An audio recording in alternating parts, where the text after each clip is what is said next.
A slightly interrupted afternoon of racing means today gets double the fun. It's time for race one of the Red Cup and the Porsche Owners Club. I'm Joe Peak, and with me in the booth is former racer Joey Atterbury here at WeatherTech Raceway Laguna Seca. Joey, we had bright sunny skies before. It's a little bit more cloudy, though it doesn't look like it's too gloomy out today, so it should be a good day of racing. I think we've got our typical Central California Monterey weather out at WeatherTech Raceway Laguna Seca, like you were saying. I bet you the clouds are probably going to burn off after lunch sometime. Typically, we've got what do they call it? A marine layer that kind of feeds into the racetrack over here. It is so close to the Pacific Ocean that you definitely get these low clouds, and Laguna Seca is actually up just a touch in elevation from that sea level, so we get lots of this stuff in the morning. And here you can see the 80 was involved in an incident that partly caused us to go racing today. And apparently they were up all night trying to repair that car. It looks like it still has some of the battle wounds on Blair Boyce's machine after their incident. So a bit unfortunate, but glad they'll be able to get back out. But that creates a very interesting situation, Joey, because essentially we are restarting the race. They will count the 2 laps that they did yesterday as having happened, but they're just kind of picking up where they left off. Yeah, I think it's a fair thing to do to the competitors. We were kind of wondering how it's going to be handled because a lot of sports car racing now is timed races, and when you get those red flags, the clock doesn't stop. However, yesterday it was a lapped race, and when we got that red flag, obviously the race stopped, and we still had, about 12 laps or so left in it. So what they simply did was say, hey, you know what, we're not going to resume this so late in the afternoon. We are going to substitute it here early in the morning on Sunday morning and make sure that everybody still gets that race time. So this will be the Red Cup that they're picking back up, and it also kind of interrupted another race as well. We'll get to one of the Orange Cup races that we didn't get to have yesterday, kind of made up today as well. Like I said, it's a bit more double the fun for us out there on the track, but you can see they've got them lined up in the paddock, ready to go as we wait for the last of some practice sessions, some hot lapping out there to wind up. Then they'll send them out and start them back up, pick up the race where it left off. And that kind of makes me wonder, Joey, these drivers had a chance to learn a bit yesterday, both in what little bit of racing they had and seeing, plenty of other Porsches out on the track racing. So if you were in the car, what was your big pickup from yesterday that you're going to take forward today? Man, that's a tough question to ask, and I think it depends on your class positioning, right? We saw such good battles between, Kyle Washington and also Bob Mueller out there in these newer Cup cars. So I expect that this 128 car, this gold and white themed car, to be one of the fastest cars we've got all day long. In terms of things that I learned yesterday to today, you got to be able to manage that slower back marker traffic efficiently. I think the leaders did a good job yesterday. However, there was a few moments where it's not just one car you run up on, but it's 2, 3, maybe even 4 or 5 cars that are all kind of racing in a group, in a pack. And we have some cars that are a little bit faster on performance, some cars that are a little bit slower on performance. And then you also have to take the drivers into consideration. So I think going into today, I'm putting an emphasis on getting through those slower classed cars. I think that's a good one to try and carry forward. So we'll see if anybody has learned that lesson. Everybody kind of standing at the ready here. I see a clear track and I hear some engines starting to rumble on our feed. So it looks like we're getting ready to go pretty shortly here. I was just checking out the weather, and a very cool morning right now. It is 59 degrees ambient out at the racetrack, and looks to be a high of maybe 62, 63 degrees ambient. And yesterday wasn't too warm either. I think we saw a high of maybe 65. Now, the sunshine definitely makes it feel just a touch warmer, but the track conditions will be a little bit cooler here this morning. I'm a bit envious because it's been warm out here in Ohio, and I'm stuck in a room with a computer whirring away and a wall of monitors, so I have to actually crank the AC up a bit. It's funny because I'm here in Seattle in the Pacific Northwest, so I'm a cool, call it 15 hours north of Laguna Seca, and it's already 80 right now, so it is totally different than the California coastline. As the cars start to take off, the drivers will be warm inside the cars without a doubt as they start to heat up. And unfortunately for them, the coolness will play a bit of a part in the tires, though. They'll have to get those up to temperature, but they'll be using this pace lap to try and do so. As you see them be waved onto the racetrack itself. Time for them to go out there and, like you said, get everything up to temperature. The drivers, I'm sure, are anxious from kind of getting shortened yesterday. So we'll get this, call it one pace lap out of the way and hopefully get back going green flag racing. Something that we did notice yesterday too, Joe, was some of the larger fields. Remember, Laguna Seca is a relatively short track. You got to get out there on the track and get packed up. Otherwise, you can kind of get left out at the start. Exactly. One of the races we had to do a second pace lap there because not everybody had caught up in time. And you can see just how many. They're still waving them out. In fact, I'm looking through our cameras that we've got out on the track, and it looks like they did kind of slow them up a bit. So, but even with the rest of them still coming out, that's the last of them, that we already have the safety car in turn 4. It's a short racetrack, right? And I think one of the coolest parts about this racetrack is because it's so short. So you have to drive it a little bit differently. It's a very technical racetrack. So, yeah, the drivers got to get out there and get up to speed and get everything up to that temperature where they can actually feel confident in attacking. I believe we've got the helmet cam of Monsalve once again. And good news is he's got 94% battery, it looks like. So he'll have plenty to last him throughout the race. But we watch as he continues to weave back and forth to get some heat in those tires, scrub off anything he may have picked up on this pace lap.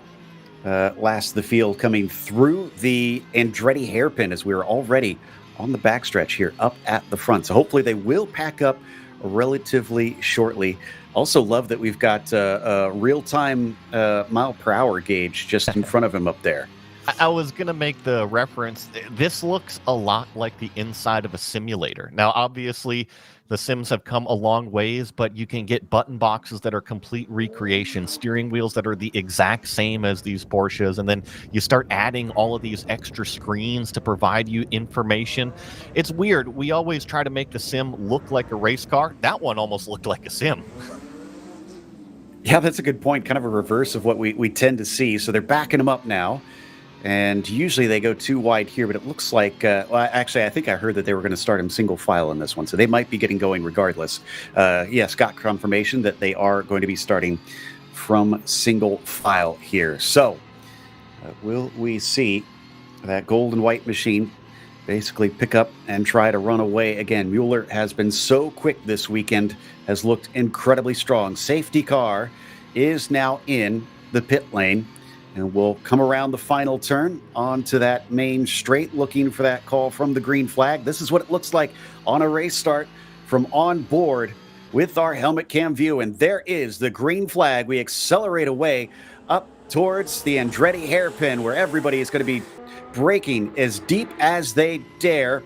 And down to the inside, Mueller already having to go defensive. He's not going to be restarting from the lead on this one. Look to the inside from Monsalve. Can't quite get in there. He's going to have to try harder than that. Great defense from Mueller. Yeah, but the 128 left him plenty of room at the apex. That's all you can ask for as a competitor, and now it's kind of following in the tire tracks on the racing line through what is turn number 4. Such a fast corner, and you got to feed the throttle on so soon to get down this short shoot straightaway because the brake zone into turn 5 is aggressive.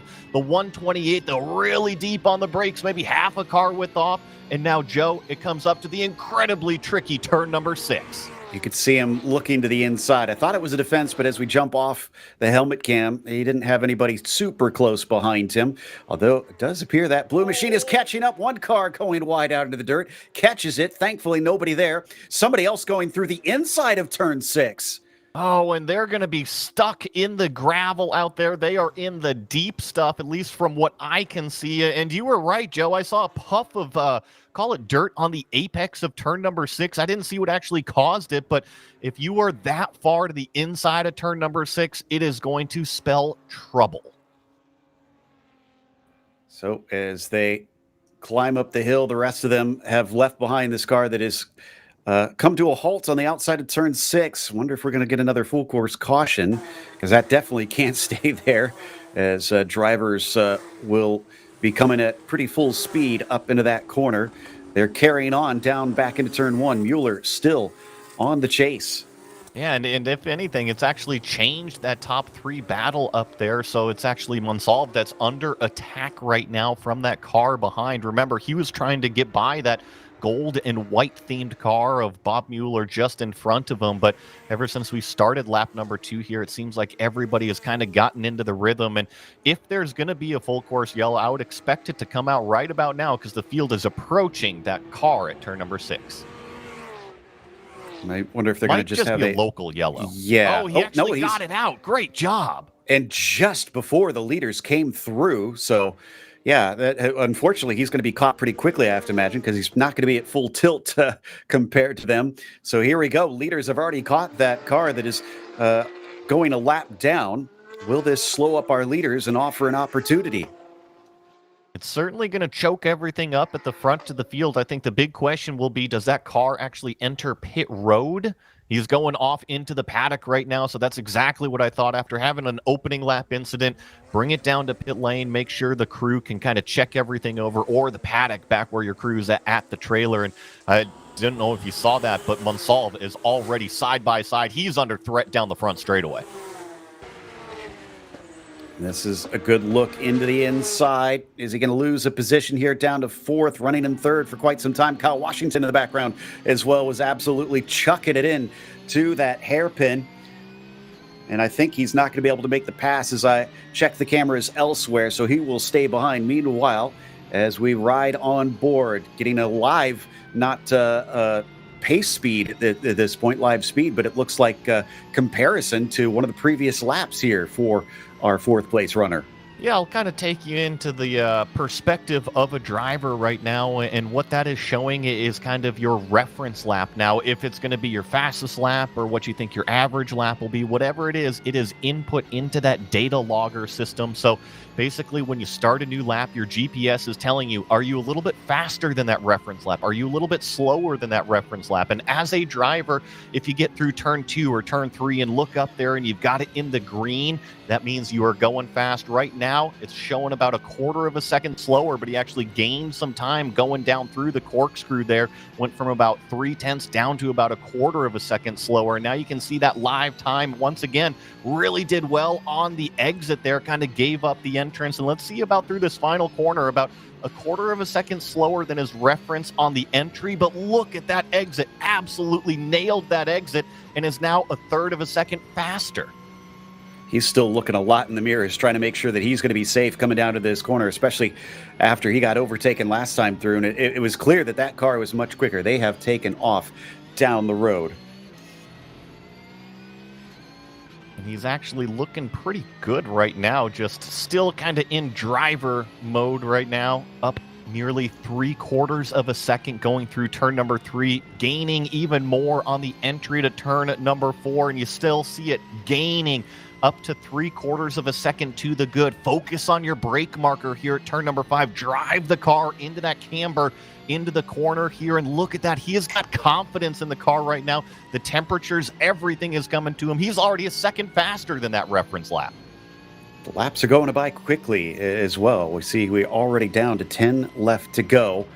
Remember, we started with 2 of the 15 laps that are supposed to be the race distance, having completed them yesterday. Meanwhile, it's your favorite car making some moves, coming down into turn 5 and sneaking in another spot. I think I saw some more wildlife out there, too. There was a raven hanging out on the outside of the track. We had the ground squirrels out there yesterday, and now apparently we've got feathered versions. Competing for all the food and scraps that Yes. they probably want to try and grab. So, yeah, I spotted that as well. Meanwhile, up into the braking of the corkscrew, we'll plunge back downhill. It was a nice move to take a position, but you can see that bright orange machine is once again under attack. Good little 4-pack going through what is turn number 10 right here, still on the downhill section of this Laguna Seca racetrack, and then it flattens out. Oh, a little bit of an aggressive look down the inside of turn number 11, but kind of backs out of it At the last minute, you got to focus on this exit. Try to get the drive down the straightaway so that way you can present yourself down at the Andretti hairpin. 3 wide across the start-finish line. Look at the horsepower out of that orange car.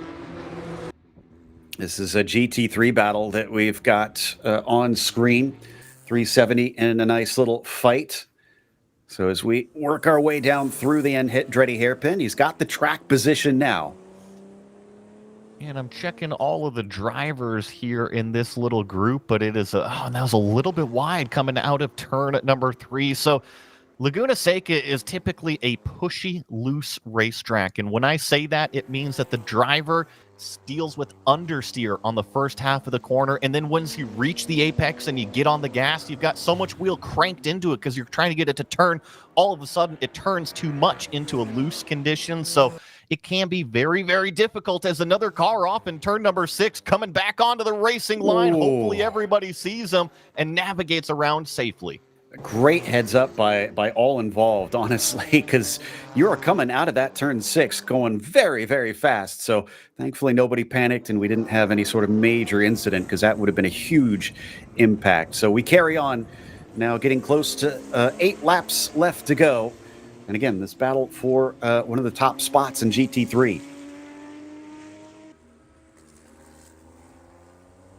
Let's see as they come down. Oh, another big look down the inside there at turn number 11. I see that orange slant nose car having a lot of problems on the exit of turn number 11. Probably got the brake marker all mixed up, but thankfully he has got a heavy right foot and what I can only assume is a pair of hair dryers underneath the boot on that thing. It goes boogie down those straightaways. Really does, yeah. And having to play defense coming into the first real braking zone, that's going to leave them on the outside down into turn 3. So unfortunately might have some great straight line speed, but seems to struggle a little bit here on the slower parts. Going through the more technical, call it end of Sector 1, leading out into what is Sector 2 here at this racetrack. Another look down the inside of turn number 5, and the only problem with looking down the inside of turn number 5 is you got to get the run up the hill. But like I said, when you got boost underneath there, it is always nice to have a heavy right foot, probably choking some of the cars up in some of these turns. But look at that thing accelerate. So it sounds like we might have a battle between the 96 and the 52 as well early on in the lap. Well, as we got a spin coming through the corkscrew. Did not see that car reappear in the camera shot. Yellow flags are waving. They are mostly out of the firing line. You can see the wheel tracks going off to the screen right. Hopefully they didn't hit the barrier, though. You know, I didn't catch it, Joe, but judging by how those tire tracks are, there's not a lot of room in between the edge of the track and also where that wall is driver's left. So I'm with you. I got my fingers crossed that they didn't impact that wall, but not an uncommon one. Hook spins can be forced there in the corkscrew, especially if you don't get the weight transfer back to the other side. We're waiting to see if that car reappears here underneath the bridge, and so far, no luck, it seems. There we go. Now they are back running. There they are, back on track, just in front of a whole other pack of cars that are battling. I'm sure the tires have been flat spotted a bit, and on top of it, have now lost all their temperature. Are they going to be coming into pit lane? They didn't take it down into the paddock proper, but looks like they're just going to allow those lapping cars to go on by. So nice sportsmanship from their part. Sometimes it's about being heads up on the racetrack, especially after you've made a mistake. You don't want to compound it and make it any worse. So I'm with you, Joe Pica. A great job to be aware of everything on the racetrack when they actually rejoined, as this battle has now kind of spread out a little bit. Remember, we were watching this 4-pack of cars, and it was much, much closer maybe 2 laps ago, but it seems like the pace has kind of finally settled in. Back onto the main straight. So, as it sounds like we're going to take a short break, so we'll have ads here for a brief moment. We'll be back with more racing here in the Red Cup. Westwood Racing Supplies is SoCal's home base for serious driver safety and performance gear. Founded by 4-decade POC member Eric Olbers, we've got everything you need. Fire suits, helmets, Huns devices, data systems, transponders, and more. All from the brands racers trust: Alpine Stars, Bell, Simpson, Stan 21, Stilo, Zamp, and Rue. Sparco, MyLaps, and beyond. Need expert advice? Swing by our brand new West LA shop for hands-on support and everyday low prices. Or hit up westwoodracingsupplies.com and shop from anywhere. Orders over $100 ship free, fast, and with the same pro-level service you'd get in store. Westwood Racing Supplies. Gear up, drive safe, and race hard.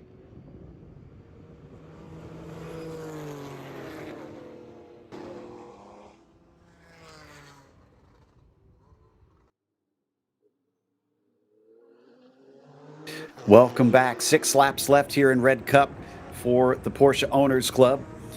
And with just a few laps left to go, Sofronis still leads in the Spec 9912 class, with Bob Mueller giving chase. Monsalve lost overall position, but still running on the podium. Overall, Brett Gaviglio is leading in the number 70, but that's for the GT3 class. Evan Gold has been trying to fight with him, as currently Brett has the quickest lap of the race on his side. Watching some of these cars once again battle their way down into turn number 2 here. This has been a feisty little back, a little bit wide there, and it's cool to see so many different generations of these Porsches out here kind of competing on the same playground. Exactly, and racing pretty darn close amongst these three too. So yeah, a good balance out there for this class. I think this is the GT3 class that we've been talking about, having that battle for the lead. Yep, just getting confirmation that that is the 3 we've been watching. Big send down the inside, trying to use the turbo to help out, but unfortunately it doesn't help under braking. About the run up the hill here into turn number 6. It really has kind of been that orange car that has just been making lots of moves so far here on this Sunday morning, and once again just uses that power down the straightaway. It's going to be side by side into the corkscrew. Thankfully, he's able to clear him a little bit off that second apex, though, which is going to make him vulnerable going down the hill. Had the inside line, which is the shortest distance around turn number 9, and prevails with the position. I believe that is Gaviglio in that number 70 that we've been watching, making those moves in the vision machine. This time, though, he's got it, and that will move him up in track position. In the meantime, we're down to only 5 laps left to go. They're ticking away quickly, and while we have had some incidents, at least we have managed to stay green this time. Yeah, and I guess the big question here is, since we had that red flag, are we going to do the full 15 laps of this one, or is it going to be the 13 laps since we got the 2 laps in yesterday? It certainly seems like we are doing the full race distance. So we're getting word that they will complete 14 laps today. They're starting from lap 2 of yesterday. So that's the way that they have scheduled this one out, and it won't be a complete race, at least for today, but they will complete all of the laps. In the meantime, we're already down to 3 to go. They're going by so fast now at this stage. If you have anything for that car in front of you, you got to start making some moves.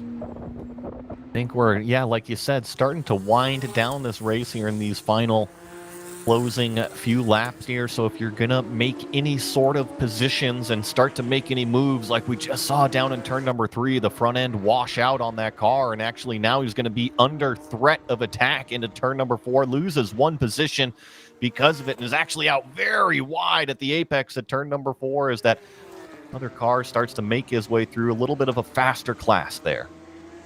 Yeah, that turn 4 has seen so many incidents over the year. You really don't want to push the limit too hard there. Cars can slide back across the track into the concrete barrier with ease, and that can be day and even weekend over in pretty much a hurry. So we're going to check out the 124, it sounds like. See if we could find them out there on track. It is still Sofronis leading the overall, as he has been since the start of this race, at least for today. Mueller is about 6 seconds behind him, has not been able to keep up with that 2:14 machine this time. Of course, the 124 that we are attempting to find is Greg Gorski out there, competing in that 991 Spec .2 class. So he's in one of the faster, newer machines as these cars are rumbling their way through turn number 11 down this front straightaway here, using all of that flat six power out of these amazing Porsche engines. I know the new ones because we're more familiar with them over in Sprint Challenge, is that 4 liters over 500 horsepower in these newer Cup cars. Yeah, it's really impressive what they are able to get out of these things. It's been a lot of years of engineering that Porsche has put into these cars. Down to 2 laps left to go. Gap has not come down. Worth mentioning that Darren Moore, currently sitting 3rd overall in the 763 as well. So he's having a pretty good race, but we come back up towards turn 6. Wow, a big group of cars here, honestly. Not many are within striking distance, but up at the front does look like this is a nice little battle, as at least one is able to make a move coming through turn 6.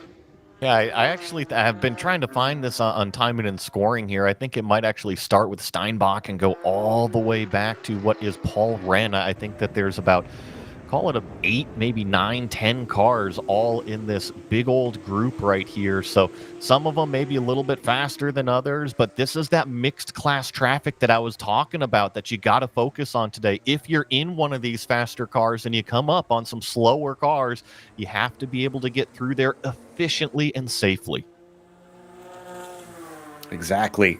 So with the white flag out, 1 to go. Right now, Darren Moore leads GT3, Spec 9912, being led by Sofronis. And then our GT1 and GT2 classes were our Steinbach and Heldman, respectively, over there. They're the slightly smaller classes out on track. So who's going to be taking the big prizes there in the GT3 and the 9912 here on the last time around? Sofronis, as we said, looking pretty clear on this one. Darren Moore having a few cars between himself and... No, excuse me, he doesn't have any cars between himself and Salzer, but it looks like it is about 4.7 seconds between them right now.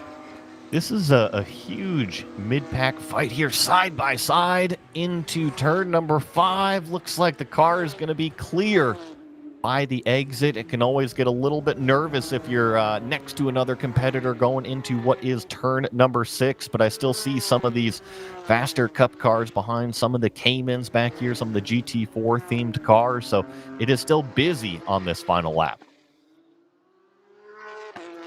2:14 of James Sofronis getting ready to head to the finish line as Yokohama Tire, once again the exclusive tire provider for the 991.2 Cup drivers. Sofronis, one of them.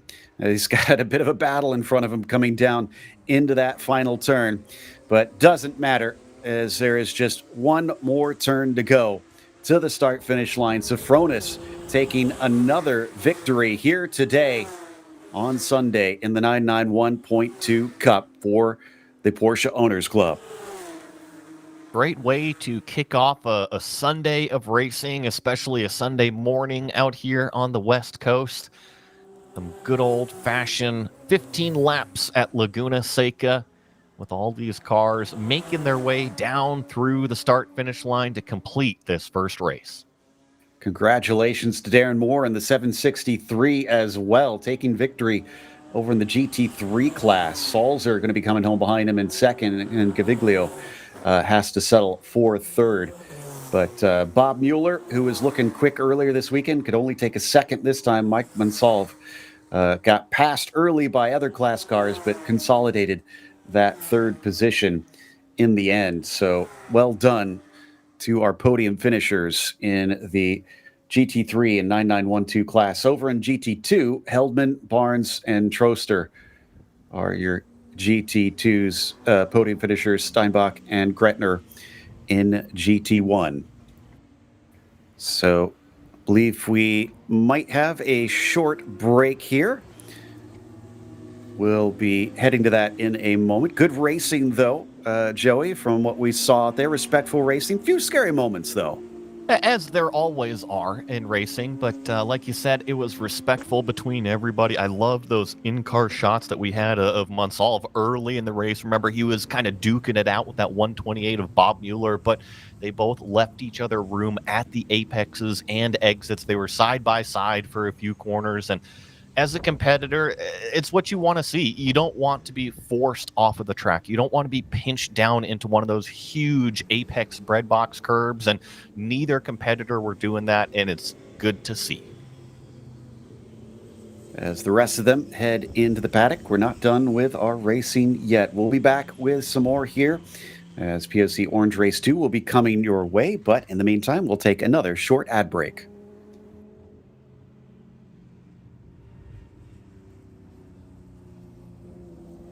Westwood Racing Supplies is SoCal's home base for serious driver safety and performance gear. Founded by 4-decade POC member Eric Olbers, we've got everything you need. Fire suits, helmets, Huns devices, data systems, transponders, and more. All from the brands racers trust: Alpine Stars, Bell, Simpson, Stan 21, Stilo, Zamp, and Rue. Sparco, MyLaps, and beyond. Need expert advice? Swing by our brand new West LA shop for hands-on support and everyday low prices. Or hit up westwoodracingsupplies.com and shop from anywhere. Orders over $100 ship free, fast, and with the same pro-level service you'd get in store. Westwood Racing Supplies. Gear up, drive safe, and race hard.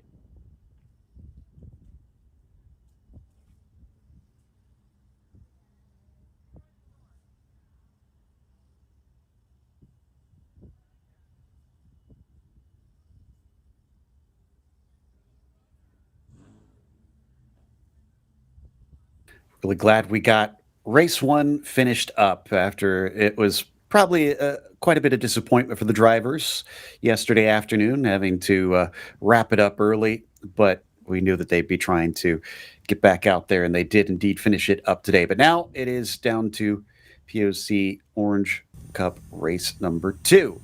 We see those spec Boxsters lining up. And I don't know about you, Joey, but I'm really looking forward to this just because the racing we've seen in the spec Boxsters has been so close.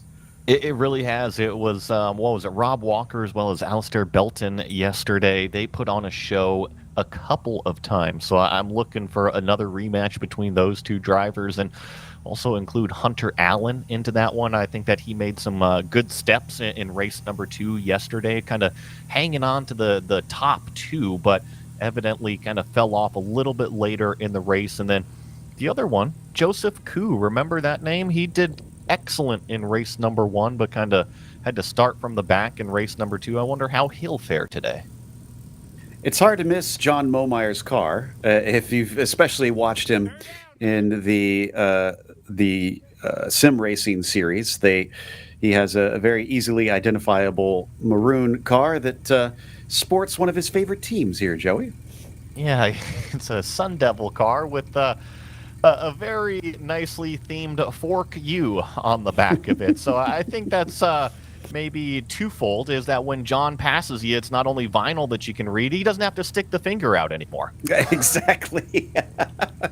You already know you're number 1, according to him. But we'll check out a few of the other cars down the grid here. Just kind of rumbling, waiting to get out onto the track. We'll go through the grid just shortly once we get to that. But these cars so evenly matched out on the track, they tend to put on some very close racing, and they are definitely momentum cars in comparison to what we witnessed with the Red Cup. So you need to be carrying that speed through the corners. Needing that speed means you got to be really brave about trusting that grip of the car there, Joey. I grew up in spec racing, granted a different manufacturer. I did see that manufacturer on a quarter panel yesterday that totally fooled me. But it's about momentum-based cars. You're not going to have a ton of horsepower underneath them, so it's about learning how to drive. How do you maximize that rolling speed through the corner? When you've got a lot of horsepower, you can kind of give up the front half of the corner, focus on the exit, and that's actually the fastest way to drive. However, in these cars, you have to roll that speed through the beginning half, roll it through the apex, and be on throttle probably before apex in order to accelerate out of that because, like I said, you don't have that horsepower. And yes, that is an ouchie. So a little bit of the aerodynamics maybe interrupted there on that car. But I believe that is our one of the cars that we have that promotes Alzheimer awareness, if I'm not mistaken. But always glad to see that they've got a number of cars. Yeah, Racing to End Alzheimer's. They always try to have some names on board that are special to those involved with the cause here with the team. So love that they keep doing that. Thought I heard some murmurs about maybe being ready to go to grid here. So we'll get to that in a second, it sounds like. We're getting close to having that ready. But some different mods on these cars. Somebody actually heading back to the paddock there amongst that group, or they're just repositioning themselves. Oh, hopefully they got enough fuel in it. Maybe they realized, oh, I gotta actually have enough fuel in this thing. No, I'm just being silly. They probably are just making sure they got everything covered, and especially if there's a little bit of a hold and you realize that you need to do a little bit more prep. If you got time, you might as well go fix it. There's no point in going out on the racetrack that if you don't have everything ready to go. And in fact, I still see a few more cars kind of entering this pre-grid area. That I think that might be one of the reasons, is waiting on a few stragglers to show up. I'm sure this is going to be a bit of a niche reference, but I do love seeing all the war wounds on the cars because to me, something about grassroots racing just feels right when you've got some scuffs and things on the cars. Because as a skateboarder, to me, skate shoes needed to be worn in, and you could always tell someone could skate because, well, if they just had super bright, brand new looking shoes, then, well, they're probably not getting on the board. These guys, they take these cars out to the track. They're not babying them. They absolutely wring the most out of them and try to really get the fastest time possible as they now take off onto the track. Finally got everybody grouped up onto that pre-grid, and like you said, are officially rolling out to start POC Orange Race number 2. Excited for this one. Get timing and scoring up here in a moment, but we do have the grid ready for you as Alistair Belton and Rob Walker will go at it once again. Sagar Dhawan is going to be starting from third. Nick Beloy in P4 today. Nigel Maidman will be in fifth as Murray Wonderly starts from sixth today. As Dallas Carroll will start from 7th. John Krylo will begin in P8. Chris Kiefer 9th. And then Paul Filsinger rounds out your top 10. Howard Robinson will begin from 11th. Larry Haas, another sim racer, starts from 12th today. Alberto Abreu in P13. And then Adam Abrams, also coming from that sim side, will be in 14th. Chris McDuff, P15. Branimir Kovac will start in 16th today. Big field of spec racers. It's very popular. Draymond 17th and more in the 18th spot. O'Meara in P19. And Kirk Fertitta will be starting in 20th. Then it's Elaine Stodd in the 21st spot. Alan Watts in the 22nd. Matthew Haitley 23rd. And Herb Kunitz in the 24th position. Fitzgerald starts 25th. Karekfi will be starting in at 26th, getting a nice onboard on track as we got Wayman in 27th and Diane Cafferata in the 28th position. Seiler 29th. Gregorio Scarcello in the 30th position. Karen Robinson 31st and Alicia Ray in 32nd. Still a few more to go. Enrique Marr in 33rd and Jim McLaughlin in the 34th spot. Bob Chang, P35. Paul Young then starts to his outside in 36. Porteous in the 37th spot. Dement in the 38th position, followed by Steve Town in 39th and Phil Town in 40th. From there, it is Bill Durant in 41st. John Momire starting in 42nd. Matt Hollander in 43rd and Douglas Volder in 44th. Vivek Hazari starts 45th today. Dennis Ubersetsig will round out our 46 car field here today. We have more than what you would see in a full NASCAR race from the 2000s, Joey. It is a very, very full racetrack out here at Laguna Seca, and I think that this is going to be one of those that you got to make sure you get off of pre-grid and up to speed, so that way you can kind of pack up with everybody. And as I see this, here comes the front of the field down into turn number 9, and those straggling cars were still over there in turn number 6. So going to be kind of behind here as the field creeps their way towards turn number 11, getting ready for yet another race start. Yeah, Alistair, thankfully, I think is plenty experienced here. He knows he needs to back them up, so he's got them going nice and slow. And we're seeing the last of those cars start to catch the back. So I think we'll be able to get there in time. Yeah, there goes the remainder of the field. So we are ready to go racing here for race number 2 in Orange Cup. They'll have to wait for the call from the flag stand. They cannot go immediately. Belton has to look for that wave, and there it is. Green flag is out. They get on the loud pedal. It's going to be a race down to turn 1 between Belton and Walker. Cars immediately trying to spread out to find some space here coming into this first corner. Hopefully we don't get chaos into there and everybody manages to stay clean. Late dive by Belton down to the apex, and it looks like he might be able to hold on to that pole.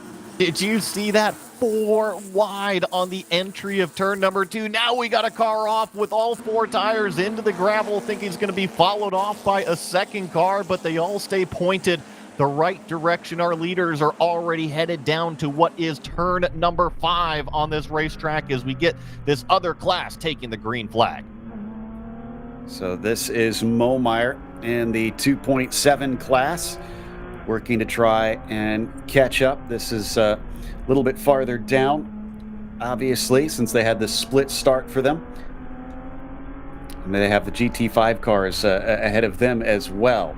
Right now, Ubersetzig is our leader in that class. Momeyer is actually our leader in the Spec 2.7s. And something I'm noticing here, but obviously it's clear tech and everything is all good. No window net on the left side of this car. I know that sometimes you can run kind of windows or Lexan windows instead, but just something that definitely caught my eye. Coming around turn 6 once again, tries to carry the speed up the hill. Yeah, Momeyer definitely brave not to have that window net in there, but he's been doing this a long time, so I think he knows what he's doing. Riding behind the number 69 here, breaking deep into the corkscrew and definitely just breezes by as it looks like that was a bit of a problem accelerating away. Yeah, and actually that car has got a little bit of a problem. It's still slow down through turn number 9. Actually, we got an incident onto the main straight, a car into the wall. He definitely made big contact with it on the right-hand side. Can't quite tell who it is yet. And we heard a car is heading to the pack. I wonder if that is the 69 of Matt Hollander, since we saw him going slow. And I assume that this car is toast because he really pancaked that right-hand side. and sometimes this can be a common incident if you get out too wide on that exit of turn number 11. And of course, the drivers are already standing on the gas and spin up those rear tires and all of a sudden find yourself in an extremely loose condition. And Joe, I'm with you. I think that he's got some heavy damage on the right rear of that car, and that's why he's still stationary. Don't have anybody coming up quite yet. Our leaders are just coming up to the corkscrew. We're going to be checking out Phil Town in the meantime, making a move around the outside into turn 5. And now we've got the full course yellow. No shock there. Where they need to recover that car. So everybody's going to get bunched up. And again, this is a laps-based race. As we check out Steve Town's perspective as well, everybody will catch back up to where we were before. And then hopefully it should be a quick cleanup. We'll get going racing once again. Yeah, I don't think I'm with you. I don't think it'll be too long for them to kind of clean up this car. And what was interesting to me is I was in the middle of saying that there was a slow car kind of down through the corkscrew, and I think they pulled off the racetrack. And as I was mentioning that, you had caught that action coming out onto the front straight. So a lot going on here in these opening couple laps. Really is. Still getting Momeyer as our leader in the Spec 2.7. I think somebody needs to let that. There's the car on the left side, so they're going to come and get that. It was just weird. I saw that 948 go past our camera car, which usually you don't pass under yellow. Yeah, unless he was waved by. He's going to get a black flag for that one. Oh, everybody is. Okay, so they're black flagging the entire track, so I assume that means they're going to pull them in to the paddock to try and clean this car up. Yeah, that's exactly what they're going to do, and you don't want to necessarily have, call it unnecessary. There's the 948. I think he's trying to give the position back. Just go. You know, if you already passed it, and he's waving saying thank you to giving it back, but look, you got 30 car lengths in front of you. Get going. Go, go, go.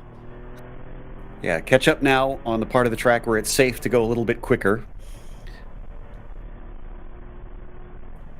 And we'll take a little bit of a break since we're on a pause now. We'll head to some ads, and then we'll be back after this. Westwood Racing Supplies is SoCal's home base for serious driver safety and performance gear. Founded by 4-decade POC member Eric Olbers, we've got everything you need. Fire suits, helmets, Huns devices, data systems, transponders, and more. All from the brands racers trust: Alpine Stars, Bell, Simpson, Stam 21, Stilo, Zamp, and Rue. Sparco, MyLaps, and beyond. Need expert advice? Swing by our brand new West LA shop for hands-on support and everyday low prices. Or hit up westwoodracingsupplies.com and shop from anywhere. Orders over $100 ship free, fast, and with the same pro-level service you'd get in store. Westwood Racing Supplies. Gear up, drive safe, and race hard.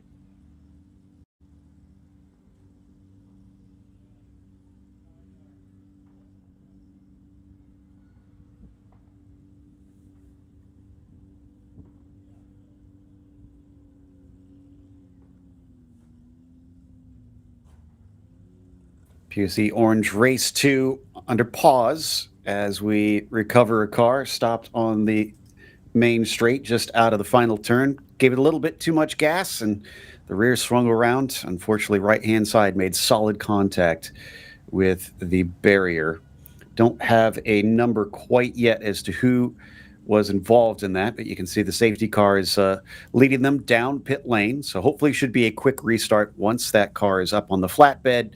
And everybody should be mostly in order. We saw a little bit of rearranging after somebody accidentally went by under caution, Joey. So I'm sure race control going to be double checking that, make sure nobody has been a little bit naughty out there. And another thing for, at least when I put my competitor hat on, got all the cars pulled up on pre-grid, or I should say pit lane here. And we do have a red flag, or black flag, I should say. So this is a lapped race. Are they counting these laps under yellow? Because I still only see 2 registered laps on timing and scoring. As a competitor, like I said, I want to make sure I've got enough fuel in the car. I only fill it for the required number of laps. So just need to make sure that that stays on track too. The word we're getting is they're supposed to count the laps. Now, whether they have been counted is the real question. I'm sure that'll get corrected. So wow, and this gives you a good idea of just how big this field is. Look at that, all the way up to the front of pit lane, and yet we still have cars that haven't made it around the pit entry corner. And I think that's one of the reasons why we're under a true, call it pit lane hold, rather than having the cars cycle out there on the racetrack with having those safety vehicles. Now, obviously, you need to leave everybody an incredibly wide berth in those safety vehicles. They're out there doing a job, and they're probably pretty scared hopping out there on a live racetrack. So with a field this big, I don't blame them saying, hey, park everybody in pit lane so we can go out there and get this thing cleaned up. Going to see if we can get a number as we drive by here. We're hearing it is the 630 machine. That is Herb Kunitz, sadly. So, oof, yeah, the right rear in pretty poor shape after that one. Don't know if the team will be able to get it repaired in time for race 3, but it is early in the race. So here's crossing fingers that they can manage to piece it back together. And it looks like all of the safety vehicles have left the scene, so that means they've officially inspected if there is any sort of damage over there on the wall. And I wouldn't expect there to be. That's a relatively low-speed impact zone. So we should be getting back going once those safety vehicles get clear of the racetrack and get everybody else back out there. So here's how the timing shows our order currently. Belton, Walker, Davin, that's your Boxster spec podium. Douglas Volder, is our only Carrera spec car out there in the 970. And then you've got Phil Town, Steve Town, and Bill Durant, your podium in the GT5s. Mike Porteous, our lone GT7 car. And then Momeyer, Hazari, and Hollander are your podium in the spec 2.7. So that's how they sit, as they'll, I imagine, just take one lap around. Should hopefully be released pretty much as soon as that pace car comes back to the pit entry. Yeah, get everybody back out there. The benefit here is that they haven't been sitting around for too long, so the temperatures and everything are still in the tires. Just get those brakes back up to temperature, which you should be able to do, and call it 3 or 4 corners out here. By the time you reach turn number 5, they should have plenty of bite into them to go back racing and get everything cleaned up. And I believe this should just be a restart procedure of single file like we saw earlier in that first race. All right, we heard word that they should be going to green this time by. Everybody doing their best to hustle out. I mean, we saw how big of a field it is when they're packed nose to tail parked. So no doubt everybody will have to make sure that they do not dilly-dally. Because last time on the initial start with 2x2, there were still cars that were well back there. So now that everybody going to be restarting single file, I mean, you might be coming out a rainy curve by the time we get the green. Yeah, it's kind of similar to what we saw on that initial start. And once again, if I put on my competitor hat, you kind of only have one person to blame, and that is yourself. You got to stay packed up with everybody. If somebody is out there dilly-dallying, well, you can point them out to race control, and that'll get solved pretty quickly. Exactly. So there goes the safety car. Belton in the bright yellow machine, still leading Rob Walker in the Herbie the Lovebug machine, with Davin sitting in third. And again, that is your leaders in the Boxster spec class, not just overall. So they're all fighting for position. As they come around that last turn, I think they have more free reign on this one on when they can go. And it looks like they have already gone. Green flag is out. Alistair is on his way. He does not want to give up too much time, but I know Rob Walker is going to be fierce as he tries to attack, coming down into the braking of the Andretti hairpin. He shows his nose, but not a serious attempt. Yeah, but pretty wide from Belton. That's going to open the door for Rob up the inside. Can he put the power down? The yellow number 206 is going to have the inside line going into what is turn number 3, and Rob Walker just kind of hung out on the outside of the racetrack there, so he's not going to have the run through turn 4.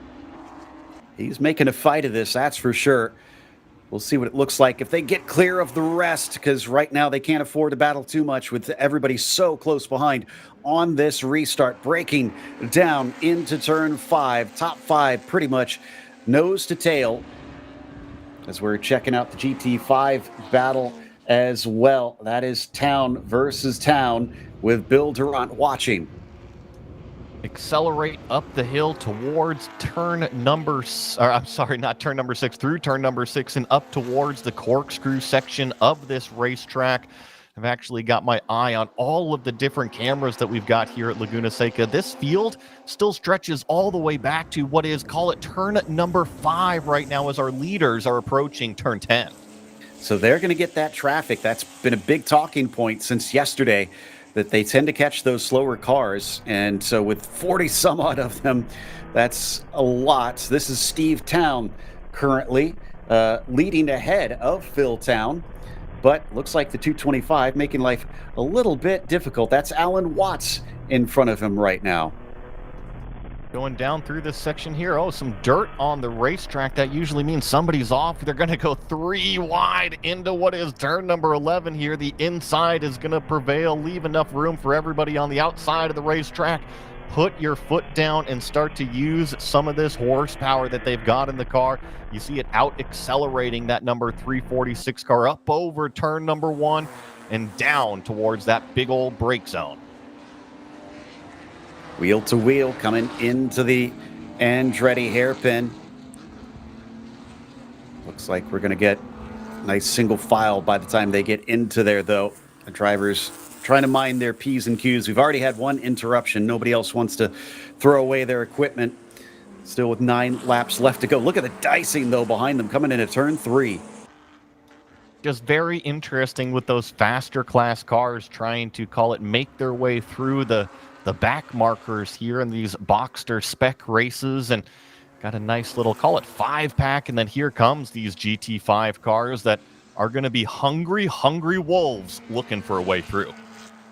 Well, I guess better wolves than hippos out there. It'll be a little bit more lithe and quick around this track. That Raven still is poking his nose around trying to find some food. Phil Town, though, we're going to switch to him.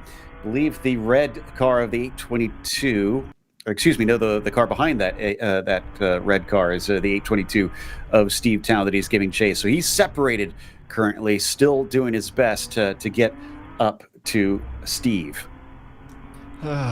My ADD's got me going on hungry hippos now. See one of these cars just try to gobble up the rest of them as they accelerate down the hill. I think that Phil Town definitely in one of these faster class cars, and that's not what you want to do. You saw him straddle that yellow curb. Now, I think that's actually a little bit of damage control, because if he hit that actually with the right side of the car with any suspension components, that is spelling trouble out there. So it's almost better that he straddled it, but I think he was looking for maybe a little bit more room at the apex. It's Chris McDuff in the 732. He's got a good run on, looking around the outside. Don't think this is for class position, just trying to play catch up. As a 346 also just a little bit in the way on this one right now. That's Karen Robinson staying off to the left-hand side. Karen doing a good job not trying to interrupt things, but running her own battle. Yeah, and I'm sure that Phil was probably a little bit nervous to make sure that he was given enough room there on exit, but did a great job in order to get that car up there into position, and now uses that momentum and probably going to set up the next car up into turn number 5, which they are approaching right about now as that field goes through what is turn number 6. Look at that compression. You really have to trust the car. You kind of fling it in, and it's very, very light on its feet on the entry to turn number 6, and then you just got to trust that compression is going to catch the car. And trust your competitors. 3 wide up into the corkscrew. We get that sorted, thankfully. We go back to single file, as that was a little bit sketchy.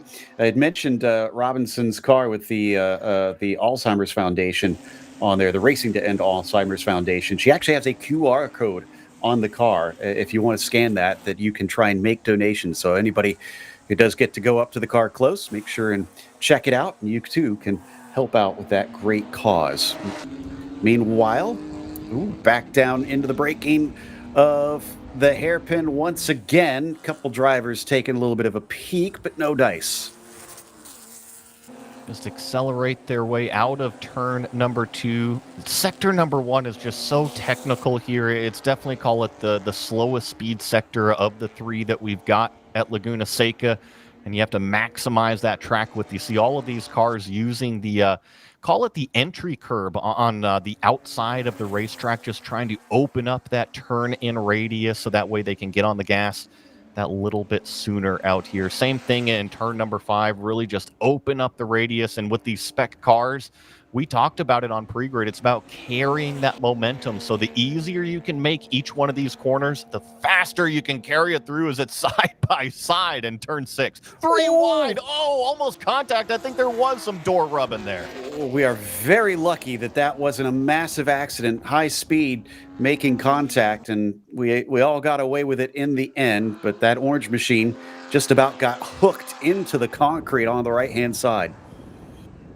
Nervous little moment, but 3 wide looked all right, and they all made it through the other side. I was just checking on some interaction that we've got over in YouTube, Joe. There's a common theme going that people are thinking that a Porsche is going to win this race here today. What do you think? Ooh, I'm not sure if that's a safe bet. That's Sounds like a risky one to me. But yeah, glad the chat's having fun over there. For those that really want to put some wagers on it right now, the big fight has been between Belton and Walker for that Boxster spec lead. What is the gap between them? Let me check the timing and scoring here. That's still 0.6 of a second right now. Yeah, 0.6 of a second between those top two. They have not been able to separate since the beginning of this weekend. So coming up, you see 6 laps to go. I think our leaders are probably halfway around this racetrack, so call it about 5.5 laps remaining. I've noticed that Belton and Rob Walker have pretty much been inseparable, kind of like what we saw yesterday as we ride on board another one of these faster GT5 class cars, making their way through some of these Boxster specs and 2.7 cars. But yeah, Joe, Belton and Walker seem to be duking that out again, only 0.6 separating them through the first 7 laps. Yeah, and Steve might as well break out the piano because he's been making his way downtown. Steve Town still leading that class but had an off. And the number 822 actually had the fastest lap of the race, it looks like, on our timing and scoring. So maybe was pushing a little bit too hard. And this lap might not be that same sort of quickness, although he's still disposing of these Boxsters relatively fast. Watch the steering angle, maybe a little bit nervous on the way into what was turn number 10 there. And now he's on the outside of the racetrack, which you never really want to be at turn number 11. Tries to do that late apex where you get on the gas a little bit sooner than that car in front of you to be able to accelerate down this front straightaway. And I think that this is now our lead battle here. The 206, that's the yellow car of Alistair Belton, followed by Rob Walker. Devon in the 501 has started to drop off. It's about 3 seconds behind them now. He's in that red machine. And Belton and Walker just kind of stretching their legs out. Now they could potentially battle a bit more if they feel comfortable, but I don't think Walker is within range to do anything to the 206. Both of them using plenty of the exit of turn 5, needing that speed up the hill to plunge through turn 6, compress, and then continue to drive their way up and up and up. Huge elevation change until you get to the top at the corkscrew. And then it all plunges downhill. You pick the best tree in terms of that turn-in point at the top, aim it for it, and hopefully you land at that apex curve of the right-hander. Turn number 9, you drive it into the corner. You see how much camber there is all the way throughout. Turn number 10 is so tricky. You have to balance the car on that corner entry. And then turn number 11, relatively straightforward. Hit your brake point, downshift through the gears, get to that apex, and get on throttle as soon as possible, because the sooner you get on the gas, the better your drive down the straightaway is. Ooh, that lap traffic, I think, held him up a bit. Belton is under threat. Walker looking around the outside. This is coming down to the braking of turn 2. He's able to get some overlap on him. Question is, can he hold on to it once they get out the exit of it? Because that gives him a chance into turn 3. The answer is going to be a no. Herbie the Love Bug will have to try again later. Round the outside is difficult at turn number 2. It's not impossible. It can be done, but I really feel like you got to have the car completely side by side at that turn-in point, because ultimately you are going to lose a little bit of ground to the shorter distance around. So you really have to have the car all the way up alongside in turn number 2 to make that outside drive really work. So Rob Walker is going to look for a new turn, a new effort, a new way around, but this turn number 6, Belton was so fast through it yesterday, and he seems to be on the same sort of pace, using up all of that track, every single millimeter. I think it amuses me as well is the wind is so fierce right now. You can hear it on these cameras that are up at the top of the hill. They're picking it up as they're kind of exposed in this area. But it doesn't seem to be phasing the drivers too much. You can hear it there as well, coming down through rainy curves. So no doubt it is buffeting the cars a little bit, but these things have a small profile, so they should slice through that air relatively easily. Coming to complete yet another lap, down to 3 to go. When they cross the line, Belton is starting to feel the pressure. When we talk about that wind, since you just mentioned it, especially kind of in, call it, production-based sports cars, it's not going to blow around the car a lot. It's not going to affect the handling of it. You know, when we watch Formula One, they're so concentrated on the wind levels and the direction that it's blowing and how much it's going to affect, call it turn number 2 or turn number 5. But where it affects sports cars is more down the straightaways. If you've got a headwind, you might be down a couple mile an hour by the time you actually reach the end of that straightaway. If you've got a tailwind, you might actually have a few more mile an hour by the time you get to that break point. So not necessarily through the turns going to affect it. However, it can affect how aggressive you are on that brake marker. Haven't seen a change for position in any of our classes yet. Steve Towns still leads GT5. Momeyer still leads the Spec 2.7. And as we've been following it, Belton leads Walker for the Spec Boxster class. Coming back up the hill. Wonder if some of the few dives that we've seen from Walker, the attempts, have allowed Davin behind them to maybe keep up a bit, because it doesn't seem like he is falling away super fast. It is, yeah, I'm looking at timing. He is a little farther behind, but it's only about half a second more than what we saw earlier. And I think that half a second was actually all down to that last lap, because it was a 42.5 out of Sagar and 42.0 out of Belton. So it might have just been a little bit of a slip up for that red number 501. And oh boy, here we go, Joe. 2 laps to go at the line. And did you see how much traffic our leaders are going to have to go through? This is about to get spicy. I think the Love Bug is going to have to start employing some of those tricks like the oil slick or the spring jump out there to maybe try and get by, because it's been a great defense from the 206 thus far. And yeah, they're absolutely going to catch them, if not this lap, at least on the last lap. Here they go through turn number 2, and I'm with you. Remember yesterday, we thought they were going to catch a car maybe on this lap, but it actually ended up being 2 laps because these cars are so similarly classed. Oh, there's an incident on the exit of turn number 3 there. There's 2 cars way out into the gravel. I'm sure that those are probably, at least one of them is going to be beached. Oof, that's a hard call. Do they just try and have a local yellow and hope that everybody respects it in the remainder of this race? If they halt it, we could wind up with a crazy one-lap shootout on this one. So far, we remain green, and our leaders still stay about roughly 0.6 of a second apart. Now they have caught the back of that lapped group, though. They'll get by the first one, and this is where Belton needs to make hay. The more cars he can put between himself and Walker, the easier life will be. Looks like 2 of those cars were already heads up and let them by on that straightaway like you were saying, but these next 3, let me tell you, they were 3 wide going into what was turn number 4, and now they're racing amongst themselves. Belton's going to have to go to the outside. The lap car still at apex. This is going to be an opportunity for Rob Walker coming down into turn number 11. You see Belton on the inside now feigning back towards the racing line. Walker is narrowly able to edge his way up to that bumper, but they stay first and second.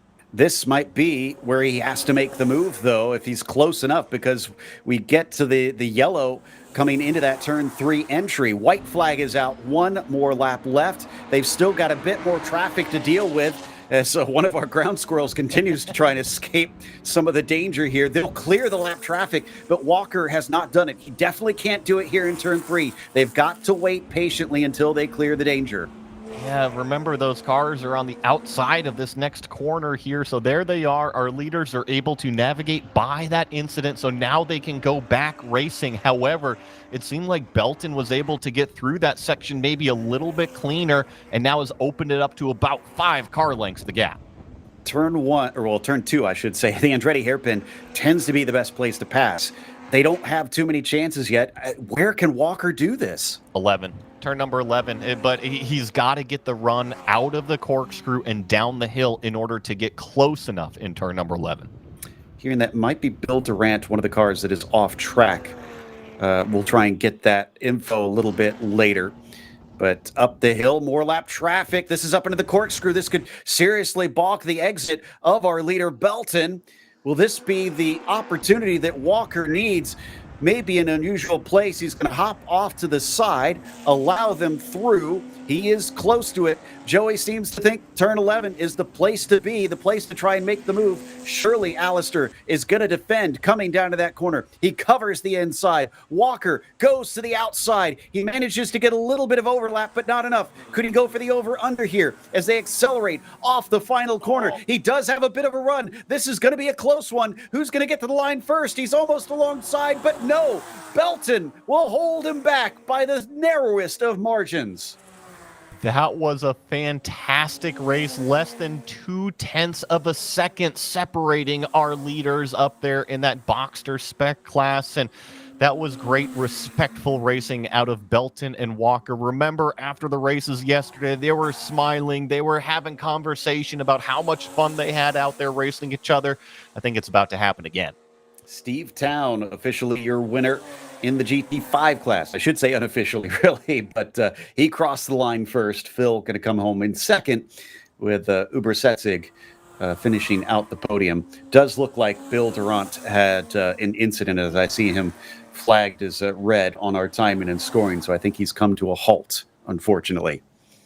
Yeah, and I think that there may be a few different cars that could have been involved in that. Like you said, Bill Durant back there. I think I see Elaine Stad also with only 10 laps done. Matt Hollander could also be in there. So I think there's a few possibilities. Oh, no, not Matt Hollander. He just completed the race. So there's a few possibilities out there of those cars.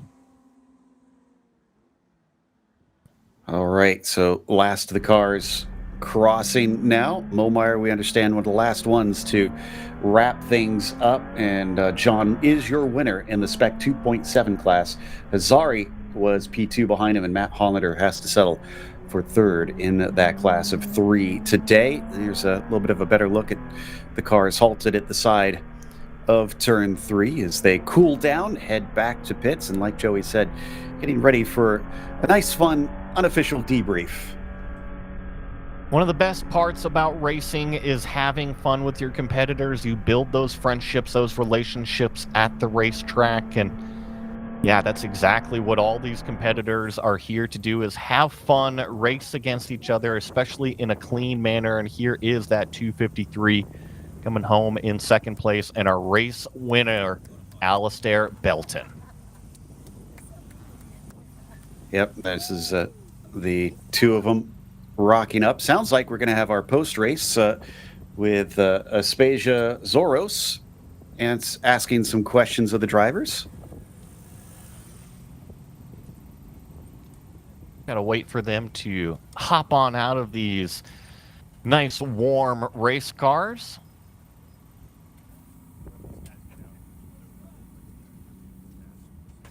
I'm sure that the drivers are anxious to probably get out of the hot race cars into this nice, cool California air. I'm sure it'll feel very nice getting out of those things. Really impressed with Belton, the way that he withstood all that pressure to come home with the victory.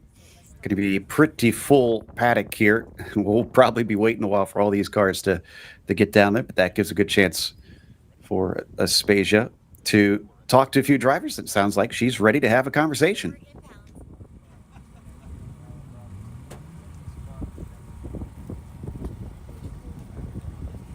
This is inbound for the Orange Race. It's the first race of the day, and we still have 2 cars out on the track, but let's go and talk to some of these fabulous racers. These are the winners, podium guys. No. Oh, Give him a hot water. The competitors Give him a hot water. Rob, how was it following Alistair? Alistair, you were the winner in this race. Rob, good, coming up from behind. You guys were 1/10 of a second from each other apart. 1/10. The entire race is about it. How do you do this? I don't know. I tried to race for him. So. There you go. So how long have you been racing with each other? Racing each other for 2 years. 2 years. And who do you think was teaching in those 2 years? Rob. He used to give me one of these every time he passed me. So. That's awesome. Well, it seems like you took instruction really well, and look at what happened. This is the first week, and I think you've been beating it. That's right. All right. here, top of the game. Oh, and Sagar, you're third. Nice job. Sagar, you were keeping up with them? I was barely keeping up with them. I was but barely there. nice job, you guys. We're going to see you at the podium. Quick photo of you three. Wait. Other wonderful guys, yeah.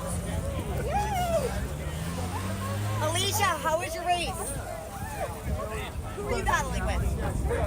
Oh, the two. Oh, all of you guys. All of us. Yeah. And what was happening? Was there anything memorable?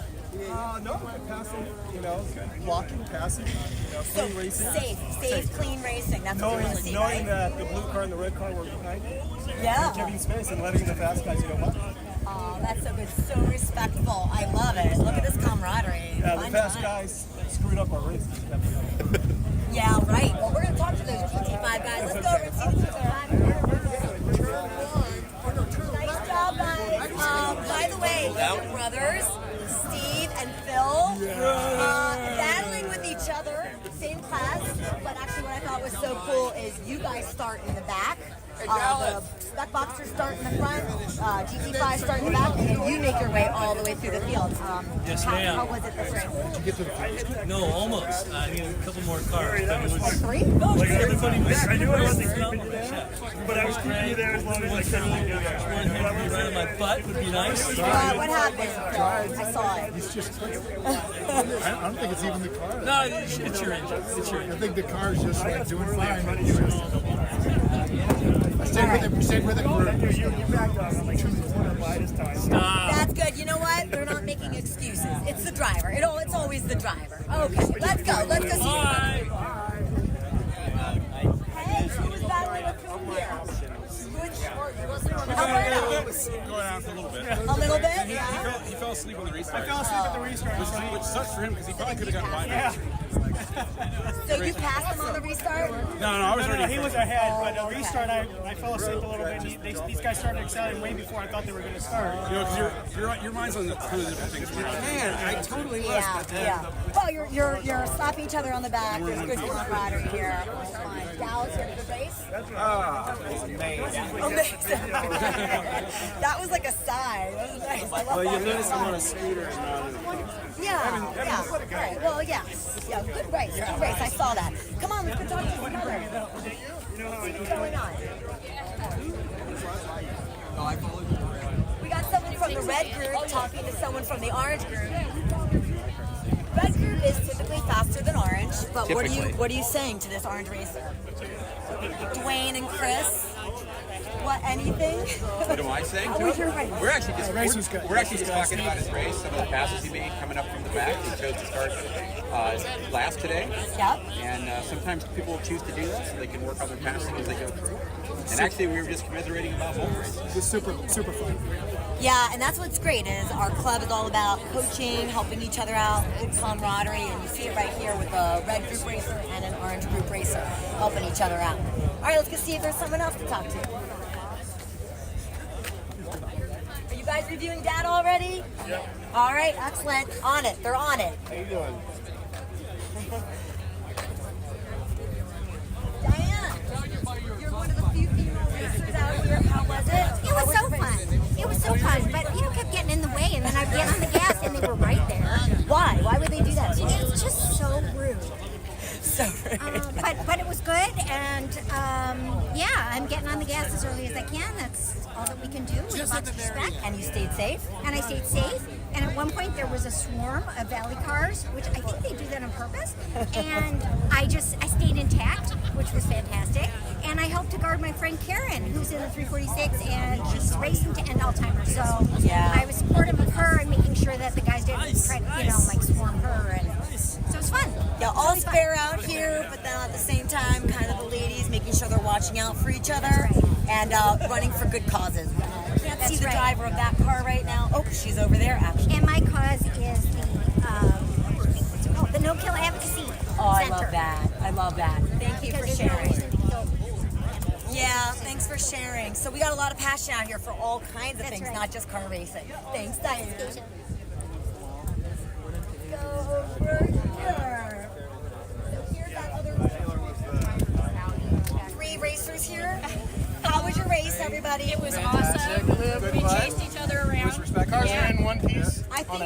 I think what I saw was this one holding up a lot of people behind her. And not these guys. Not these guys. Not these guys. Those guys. How do you do that? What's your tactic on the track? Just take a little different line and leave them a car within an inch. Just a tiny bit, right? Yes. But not enough to let them pass you.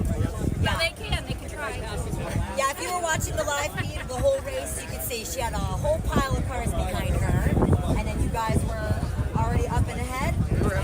We had about a 7 car battle up there. It was a lot of fun, a lot of trading places, and stuff happening on track with dogs. So a lot of It's things. interesting, and the GT5 cars started working their way through, and that's a whole strategy. Yes, yes, the GT5 cars. How long have you all been racing? Actual wheel-to-wheel racing? About a year. October will be a year. So. Okay, fairly new, and you got 5, 6, Karen, 6. So we got a whole range of different experiences out here on the field, and I love that it was safe. Awesome. Yes. Let's go. Let's see if we can find some more. We got a lot of energy going on. Stacey's on. I forgot. She's perfect.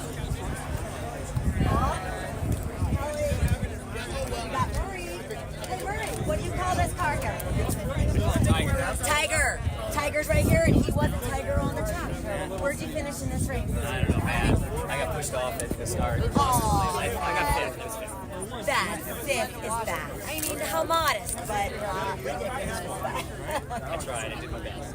Yeah, well, who There's is one more to go. One more race to go. Who was your biggest competitor? Paul Filsinger. Yeah, I saw you guys battling it out. So you see how some people really make their car stand out. We got Tiger. We got Pepto-Bismol here. That's great. He used to have Niagara. He really likes, I guess, the pharmaceuticals. Yeah. Actually, let's talk. It's a video, by the way. The start when you DFL and you pass one cars because they're all slow. Paul, we're talking about your car. Yeah. Pepto-Bismol. Yeah. This is Paul. Hello. And you were in this race. How was it for you? It was amazing. Yeah. What would you think your biggest strategy was? Oh, I went side by side with Murray through the corkscrew. That was a Laguna Seca moment. So, Oh my yeah. gosh, Yeah, the yeah. strategy was try and hold it together. Okay. So, yeah. Okay, so it's a mental game and a physical game out there, yes? Oh yeah. Yeah? The mental's where it breaks down for me. We all have things to work on out there. We're on the track. Okay. And why'd you choose Pepto-Bismol for your livery? Well, here? this was my son's car, and when he was driving, I always needed some Pepto-Bismol after. That's funny. Pepto-Bismol. So, okay, he stole his son's car, and he's doing really well. How did he finish in this race? I have no idea. Okay. I don't 6 know. or 7. You can look it up, but yes, I think about Better it. than I started. That's the objective. So, yeah. Okay. Well, that I'm very excited for you. That was really good. I saw you holding on to a lot of people. Thank you. Is this your new career? No, I'm just helping out. Normally, I'm in these cars, so I'm a little envious at the moment, but I love my Because racers. you need a microphone if you want to look for professional. Oh, okay. Next time, we'll get a microphone so you can feel all of it. We're keeping an eye on podium. They haven't done that yet. Let's go over and talk to another racer.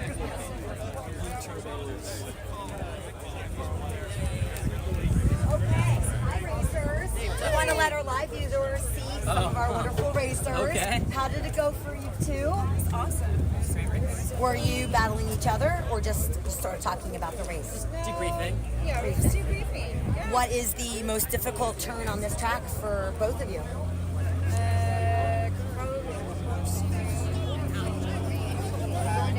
Yeah, I think that was Getting back to Yeah. So corkscrew and 11. Okay. 10 for me. That's the right? And it's off camber. Yeah, I can't figure that one out yet. Yeah, it's off camber. So gotta have your foot on the gas, right? No lifting there. Make sure you're. Yeah, there's strategy. And then turn 11. That sets you up for the front straight, right? So. Exactly. So what do? You drive your windshield or do you drive your mirrors? Tell me, what's the answer? Windshield. You drive your windshield. Forward. Go for it. Oh, well, good. And tell the viewers, how long have you been wheel-to-wheel racing? I totally. This is my third season. Okay. Yeah, I'm like 2.5. 2.5. Okay. That's great. And Toddler, you know? yeah, yes, a toddler. We have someone who's 1-year-old down there, 2.5-year-old. This is great. It's good for the viewers to know. Again, like anyone can come race. You got to do the right work to be a safe racer. We're a really safe club. But then once you're out there and you know what you're doing, it's lots of camaraderie and competition. Oh, you guys are great. Thanks So for are you like sharing. properly media trained, or are you just improving right now? Improving right here. I'm just helping out my fellow racers. My car's not here, but I love all of my cars. Wait, let's keep it No.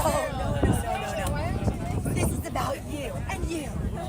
By the way, I mean, I can't say I have favorites, but I really love your green. The green color at the very back is like, muy bueno. Lovely. I love it. All right, I think we need podium, right? Are we doing podium? Let's find podium. Bye. Thank you. They drive away. All right, well, you know what? We didn't do podium here. We missed it, but the guys, well, the driver just drove away. Let's look at the trophies anyway. We did the first group, not the second group. Okay, we're doing second group podium. By the way, these are the trophies. Pretty nice looking. And Lewis here is holding them for everybody to see. All right, so we're pulling up. There's a G. Oh, there you go. You see brother dragging brother? Oh, come on, you guys. Fun. I love it. I don't know. What if he Bill? Oh, I did not see that. I'm sorry. We had a crash of one of our members. We will go check on him later. Well, all right, we're going to do 1 and 2. Here we go. All right. Yay, for the We'll camera. take 2 shots, right? One serious, and then one we raise them up. Like we said earlier, Phil right. and Steve are brothers. 2, 1. Now hold them up. Oh my God. 2, 1. Nice. Thank you, guys. Nice, thank you guys. Congratulations. No scales for you. You're good. We all good? You sure? Yeah, no scales. You're good. All right, well, I think this is great. Thanks for watching. If I can have you hold it down like this. There you go. Yep. All right. And 3, 2, 1. Nice. Nice job, congratulations.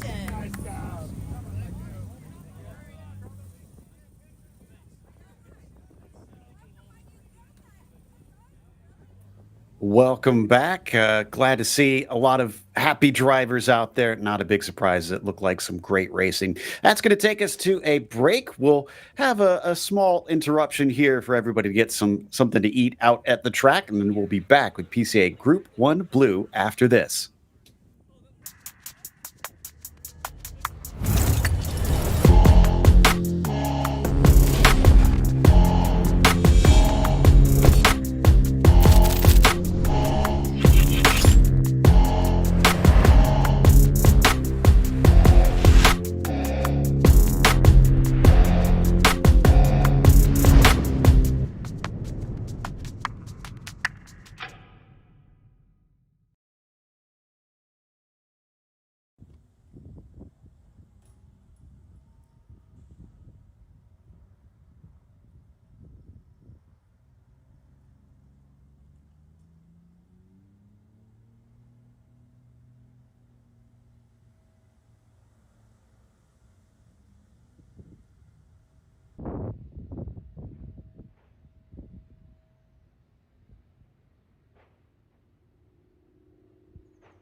At Hankook Tire, we strive to create a universal moment when the car and driver become one. Our aim is to develop a safer, more pleasant, and more comfortable driving experience from the moment the driver turns on the engine. Through strong braking power, smooth handling, driving comfort, and guaranteed safety, Hankook products deliver an authentic driving experience beyond mobility. Our tires provide total control of speed and direction while ensuring safety and comfort on the road. Embrace driving emotion and embrace the feel and excitement of being behind the wheel with Hankook Tire. Hankook competition tires are the perfect match of performance and longevity. Visit HankookMotorsports.com to buy today. OG Racing has been a national sponsor of PCA Club Racing since 1998. Headquartered in Sterling, Virginia, and staffed by PCA members and club racers, OG Racing is best in racing safety equipment and performance parts. The best products from manufacturers like Sparco, OMP, Alpine Stars, helmets from Bell, Stilo, Rue, brake pads from Performance Friction, Paget and Hawk, just to name a few, and are always in stock and ready to ship from their 12,000 square foot warehouse. Give OG Racing a call or visit them at www.ogracing.com and sign up for their newsletter. We're not just a one-off experience, we're a call to freedom. We're a place in people's minds where everyone can unleash their wild side with a passport to a world of possibilities, a spirit that breaks all the rules, uniting the famously bold and spirited essence of tequila from Mexico with the much-loved richness of peanut butter. Manibal is the bold embodiment of the party animal within us all. Here is where the ethics starts. Tequila can be purchased nationwide at manibaltequila.com. Club Reg is a supporter of PCA Club Racing and the provider of all registration for each of our races. ClubRegistration.net is a unique service because we put all of our customers first. You can use our services for free or with a small credit card handling fee. How can you go wrong? Included with both are custom solutions tailored to meet your needs. Find out more information at ClubRegistration.net. OG Racing has been a national sponsor of PCA Club Racing since 1998. Headquartered in Sterling, Virginia, and staffed by PCA members and club racers, OG Racing has always carried the industry's best in racing safety equipment and performance parts. The best products from manufacturers like Sparco, OMP, Alpine Stars, helmets from Bell, Stilo, Rue, brake pads from Performance Friction, Paget and Hawk, just to name a few, and are always in stock and ready to ship from their 12,000 square foot warehouse. Give OG Racing a call or visit them at www.ogracing.com and sign up for their newsletter. About to hit the track without coverage for your car? Buy HPDE insurance in minutes at LockedInMotorsports.com. Whether you drive a 911 or a Boxster, protect your car against physical damage during HPDE and track day events with HPD insurance from Locked In Motorsports, administered by Locked In Affinity. Coverage includes modifications you've done to your car, 2 drivers at each event, demonstration laps your instructor drives, and more. Worried about the trip home? Locked In Motorsports also offers off-track insurance for your non-licensed race car or track car while in transit, in storage, and in the paddock, plus options for your trailer, equipment, and tools. Insure your Porsche today at LockedInMotorsports.com. Miller's Oils is proud to be a Porsche Club Racing sponsor and to work with Racer's Edge as their North American distributor. Miller's Oils has been blending oil since 1887 and has an extensive product line for virtually every street or racetrack application. The technology implemented in Miller's engine oil and gear oils protects the wear surfaces of your engine and gear train on a microscopic level, significantly reducing friction and increasing the life of your engine and gear train. We encourage you to try Miller's and judge for yourself with the help of an oil sample analysis. As they say, the proof is in the pudding. Pirelli and Porsche have been a winning combination around the racing world for years. Pirelli is proud to bring that relationship to PCA Club Racing yet again in 2025. Make sure to see the guys from Frisbee and find the right Pirelli tire for your vehicle, or check them out on the web at frisbeeracetire.com. Pirelli powers nothing without control. Based in New Jersey, Precision Motorsports, or PMR, is a supporter of club racing and a new national sponsor for 2025. From the latest Cup cars to 944 racers, PMR has supported them all here at the track. True experts in their craft and dedicated to performance. Find them on Facebook at Precision Motorsports. New for 2025, Isringhausen will be sponsoring the GTD 1, 2, and 3 classes. Our group here at Club Racing are thrilled to have them on board. Over the past 30 years, Isringhausen has become synonymous with quality vehicles and superb service. The Isringhausen way of doing business has been one of offering excellent products at fair prices coupled with service that goes above and beyond what anyone would expect from a typical car dealership. We believe that good service is comprised of two components: a willing and helpful attitude, accompanied by competency in your field. We try to support an environment where each person who works here strives to serve each customer as they wish to be served, with dignity and respect. Because of these core values, Isringhausen has become and will continue to be a leading example in the industry. One of our latest partners, Track Day Tire, is happy to be supporting Club Racing through their Toyo, Hoosier, and Michelin tires. Use the code PCACR for a discount at checkout. The TrackDayTire.com team is passionate about helping our customers extract the highest level of performance from their vehicles on the track. Decades of on-track experience has taught us purpose-designed track-use tires are arguably the single most important vehicle component that influences driver confidence to obtain maximum vehicle performance. Making it easier for our fellow Track Day enthusiasts to obtain confidence-inspiring tires is our goal. We look forward to providing you access to the best prices and customer support in the industry. Every one of us has a moment that we fell in love with Porsche. Some of us were born into it, or took it in from culture.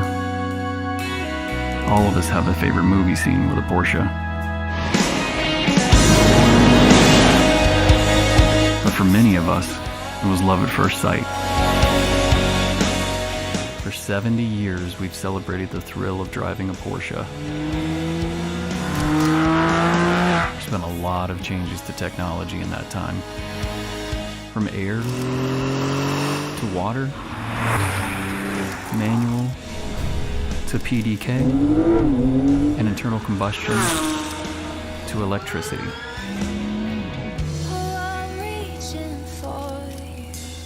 It's not just the cars, it's the people.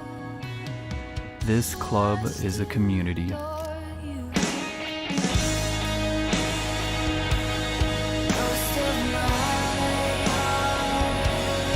Forging lifelong friendships and bonding over a shared passion.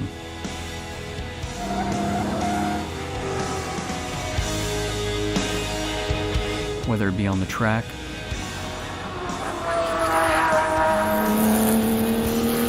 the open road, or in the middle of nowhere. Let's keep the passion going for another 70 years. From generation to generation, and from sea to shining sea.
Welcome back. It's time to go racing once again here at WeatherTech Raceway Laguna Seca. This time we have PCA Blue Group race number 3 getting ready to go. Should be an exciting one as they put on some pretty good racing. But this race, of course, is brought to you by TFB Performance. Built on racing, TFB Performance offers a full range of racing services that includes vehicle preparation, logistics, track support, and driver coaching. Whether you're just starting out in your on-track career or a well-seasoned racer, TFB is able to service the needs surrounding this incredible sport from street cars to full-spec race cars. TFB services are custom-tailored for you and can range from an arrive-and-drive program to a full season of pro racing support. Visit tfbperformance.com and learn more, and contact TFB. So we're getting ready to race. Let's go through the grid and bring you how this will start off. Tim Salveson will be on the pole with Kyle Washington once again trying to catch him from second, Alan Ritchie third, and Scott Diger in P4. From there, Rich Walton starts fifth today as John Nelson will be P6. Tad Cusack starts seventh with Alex Steele in the 8th position. From there, you've got David Fabi in the 9th spot and David Hodges in the 10th position. Walter Nielsen starts 11th today, followed by Dan Carusillo in the 12th spot. Andy Simpkinson in 13th. Robert Murillo in the 14th spot. Tad Sanders starts 15th today. He'll be flanked by David Higgins to his outside in 16th. 17th goes to Nate DeSantos. Chip Henderson will be starting in 18th. Row 10 has Baram Sunawala in 19th and Fred Veach in the 20th position. From there, looks like that is all of our field of 20 cars getting ready to start this race. I'm Joe Peak with Joey Atterbury once again up here in the booth. And Joey, we've got cars that are out with quite a few classes mingled in together. That has been a potent combination today. Yeah, it's going to be a busy racetrack out here at WeatherTech Raceway Laguna Seca, but thankfully these drivers have been able to manage those large fields all weekend long. So I don't expect to see anything different here. It kind of goes back to our point of this morning. You gotta get through some of these slower class cars if you're a faster class car efficiently if you want to stand on top of the class today. For sure. Right now, as they ease up at the top of the hill, they're going to start going side by side once they reach the bottom there, out of Rainy Curve, getting doubled up and getting ready to race here today with I believe, 40-minute event for the drivers. So plenty of time to try and get themselves settled in. Question is, who can be quick in those 40 minutes and try to get to the front? Washington going to be trying his best to see if he can make a challenge here. He was strong at the start of races yesterday and then kind of faded back a little bit as things went on.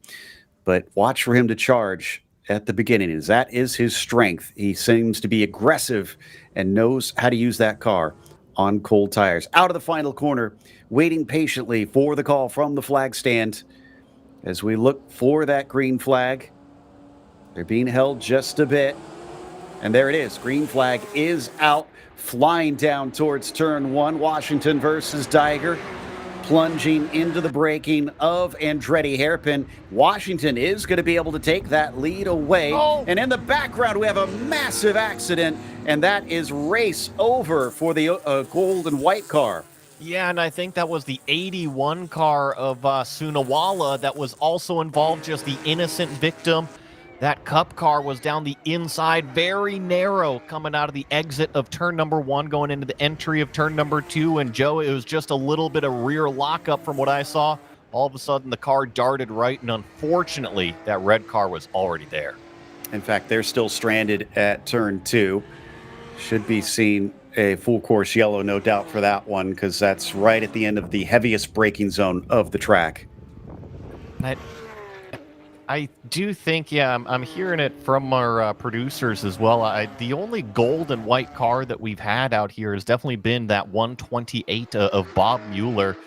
It was a little bit interesting how he was starting so far back in this field. So he was really trying to make up some ground going into turn number 2. You combine the dirty side of the racetrack that nobody drives on, plus cold tires, a full tank of fuel, and it spelled disaster. Just got a little squirrely, unfortunately. We are under full course yellow now, so drivers have done a good job easing up. Probably going to get picked up by the safety car, lead them around, and we'll have to remove these 2 cars from the track, as Mueller's definitely had a wheel askew, so I don't think he's gone anywhere. But on our cameras, I can see that red machine, as you mentioned, still beached on the entry into turn 2. Now, yeah, I can see the other car as well on one of our other cameras is still out there sitting stationary. So we'll send some wreckers out, and then hopefully we'll be back to racing, as this is a timed race, so it will keep ticking off time on the clock. Got the safety car out there, so it has already gathered up the field. And yeah, like you said, I think it's a little bit beneficial that this is a timed race versus a lapped race, because we'll have to get this cleaned up and then go back out there and get that green flag. I see the safety vehicles already headed down the hill to collect those 2 stranded cars on the outside of the Andretti hairpin. And we've had incredibly clean racing so far here this weekend, and this was not anything malicious. It's not like Bob Mueller was going down there with his hair on fire and just piled into a bunch of cars down at turn number 2. It was simply cold tires and what appeared to me like a little bit of a rear lockup. And you know that can happen on those cold tires, right? It's just not got the grip level that you need. It's the first corner. I know it's technically turn number 2. Just kind of locked up those rears. And honestly, it could have even been from a downshift, not getting that rev matching right. And if you lock up the rears, all of a sudden you can lose traction.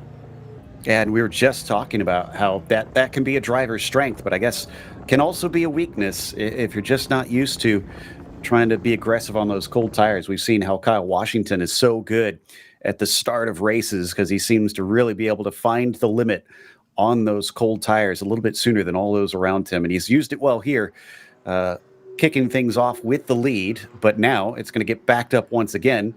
Will some of his own medicine be used against him potentially? The 47 of Diger is now in a good spot to try and fight back once we get restarted.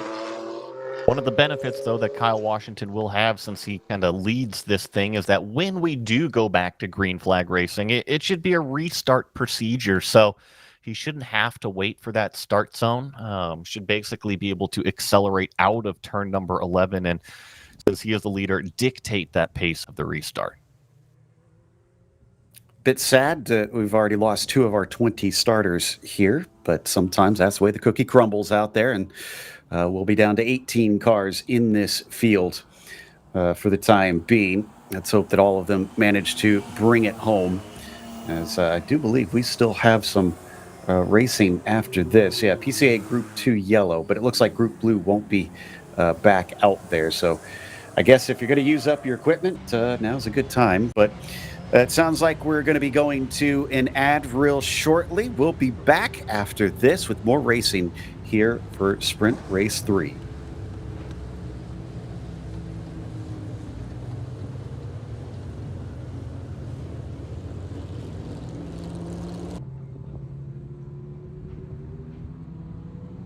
A household name in U.S. road racing for nearly 25 years, Toyo Tires has forged a reputation for winning, performance, and consistency. From the company's legendary Proxys RA1 to the 2-groove Proxys RR, they have a history of getting drivers to the winner's circle. Their quality and performance extends beyond the track, offering owners a full line of premium tires for coupes to Cayennes. They are proud to build many of the tires right here in the United States at their state-of-the-art factory in Bartow County, Georgia. We thank them for their support of Porsche Club of America through club racing and the high-performance driver education program. Be sure to check out their contingency program if you race SP1 or Spec Boxster. To learn more about the full line of Toyo tires, visit www.toyotires.com. Stable Energies takes pride in offering racers the very best in motorsport performance and safety equipment since 1978. Owner Bob Kikasik has been a PCA member for over 35 years and started club racing with PCA during its very first season. Located in northern New Jersey, Stable Energies stocks a wide variety of racing gear and motorsport products from top-quality brands like O&P,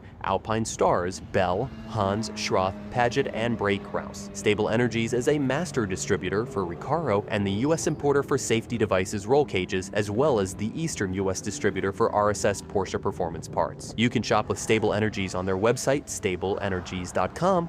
You can call and speak to a knowledgeable salesperson. They're happy to answer any of your questions. Or you can have one-on-one personal attention at their retail location just 10 minutes from New York City. PCA members receive special deals, so be sure to mention PCA Club Racing. Whether your fire system needs to be serviced, you need advice about a new race seater radio system, or you want to try on the coolest looking new driver suits, Stable Energies has yet covered. Motion Control Suspension, or MCS, has proven to be the evolution of premium motorsports damper systems. Their team is continuously developing and refining damper technology that is vastly different from other manufacturers, developed through hands-on involvement in GT and touring car racing. While their roots are in the highest levels of professional sports car racing, their products excel in all environments, from enthusiastic street driving to autocross track days to club racing and far beyond. MCS is much more than just a great product. They have many years of practical racing experience, both on and off the track, extensive knowledge of vehicle dynamics, and an understanding of driver expectations and needs. MCS is proud to be a sponsor of Porsche Club Racing and invites you to lean on their expertise for setup support and consultation. Built on racing, TFB Performance offers a full range of racing services that includes vehicle prep,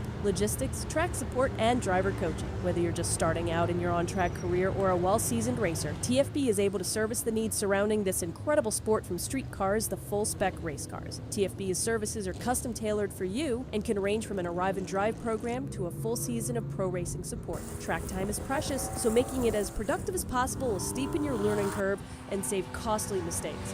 Tim Barber, the owner, is available to personally coach you and is taking customers to wins and championships in SCCA, Massa, SRO, Trans Am, USAC, and PCA. Visit www.tfbperformance.com to learn more and contact TFB.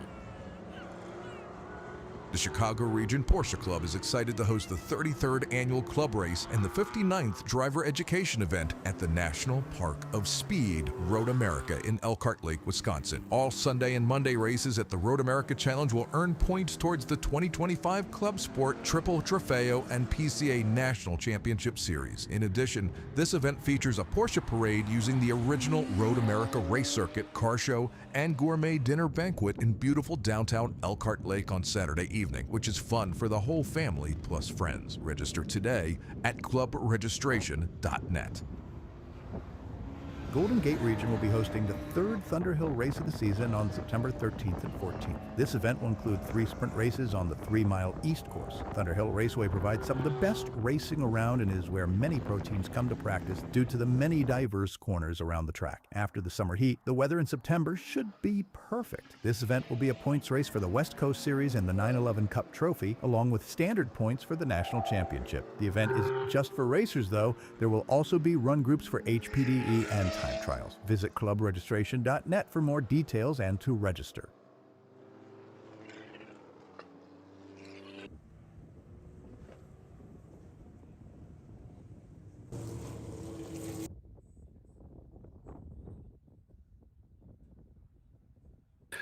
Welcome back. We're on Sprint Race 3 here for Blue Group and PCA. Unfortunately, we are under caution as soon as we kick things off, we had a little bit of an incident down into turn 1. Mueller and Sunawala wound up getting into each other under braking in that first corner. So we've been since waiting for them to clear up those cars, which looks like they're pretty far into that at this stage, Joey, and hopefully we'll be going back racing shortly. But this has eaten into the time. We're already down under 30 minutes left. Yeah, already 25% of the race has taken place because it's a 40-minute race, already 10 minutes by, and I still see Bob Mueller's car stranded out there on the exit of turn number 2. I'm not sure if they've got a loader hooked up to the front. Actually, no, it does not have anybody out there on the front end of this car right now, so we're still going to have to pick up the 128. See, it's still sitting out there and now the track workers are getting over to it. So I'd probably say at least another 2 laps under yellow here. Well, that'll make it even more of a sprint race once we go back to green. If you're out of position, this definitely doesn't help you. Granted, everybody will be closer together, so hopefully you can get more cars in one. For Kyle Washington, could mean less time that he has to play defense if things go as they had been in the previous races, where he seems to maybe lose a little pace towards the end of it. But maybe that means that he can push a little bit longer because, well, maybe less conserving tires, Joey, if we have a shorter race. That's a good point there. If you maybe feel like your car is kind of falling off on the long run, maybe a shorter race will definitely help that performance be able to kind of run away and use up all the good in the car. And by the time the good is gone, it's already the end of the race. So I think that's exactly, like we said, what Kyle Washington is probably hoping for. But he had a terrific start, and he was actually starting to gap it out over what was second place on the racetrack, Scott Diger. So I think that these drivers are probably just anxious to get back going again. They really didn't get into a rhythm. Remember, it was turn number 2 on the first lap that had that incident. So I'm sure all the drivers are ready to go back green. Got that itchy right foot, without a doubt. Just wanting to get back up to speed. No fun, really, just kind of putting around here behind the safety car, but safety comes first, so we need to make sure and clear those vehicles. Then we'll get back out to running. Do see what looks to be one of the safety vehicles down in turn 2 right now. It is not hooked up to the back of that Porsche, so we're still going to have to sit tight for a little bit longer. Working as hard as they can out there to try and get things cleared up. But as it stands, Washington's still leading since the start of this race. Diger is currently second. Alex Steele's managed to get into third place, with Rich Walton currently running in fourth, and then top 5 are rounded out by John Nelson. Look at the damage on the right front that we can see there on the 128 there with the flatbed in the foreground. So they are just getting ready to scoop that thing up, and then we'll be back to going. Yeah, like you said, I think the flatbed has finally arrived on the scene there. So, yeah, they'll have to pick that thing up. And you're right, it was just front right damage. They just got in really deep into turn number 2, had everybody stacked up in front of them. And whether it was a rear lockup or a missed downshift or whatever it was, definitely ended in tears down there for not only Bob Mueller, but also Sunawala that we mentioned there in that red number 81 car, which was really just kind of the innocent victim in it all, just kind of going down into turn number 1, minding their own business, and all of a sudden kind of got clobbered on that left side. So hopefully that car can be repaired. I'm not sure if they're going to be racing it all later today, but hopefully it's not too bad. Getting some information that the 341 of Connor Henderson had his dad in the car yesterday for the races, and they broke the SB3 track record. So Connor's actually the club racing business manager for PCA. So that's a little feather in his cap, or at least his dad's cap, I guess you could say. That is quite a fast car. So now he's going to have to live up to that. Field is making their way through the corkscrew, just patiently waiting for the Laguna Seca track crew to get this other car up onto the bed. In fact, I see that it's already getting up onto the flatbed, so I've got my fingers crossed maybe one more time around, and then we should be all cleaned up, ready to go back racing. They're doing pace laps, or I should say safety car laps, just under 3 minutes, about 2.5 minutes. So probably about 20 to 22 minutes is what we're going to be going on the clock once we're actually there. So, yeah, I'm with you that I just saw them lift that car up. So it does look like this should be the last time around behind that safety car. And then off we go for about a 23-minute sprint or so, almost half the time that they should have had racing. Everybody's going to have to boogie to try and make some overtakes. There we go. Good shot of a sad-looking car, Bob Mueller's, leaving exit stage left. and back to the paddock to hopefully get some good repairs. And I'm not sure if they're going to take a look at it, but saw a little bit of debris on the racing line down there. It was small pieces, but once again, when I put on my competitor hat, I'm always trying to find any outliers or find any differences out there, and definitely don't want to be driving over any debris out there on the racetrack. That's a good point. Good catch on that. We'll try and watch when we get another shot of that one. See if there is anything in the way. I don't see any track workers over there right now. So if there is, they haven't gone and picked it up. In the meantime, lights are still on the pace car. So we don't have the signal yet. However, it looks like to me from all the camera angles I can see that there's no more safety vehicles on the track. And there we go. Lights have now gone off. We've got confirmation. The drivers are going to be happy. You're going to see them start to wiggle those cars around, weave them left and right, just like we see our overall leader, Kyle Washington, do, just trying to clean up the surface of the tire. It's kind of twofold. Not only are they cleaning the surface of the tire, but they're starting to put a little bit of friction into it, a little bit of heat into that tire surface. And then also you'll see them jump on the brakes there. It's important to warm up those brake pads. These are racing brake pads on these cars, and they don't work at regular street car temperatures. So you'll see a lot of heavy acceleration, heavy braking, trying to get those brake pads ready and also the tires up to temperature. All right. I think they're bunching them up as everybody gets ready to go. Remember, going to be single file on this restart since we have started the race, even though we didn't really get more than a corner under green.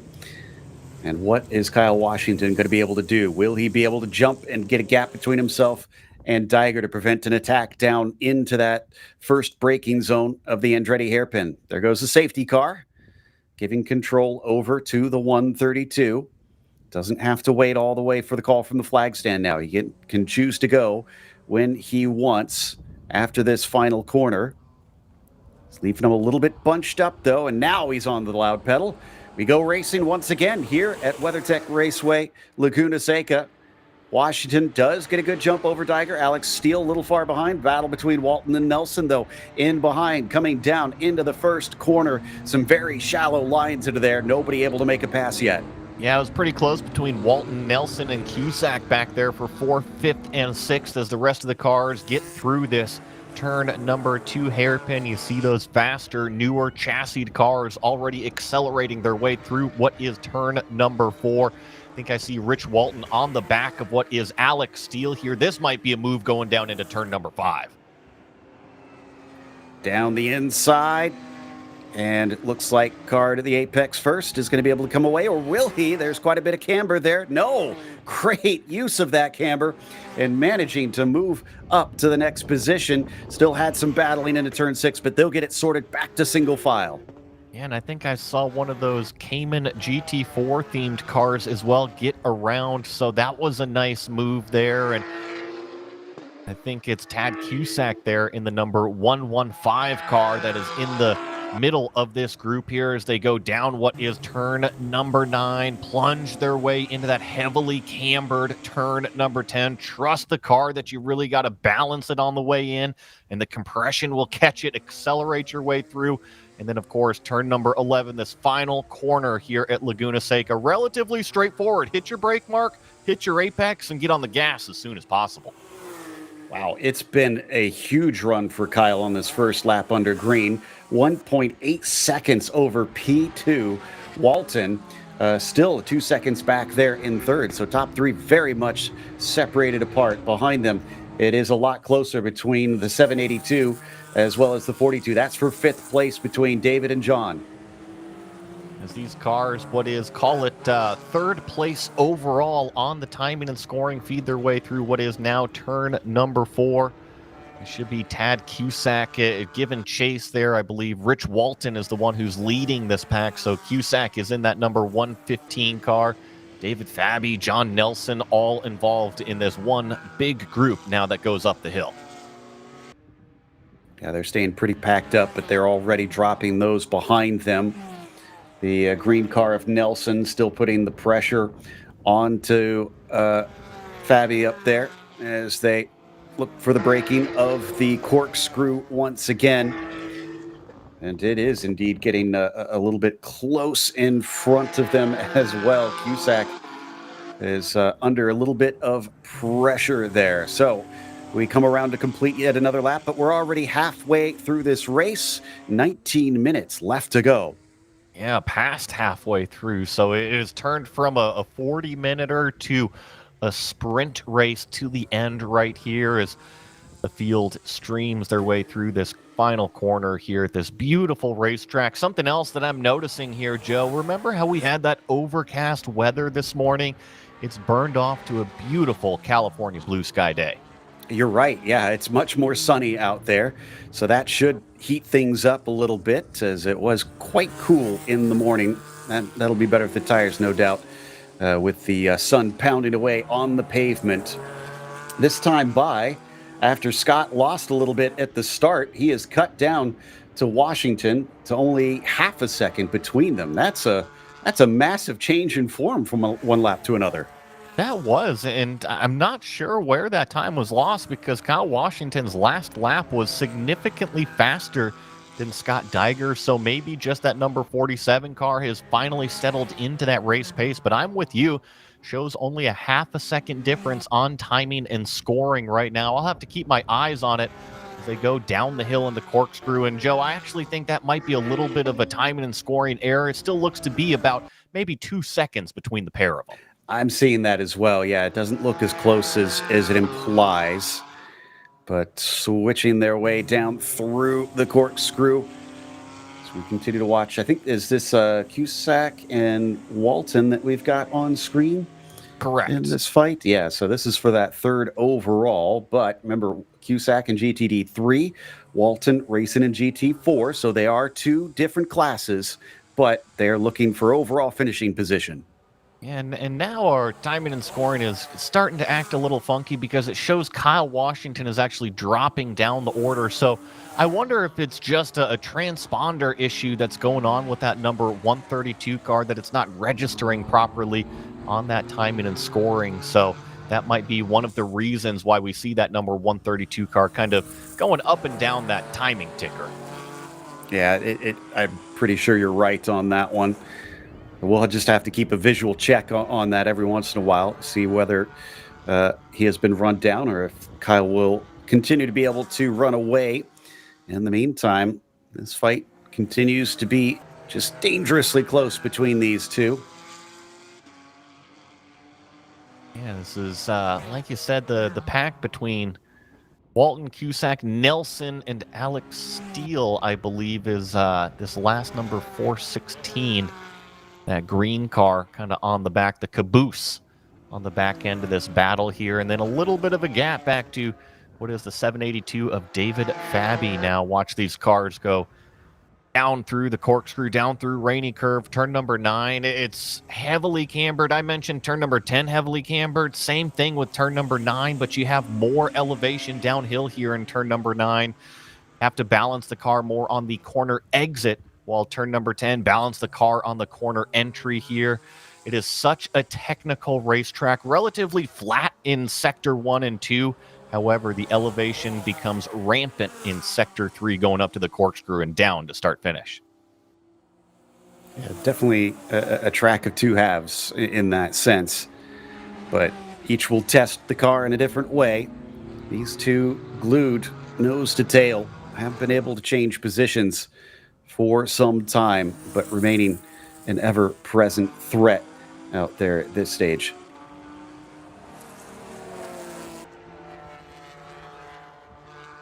Looks like they're just working their way through, logging some of these laps out here. When you've got 2 cars that are very, very similar in those performance levels, it can be very difficult to get around. And as a driver, you just have to start analyzing it. Am I a little bit faster maybe in this section of the racetrack? Am I better on the brakes? Or is the competitor maybe a little bit faster on corner exit out here? So it's just all about that analyzation and figuring out maybe where you can kind of creep up and start to show some attacks. This looks like Tad Sanders and Robert Murillo fighting for 12th overall. And Sanders running a 911 Cup, Murillo in SP 911. And I think that is our leader in 911 Cup, actually, in Tad Sanders. No, excuse me, Andy Simpkins is one ahead of him. Just saw that now. So he's got a little bit to make up to get to that car. And Joe, I'm wondering if this is actually the 341 and the 68 of Simpkinson and Henderson that we were just watching, because at least on my timing and scoring, well, you know, maybe I shouldn't be trusting timing and scoring after we've been pointing out that Kyle Washington has been having those issues. But there's quite a few close battles out here, just trying to make out the car numbers, which can be rather difficult, even just with the trackside cameras. Exactly. And so apologies if we do get things a little wrong here or there, but doing our best to try and bring you the information from the track. That was a very wide run with our green car that's been chasing, as they went all the way out on the outside of turn 2 there, and you can see the damage that has done to the gap. I believe that is the 42 of John Nelson there in that green machine. Jump back up to this close battle up here with these, I believe you were saying these are 911 Cup cars. Now, obviously, when we mention Porsche and we mention Cup cars, brain might automatically go to one of these new GT3 Cup cars. But got to remember, these are the spec classes here in PCA as well as POC that we're covering here this weekend. So even though it says GT3 Cup, it might not be a 997 Cup car or a 992 Cup car. It is the class that they are racing in. Yeah, PCA has their own class denominations out there, so basically forget what you're used to hearing about Porsche naming systems, as this is their own thing here in PCA.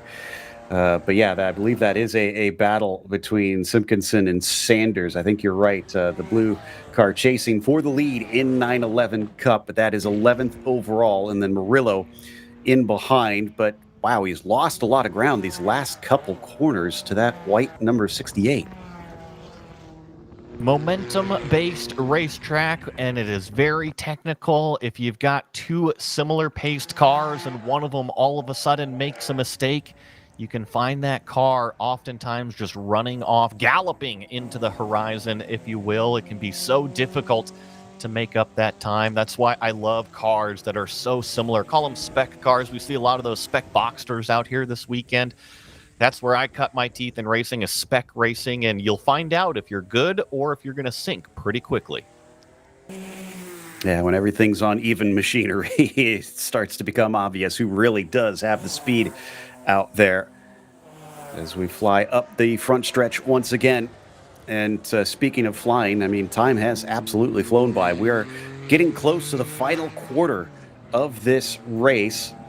Still have 16 cars on circuit currently after losing two at the very first braking zone of lap 1 down into the Andretti hairpin. Again, if you're just joining us, that's Sunawala and Bob Mueller, who were out before the race really started. Yeah, like you were saying, starting to close down the stages here in this race. It was a 40-minuter, and all of a sudden, because of that yellow flag, it turned into a little bit more of a sprint race. When did we go back going? About 22 minutes or so on the clock, and now we've got half that, 10 minutes remaining, as it seems like some of these faster class cars, in fact, that's our overall leader, Kyle Washington, starting to make his way through this battle. He's got to be careful here. I think that is still Diger close behind him. Let's see as they go by. Yeah, I think that is him that is giving chase here. So he's not completely out of the woods. He's been trying his best to just stick with him. And the lap traffic does seem to have helped a tiny bit. He's still a few car lengths behind. Not quite close enough to try and make an attack. But another little gum up of the works with that lap traffic. And it could be a chance to maybe steal the lead away. But you are 100% right. It was kind of like call it a 2-second margin between first and second. And all of a sudden, Scott Diger has cut that at least in half, down to about, call it 15, maybe 20 car lengths between the two. And as they cross start finish, officially 1.1 seconds. So that last lap out of our second place car, right on pace, pretty much identical with Kyle Washington in front of him. And we said that has been kind of the trend for Washington, quick at first, and then things ease up. I don't know that this one is necessarily the tires, though, slowing him down. I think it is more this traffic, maybe just trying to play it easy, play it safe here, because he's got a good look at a potential win in this race, not just for the overall, but, of course, the GTA 3 class win, which will certainly help him out. They'll get by another of those lapped vehicles, and they'll be able to just be seeing each other without any interruptions between the two cars. But look at the distance that Kyle has once again been able to lay down. That says to me, my instincts before were right, that it is not necessarily him losing pace. It's just traffic has been backing him up. Agreed. I'm in full agreement with you, and I think we're about to test that theory, Joe, because I don't see anybody in front of Kyle Washington right now. He has got a clean racetrack to focus out the windshield. All he's got to do is look at the brake marker, go to your brake marker, don't overstep that limit, roll the speed through the apexes, be nice and smooth. You know you've got the overall pace to go out there and kind of start to stretch it out that little bit. You just need to put your mind to it, and sometimes that includes turning off those rear view mirrors and what's there. And apologies if anybody was getting a little confused with the tower on the left-hand side. Looks like we may have gotten that sorted now, and the timing looks a little bit more accurate than it was before. Diger being shown about 1.1 seconds behind, which does seem a lot more correct to me. Rich Walton being scored as second or third on track, but a ways back there. They've absolutely dropped that number 9 machine, though, that he is still on the overall podium, and he is leading GT4 right now. About 26 seconds back, so not even one corner, not even two corners, but a significant, call it about a third of the track back from our overall leaders here. So our theory, right, is Kyle Washington faster in clean air with no traffic in front of him. I don't know, Joe. It looks pretty similar right now. Maybe Scott Diger is starting to get something later in this race. Yeah, it seemed like he was pulling away for a brief moment, but now it's looking just that tiny bit closer. Is the clock now ticking, and the time is starting to be up for Kyle Washington's rubber? Is it once again wearing out as Diger reels him in? In fact, looks very strong at the end of this lap. Washington will have to try and survive for the final 6 minutes. And no, Washington not getting slower unless this is another timing glitch. I'm showing him as setting his personal best and the overall fastest lap of the race. Yeah, 30.793. I think he really honestly made it all up and call it the final 2 turns, because Diger was very close to him going into turn number 10, but then all of a sudden coming out onto the straightaway, that number 47 lost a huge amount of ground. And the same thing here in sector number 1. I mean, Kyle Washington has either found another gear, or Diger kind of made a couple mistakes early on in this lap and late last lap to kind of balloon up that gap, which is easily now 1.5 seconds. It is a teeter-totter of a battle, because at times one seems very quick and then the other switches it up and is able to start to run away. They'll go by Veach now, staying off to the side. Veach doing everything he can not to interrupt this battle, although he might be in a bit of a difficult spot for Scott. Scott can only watch the rear of that yellow machine through the corkscrew, and now he's finally freed himself. Our leader is saying thank you, thank you, thank you, because what was less than a second, maybe just a couple laps ago, has now definitely grown. Kind of skating the tires there on entry was Kyle Washington into turn number 11. I think that kind of goes to show you his demeanor right now. He is in full attack mode, even with 5 minutes remaining. Yeah, over 2 seconds between P1 and P2. And without anybody close enough, it's basically a fight just amongst themselves here at the end of the race. Less than 5 minutes, and Scott has got to get on his horse. Can he reel him back in, especially with us not seeing much in the way of traffic? I see one car just in front of Washington here. Trying to see if we can make out who that is. Might be either DeSantos or Higgins. I think that is DeSantos actually in front of him that he is starting to catch up to. Probably will get him either at the end of this lap or sometime over the next lap. Maybe even by the top of the corkscrew here. Kyle Washington's already rapidly approaching this car. So, yep, already letting them by on driver's right. Unfortunately, though, for Diger, he is not going to clear that car before the corkscrew. It's not going to hold him up very much, but once again, just it depends where you catch this traffic. Do you get through it efficiently? Is it going to hold you up? Scott's going to definitely have to dive down the inside there, so maybe not held up a ton like through a corner, but compromised his entry slightly. Yeah, it's not been going the way of Diger. And credit to Nate DeSantos. I think he facilitated those passes as best as he could and even had his blinker on to make sure and signal which way he wanted Scott to go down to the inside of that turn 10.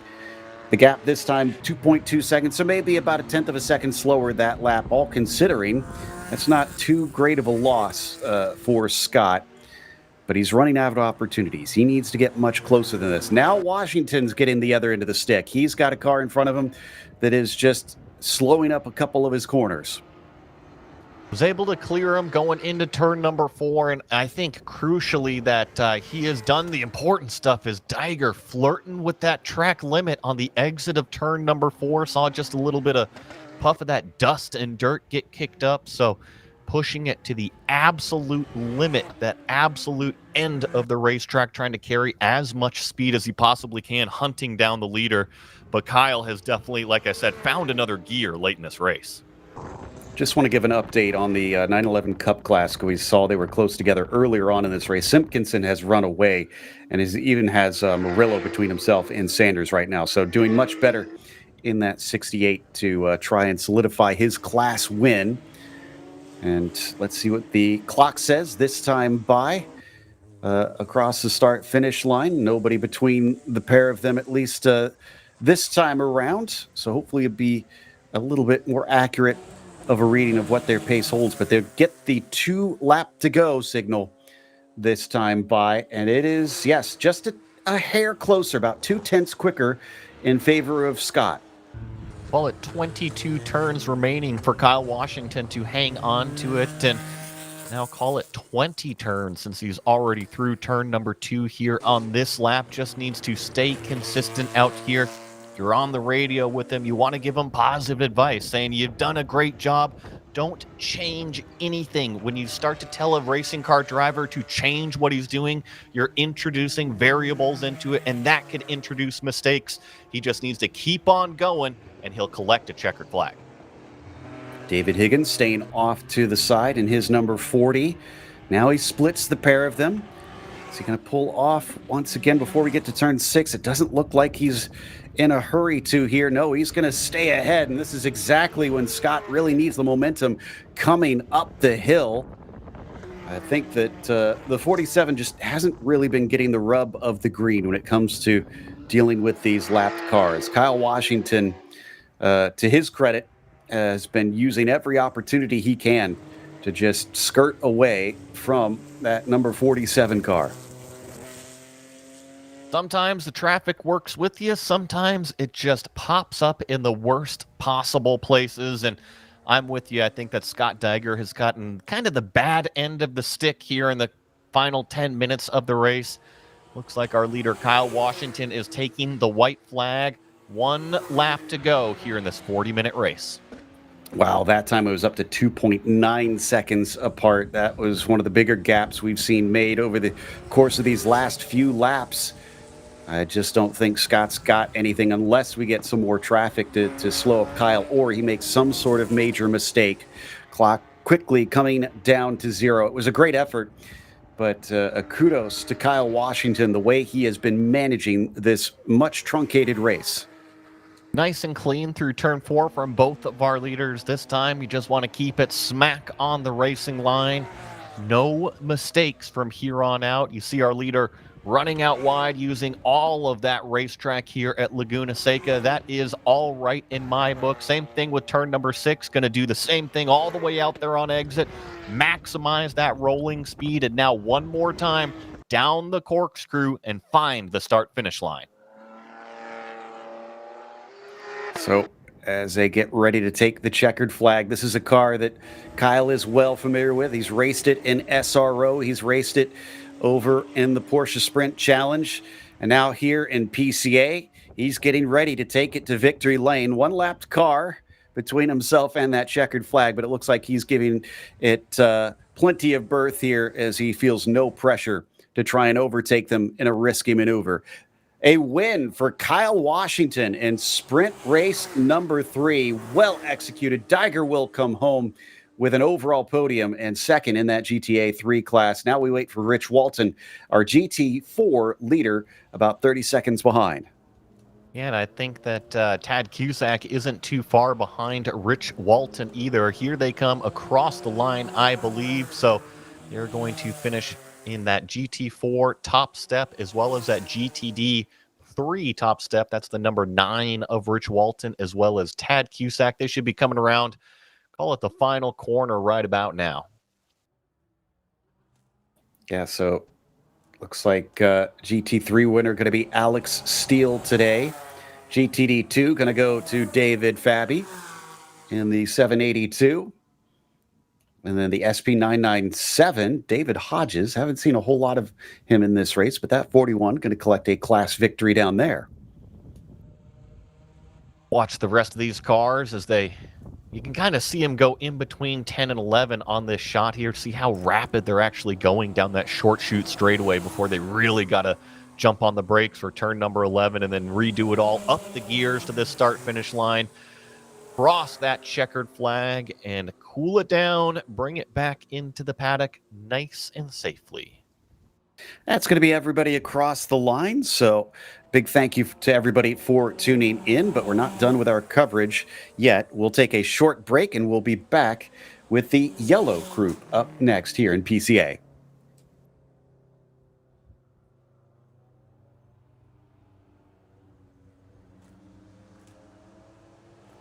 Partners of club racing for over 30 years, Eurosport Porsche Road and Race is a Porsche specialty shop with 2 locations in Illinois operating since 1984. Whether you have an early air-cooled car from the 60s or Porsche's newest cup car, we can provide all your service and parts needs. We are the one-stop shop for all of your Porsche repairs and race builds with a large inventory of Porsche parts and race gear. Apex Racing Performance, premier racing outfitters, provides racing equipment and product support to motorsports enthusiasts. A member of PCA since 1991, Clark Hammerly and his wife Linda both hold competitive racing licenses and install, use, and test the equipment they sell. This enables them to provide unbiased technical assistance on installation and use of their products. From helmets and race apparel to personal cooling and fire systems, Apex Performance also stocks performance friction brake pads for all Porsche applications. They invite you to visit their showroom in Merle's Inlet, South Carolina, shop online at www.apexperformance.net, call toll-free, or view their track schedule online. Mention PCA Club Racing to receive a discount on your next purchase.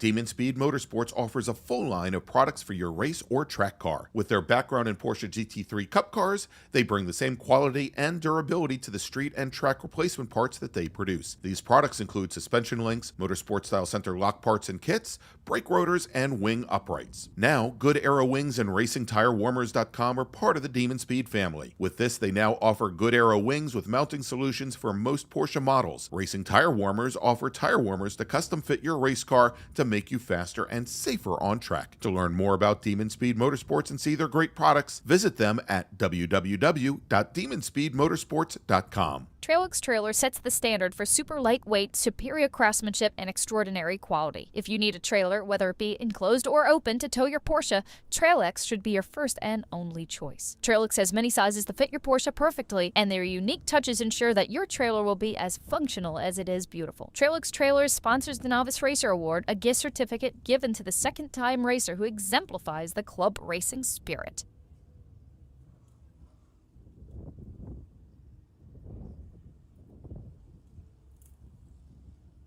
Welcome back to WeatherTech Raceway Laguna Seca. I'm Joe Peak with Joey Atterbury, and we're getting ready for PCA Group 2 Yellow. It is Sprint Race 3, and it's the last PCA race of the weekend. So now is the time to try and perform.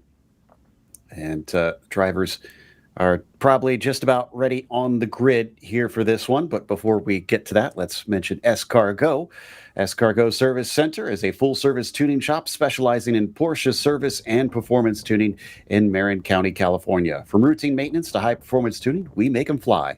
With factory-trained technicians, S-Cargo can tackle mild to wild, from routine maintenance on your street car to dyno tuning your race car. Whether it's a brand new or vintage one, they've got you covered. Go to scargoracing.com to learn more and schedule a visit. Let's see, we've got our track worker out ready at the paddock exit. So it looks like we're just getting ready to go racing here very shortly. Anxious, right? Anxious to get back out there on the racetrack. And sure enough, here we go, getting this official grid lineup for you. The Spec Boxsters are back out there, and Rob Walker and Alistair Belton will go at it once again. Hunter Allen will be starting from third behind them, with Stephen Watkins in the fourth position. Joe Koo will be P5, with 6 going to Dallas Carroll. Then it is Bruce Toes in the 7th spot, Doug Baccignone in the 8th position, Ken Johnson in 9th, and Earl Harrington starting from 10th. John Haas in 11th. We'll have Trygve Isaacson starting from 12th, and it's 13th for Howard Robinson and Alberto Abreu in the 14th spot. Tim Martin, 15th today, with Mark Bosher in 16th position.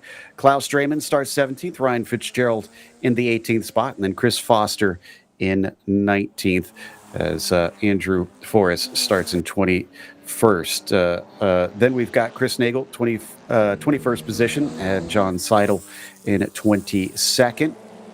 As that is John Burke on the next row of row 12, 23rd. Kyle Karekvi in the 24th position. That is all of our drivers getting ready to take to the track here today. All right.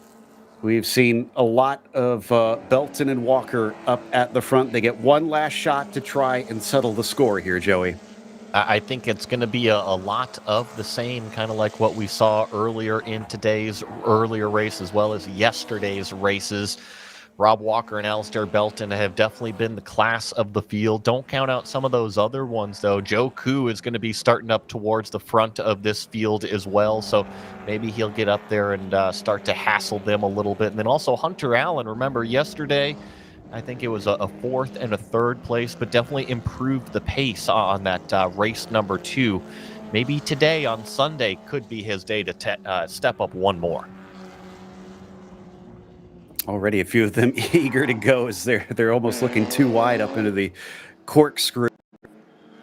But back down the hill we go. Yeah, no wonder they get them back single file for the most part. I wouldn't want to try and pace through their double file, but they will get up into proper columns here now that they exit out of Rainy Curve. 24 cars getting ready to go racing, and these Spec Boxsters. But who can come out the winner in such a closely matched field? Is such a tight form of racing here in these Spec Boxsters, where it's difficult to find an edge over your rival. They're going to be brought around as Walker will lead the way on the inside. Belton to the outside, looking to try and stay with him on the jump. They look for the call now from the flag stand as they wait for it to wave green. And there it is. Green flag is out. We are on our way and accelerating almost 4 wide in the background. Someone actually getting into the dirt, trying to avoid some of all that packing up in the mid-pack. Meanwhile, under braking, look at that, sending it as far as he can go. Belton's going to try to take this one away. He might have to lose second, though. Coming back up the inside, that's Allen. Yeah, terrific job there for that 3rd place car of Hunter Allen to try to stick his nose in there. Didn't quite get 2nd place, so it is Rob Walker leading the way over Alistair Belton. And like you had said, on that initial start, we were 4 wide up through turn number 1. There was a close moment going into turn number 4, 3 wide, but thankfully no contact. Yeah, I wouldn't recommend 3 wide passes into turn 4, but someone felt brave enough for it. We're still sorting them out coming up into turn 5, but the front of the field seems to have gotten the message. They are single file pretty much all the way back until 8th place, but it is Rob Walker leading Alistair Belton, as they have been going at it mano a mano pretty much the entire weekend, with Hunter Allen kind of hovering behind in these PCA races. There was a little bit of a defense, though, from Rob coming into the corkscrew. He doesn't feel completely safe. No, so it's 1, 2, 3, 4 right now, trying to break it away from the rest of the field. And as we already see, the top 3 are starting to try to separate themselves from 4th and 5th. And if anything, it's actually the top 2. I was hoping that Hunter Allen might have been able to attach himself to the rear bumper, but it seems like the pace from the 206 as well as the 171 extremely fast in these opening couple laps. Watkins also not that far behind Allen, too. So we might have a case like we saw with yesterday, where P1 and P2 battle, P3 and P4 have their own little fight. And let's not count out Dallas Carroll, because at times he was able to keep up with him, but he might need just a little bit of help. Down into the braking for Andretti hairpin once again. That's looking a little bit more orderly this time by. Yeah, and I'll have to try to pick out the car number. It's this blue car with the orange wheels. Been very, very aggressive on those brake markers. Been looking down to the inside several times on that opening lap, and he's been trying to threaten a pass a few different times. I actually think he was one of these cars that was 4 wide on that initial start of the race. So what may be relatively calm up front in the middle of the pack, look at this, still very busy going into 5.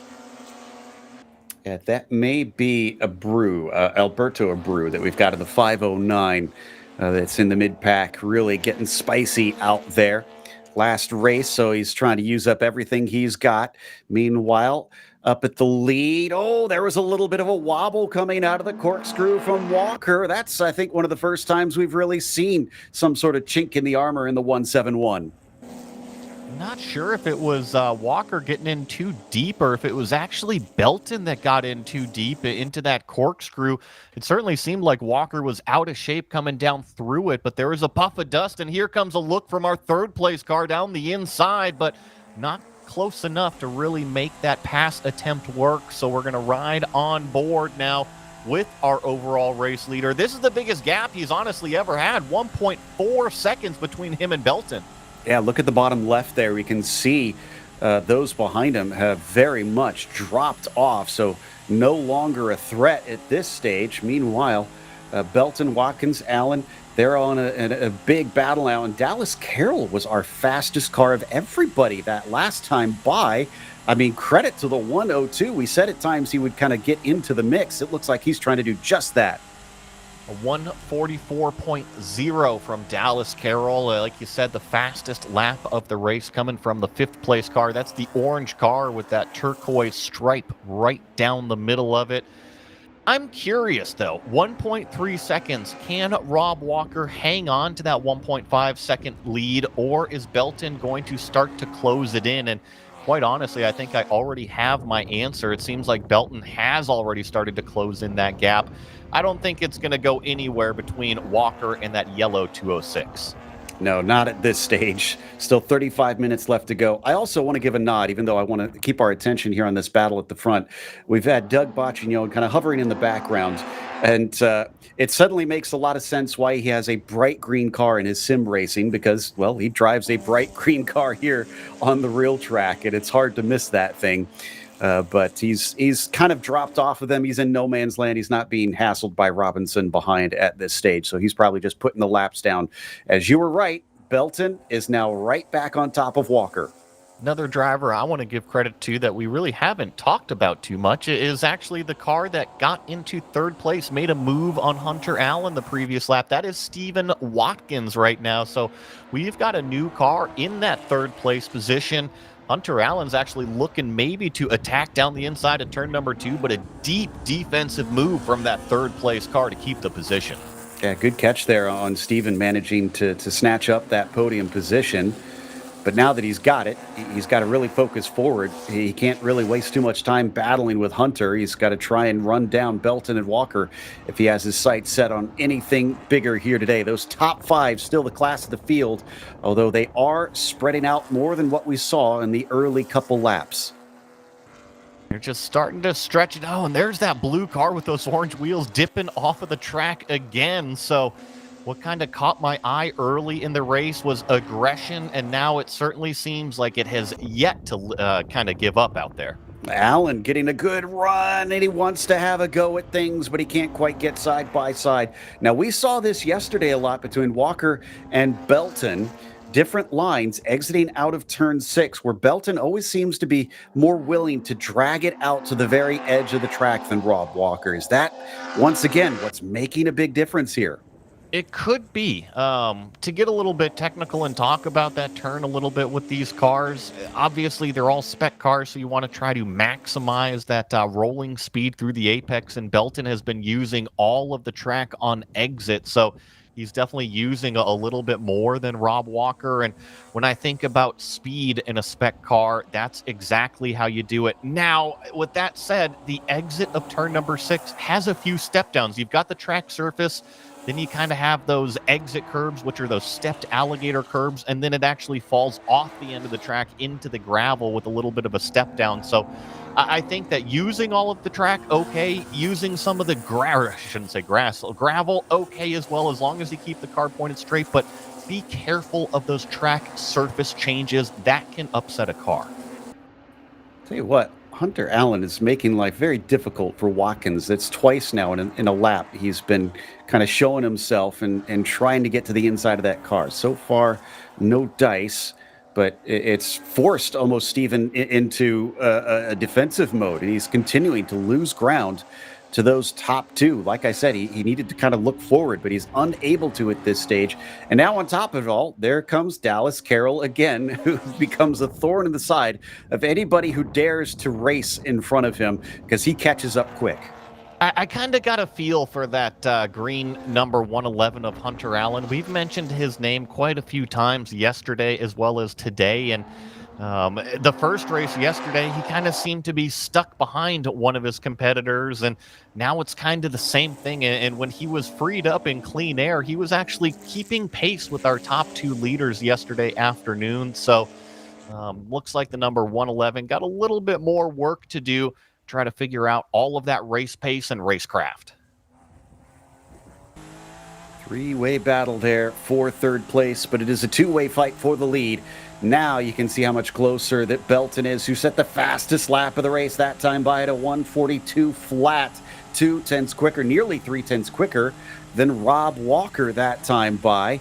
He doesn't go defensive down into the corner, just runs his racing line. He knows that that yellow car isn't close enough in the mirror to actually stick it on the inside of the apex. So he just continues to try and do what he does, set the fastest times he feels is possible.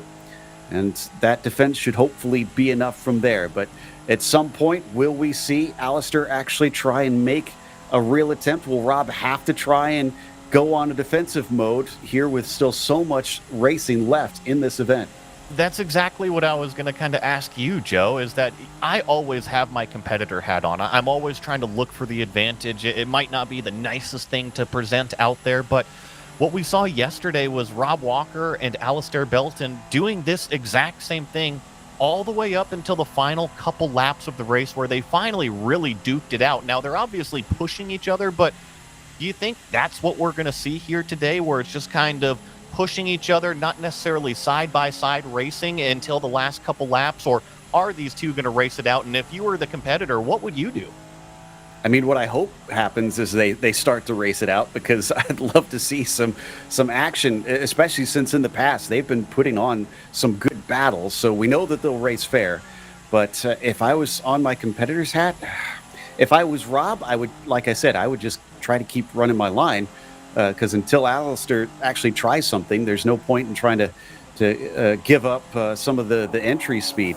Alistair, though, on the flip side, I do think he needs to maybe try and start getting into the head of that 171.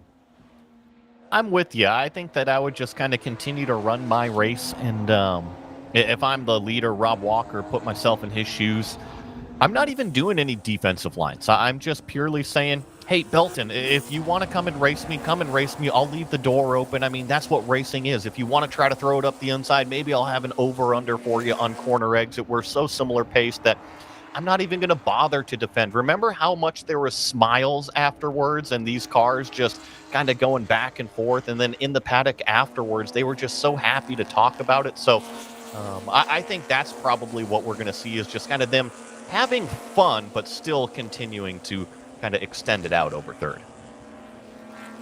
Big pack here down in the mid-pack here. I think this is for 14th position or so. Fitzgerald, Foster, Draymond, McDuff, Boschert, all in a line, being chased by just a pair there. I think that is actually McDuff and, Boschert, and Forrest that are trying to keep up with them. But up at the front of this group, things looking pretty tense here. Yellow machine belonging to Draymond to McDuff, with Draymond in the green machine, Foster in the white number 19. Keep mentioning McDuff back here, and my ADD brain is wandering. I remember you mentioning a nuclear power plant operator. I wonder if this is the same Simpsons-themed driver out here. Well, I'll have to check my bios here to see if that is... Because, Duff Beer, right? Okay. I see where you're going with it now. I'm the slow one, apparently, as our producers were also getting the joke before I did. In the meantime, 3 wide, potentially coming down into the final hairpin, side by side through that corner. But out the other side, Yellow Machine has just a nose ahead, but not for long. Better momentum carried by the green and white. So that is Draymond that takes the position now. Yeah, I think that, like you said, that was Draymond ahead of McDuff, and now McDuff looking down the inside there. Not quite close enough to get that bumper up along that rear axle to kind of have room in the corner, so follows back in the tire tracks. I actually really liked the line there at the entry of turn number 3. I'm beating a dead horse over here, but you have to maximize the width at Laguna Seca. If you're not using these entry curbs on the exits or on the outsides of the corners, guess what? You're leaving potential room on the table, leaving time on the table. So got to maximize every corner. Is another deep look down the inside. Got the nose chopped off there. Can't do that too many times, apparently. Things get a little aggressive out there, almost to the halfway point in this race now, as they are being led, I think, by Ryan Fitzgerald, it looks like, at the front of this group, being chased by Chris Foster. Oh, he's getting awful close, under braking into the corkscrew. But he's got to watch out, because Draymond now is all over the back of Foster as well. So the line compresses once again, and he's going to go for another try, seeing if he can get by Fitzgerald. No dice quite yet. All of them very shallow coming down into turn 11. Yeah, Foster's looking to the outside there. It's got company to the inside, and now it's going to be really busy again down the front straightaway. Let's see if they kind of sort themselves out into single file. No, I think that's McDuff still side by side, but he is on the right side of the road, this time going down into turn number 2. So looks like he's going to get that position back that he lost maybe just a couple laps ago. So move that yellow car up 1 spot. He's going to focus his eyes forward, but he also has, call it 3-4 cars out the rearview mirror. Duff Man says, oh yeah, I got 16th place right back. So that's nice the Kool-Aid move. Man that says, oh yeah. I think there is a Simpsons quote where he says, Duff Man says, oh no. But I may be remembering falsely, so it's been a few years. In the meantime, I'm not sure if McDuff likes us giving him that nickname. And regardless, he is still doing everything he can, not letting an overtake slow him down. Can he set his sights now on Chris Foster, who was looking forward to Fitzgerald, could be distracted by the car ahead and pull a sneak attack. 1, 2, 3, 4, 5 cars up in the train, running up the hill. Like you said, Fitzgerald, the front of this, and Foster just looking for a way by, a little bit deep there into that braking zone at the top of the hill. is going to allow everybody to kind of stack up behind him. That previous lap, I was really noticing when all of those spec Boxsters were too deep into the corkscrew, they kind of ran over that second apex curb, all of them kind of bouncing off of the bump stops over there. You saw huge amounts of compression, and once again, a defensive line here from Fitzgerald, almost getting nudged into that apex. And McDuff, I thought maybe would have a chance to try and set them up, but he couldn't quite get down to the apex as he wanted to. No, he does get a good run off the corner. Foster vulnerable, but it's going to have to be around the outside. If he doesn't get back into line well, then unfortunately Draymond could deny him that. No, he's not near close enough. He's instead dealing with a car behind him. They actually make contact, somehow catches it. That's Boschert, who just got a little bit too eager. Yeah, Mark definitely got a little bit of a door in the side, but talk about some quick hands to be able to catch that oversteer moment in the middle of the corner, recover from it, and really only lose, call it one position. Now, he's got to put his visor down, get back to it, see if he can make up that track position that he's lost. He's not too far back. If I was to guess, only about 1 second back from those cars that he was just mixing it up with. And sometimes that's all a driver needs, is a little bit of red mist to go catch him. Just a small update on our overall leaders. It's still about half a second between them, but Watkins is somewhere in the range of 7.5 seconds behind down in P3. They've definitely dropped them at this stage. It's mostly a two-horse race up at the front. It is a mini-horse race here, still fighting for that 14th position, with Fitzgerald doing an excellent job considering how many cars are so close behind him. Oh, and it's into pit lane for McDuff. What's happened? Not sure, but yeah, I'm with you. That yellow 372 has pulled it off of the racetrack. Drivers left with 22 minutes remaining. Defensive fully from Fitzgerald that time in turn 11. Chris Foster was pretty much next to him. He tried to capitalize on a late apex, but just couldn't get the power down, and now he has to sit here 2 car lengths behind Fitzgerald in the slipstream. I don't think it's going to be close enough even to make a move down here into turn number 2, but Fitzgerald covers it off in the middle of the racetrack anyways. One less driver in this merry band, but this did leave a gap between Foster and Draymond because of that yellow machine dipping out. So Foster maybe not having to worry as much about what's behind him for as many laps. Someone's kicked up some dust coming through turn 4, apparently, as we see a lot of it around. Will we see Foster try to be more aggressive until Draymond catches back up to the back of him? Here's the problem, is that Fitzgerald in this green car is taking all the prime real estate on the entry to these corners, and as long as you don't slow yourself up too much in the middle of it, you can still get on the gas, at least in these spec cars. Remember, they don't have 500 plus horsepower, so you can be a little bit more antsy on that throttle pedal, really mash it and not have to worry about it too much. And once again, Fitzgerald's defensive going up the hill to the corkscrew. This might be an outbreaking attempt on the outside of the racetrack, can be very difficult to do. And once again, just Fitzgerald comes out on top. I thought for sure, because Fitzgerald was so shallow into turn 6, that Foster would get a better run out of there, and he did, but it wasn't enough of one. Now, are they starting to catch Ken Johnson? That's the white car in front of them. What's the last lap time look like? No, last lap time they weren't. Oh, no, and Johnson's actually going in, so he might also have a problem. Yeah, and I'm not sure if that is the 777 or if that is just a slower back marker car. I think we're about to find out exactly. No, it is Ken Johnston. So that is the 777 in pit lane, Joe. Multiple drivers having issues late in the race. Well, I shouldn't say late in the race. We're now just hitting that halfway mark. Not having this interrupted by a long caution period has been really beneficial. We've gotten lots of running. We still get to do the same thing 20 minutes over again.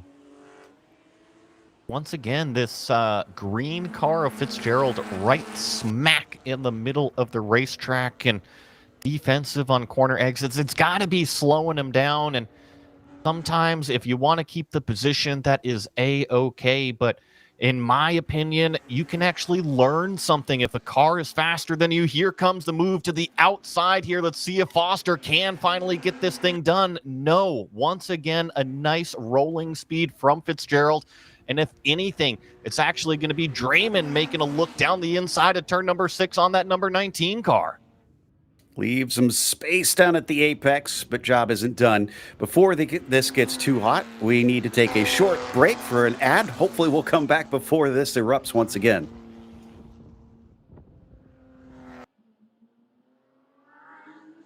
In the heart of Mountain View, California, Fred's Place is a corner bar that's been bringing folks together for generations. Voted the best dive bar by the Peninsula News for 3 years in a row, Fred's is a neighborhood sports bar that is authentic, unfiltered, and full of character. It's the kind of place where the wood is worn, the jukebox is loud, and the stories are real. Whether you're winding down after work or catching up with friends on the weekend, you'll find comfort in the familiar glow of neon signs, the hum of conversation, and a cold drink waiting with your name on it.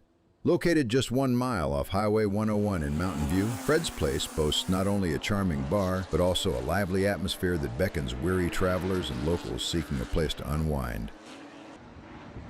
Join us for a 7-day cruise, the Treffen at Sea. To celebrate the 70th anniversary of Porsche Club, we'll be cruising August 30th to September 6th and showcasing the history and majesty of the East Coast. We'll stop in Newport, in Boston, Portland and St. John, and Halifax along the way, where you'll find import Porsche events. You'll also enjoy special entertainment, Porsche celebrity appearances, seminars, competitions, dinners, and the highly anticipated Porsche Diecast Concourse at Sea. The Enchanted Princess will both depart and return from New York City, making it a round trip. You'll experience incredible cuisine, culture, history, and nature, plus Porsche surprise events when we stop at port. To learn more and register, please visit PCA.org and click the Events tab. Come join racers, sponsors, spectators, and volunteers at this year's Rock the Summit, September 12th through 14th. Rock the Summit is the club race for PCA Potomac's Founders Region, and at 34 years, it's the longest-running PCA race in the nation. Beyond the high-energy racing, join us for live music, a barbecue dinner, roaming beer carts during happy hours, and some other treats as well. Our 100-plus highly committed volunteers are ready to make the race weekend the best you'll ever experience, whether you're a racer, spectator, or sponsor. See you at Rock the Summit 2025. S-Car Go Service Center is a full-service tuning shop specializing in Porsche service and performance tuning in Marin County, California. From routine maintenance to high-performance tuning, we make them fly. With factory-trained technicians, S-Car Go can tackle mild to wild, from routine maintenance on your street car to dyno tuning your race car. Whether it's for a new or vintage, they've got you covered. Go to scargoracing.com to learn more and schedule a visit.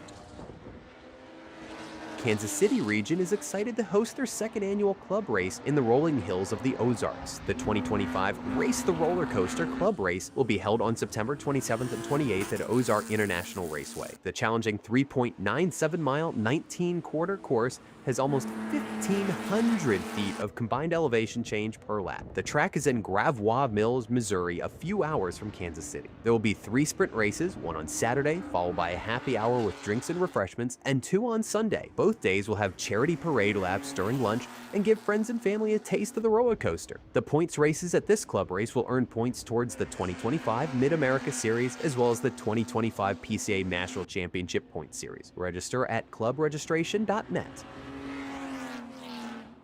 Get ready for Rocky Mountain Thunder, the PCA race at High Plains Raceway in Colorado. Rocky Mountain region hosted the very first PCA Club race in 1992 at Second Creek Racetrack, and members of the Rocky Mountain region take pride in this historic event. The region has run the race at Second Creek at Pueblo Motorsports Park and now High Plains Raceway. This race will earn points towards the 2025 Mid-America Series, the 2025 West Coast Series, as well as the 2025 PCA National Championship Point Series. The race weekend will feature 2 30-minute sprint races on Saturday and a 65-minute enduro race on Sunday. Registration can be found at clubregistration.net.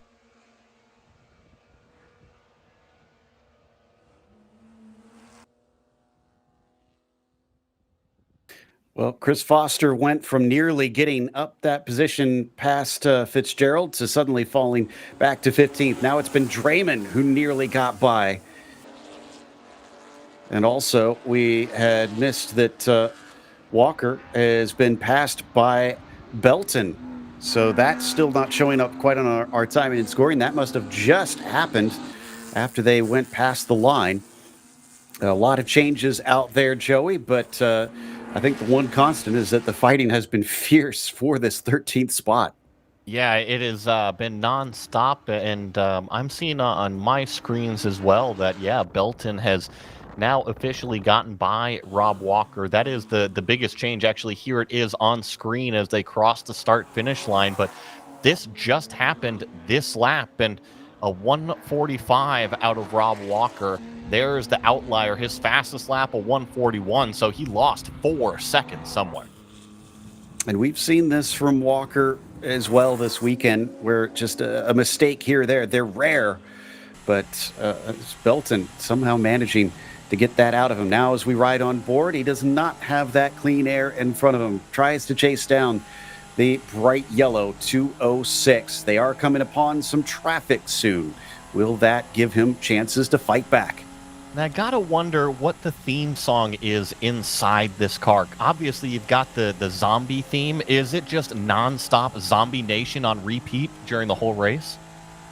I would guess Rob Zombie maybe is what he's listening to. So, yeah, I've been noticing that. I'm very curious. Next time I get to see him, I'll have to ask because he has run in Porsche Sprint Challenge from time to time.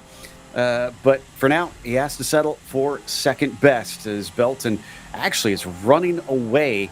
It's looking like the 206, if anything, was being held up. And Rob, now that he's freed him, has lost his good opportunity.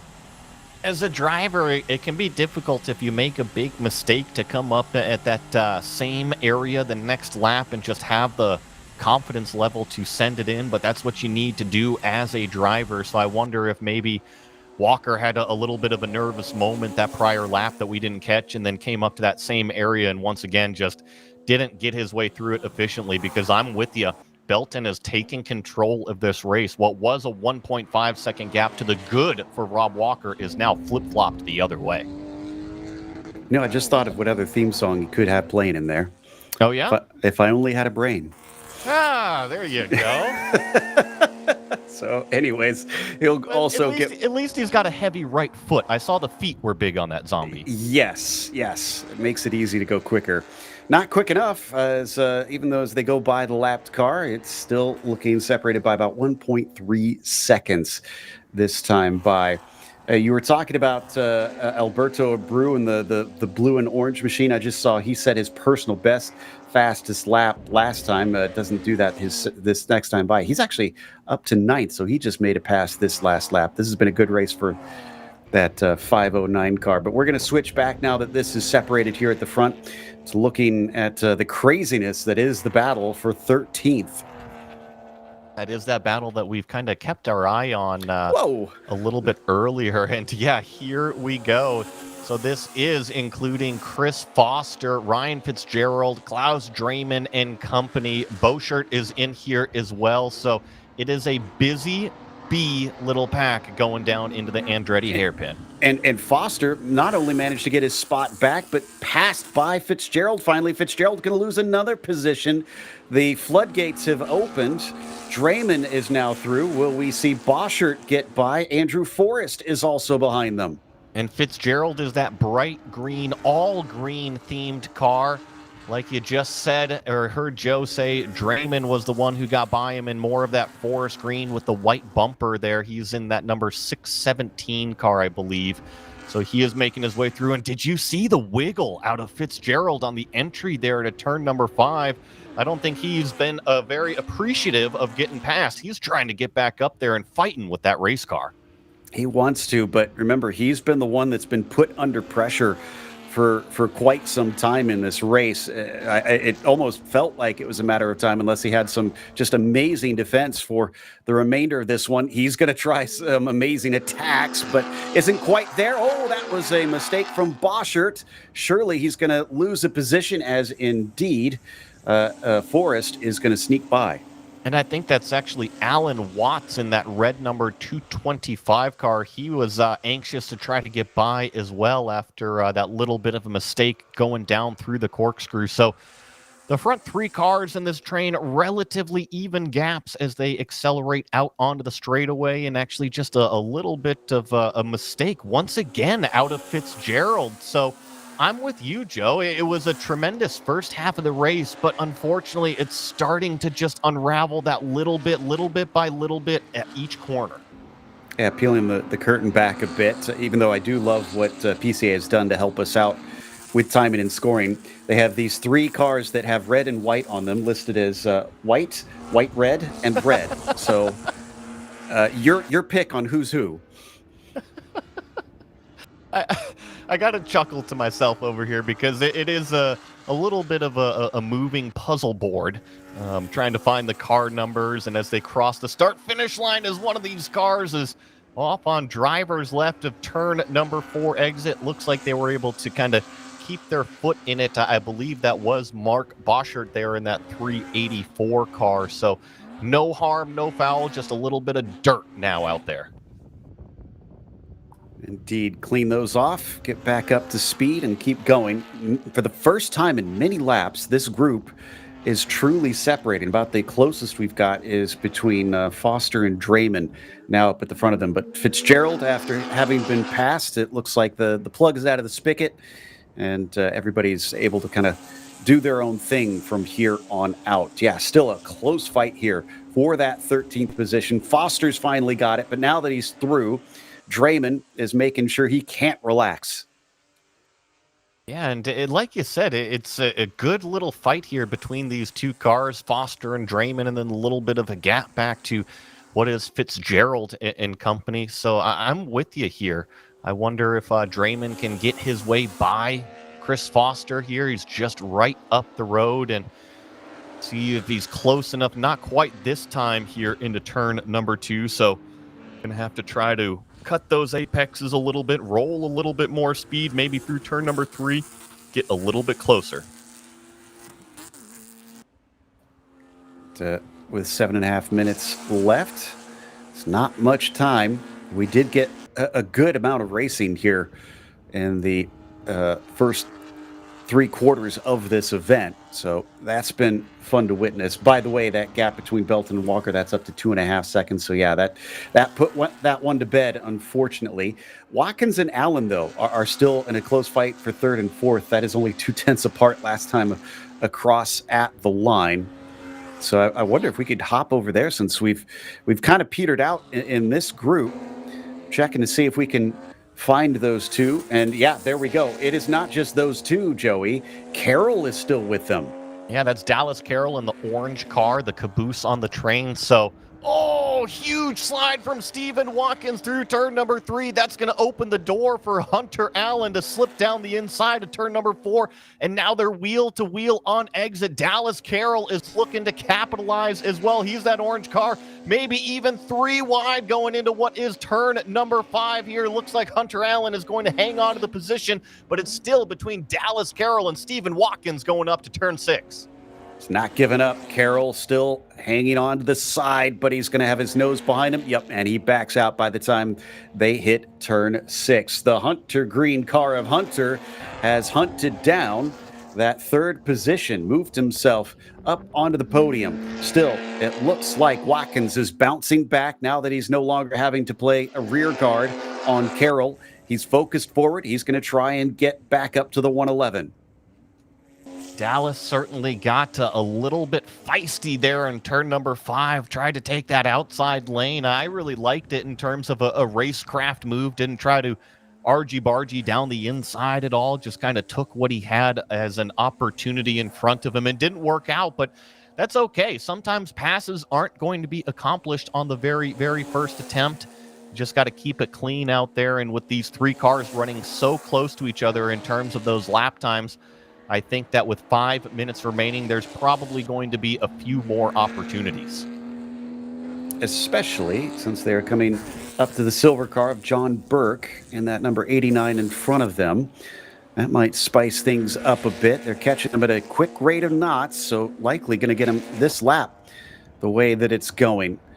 Will this maybe be a chance for Watkins to snatch it back? Or is Dallas Carroll, who we've seen be very opportunistic in these last couple laps, try and finally sneak by that blue and white machine coming down to the braking? That's even forcing a defense from Stephen Watkins. He doesn't feel safe with Dallas back there. I'm going to try to put everybody into the kind of perspective of what's going through the inside of the cockpit right now. Remember, this is a 40-minute race, so we're in the final couple minutes of this thing. The drivers have been working nonstop. Their heart rates are up. They are sweating their butts off inside these race cars. So it is a physical workout, but you have to stay mentally sharp. This is where it all kind of happens. The corkscrew in the final couple laps of this race. Hunter Allen, once again, with a huge wiggle moment up at the top of the hill. But these drivers, they've got to be physically fit inside these race cars. The brain needs to stay sharp, because if the brain isn't working, all of a sudden, mistakes happen on the track. And we're not too far away from the last few laps. Leader just crossed the line just now. So that should make about 3 to go here, I think, for our drivers. Coming back past, have they finally caught that lapped car? Yes, they are onto the back of John Burke. Will he pull out of the way before they get to the brake zone? Or is he going to influence this fight? It doesn't look like any of the three are close enough, though, if he does influence it. And now he finally pulls off to the side, allows one through. That does cause a bit of a wide line from Hunter Allen. He manages it well.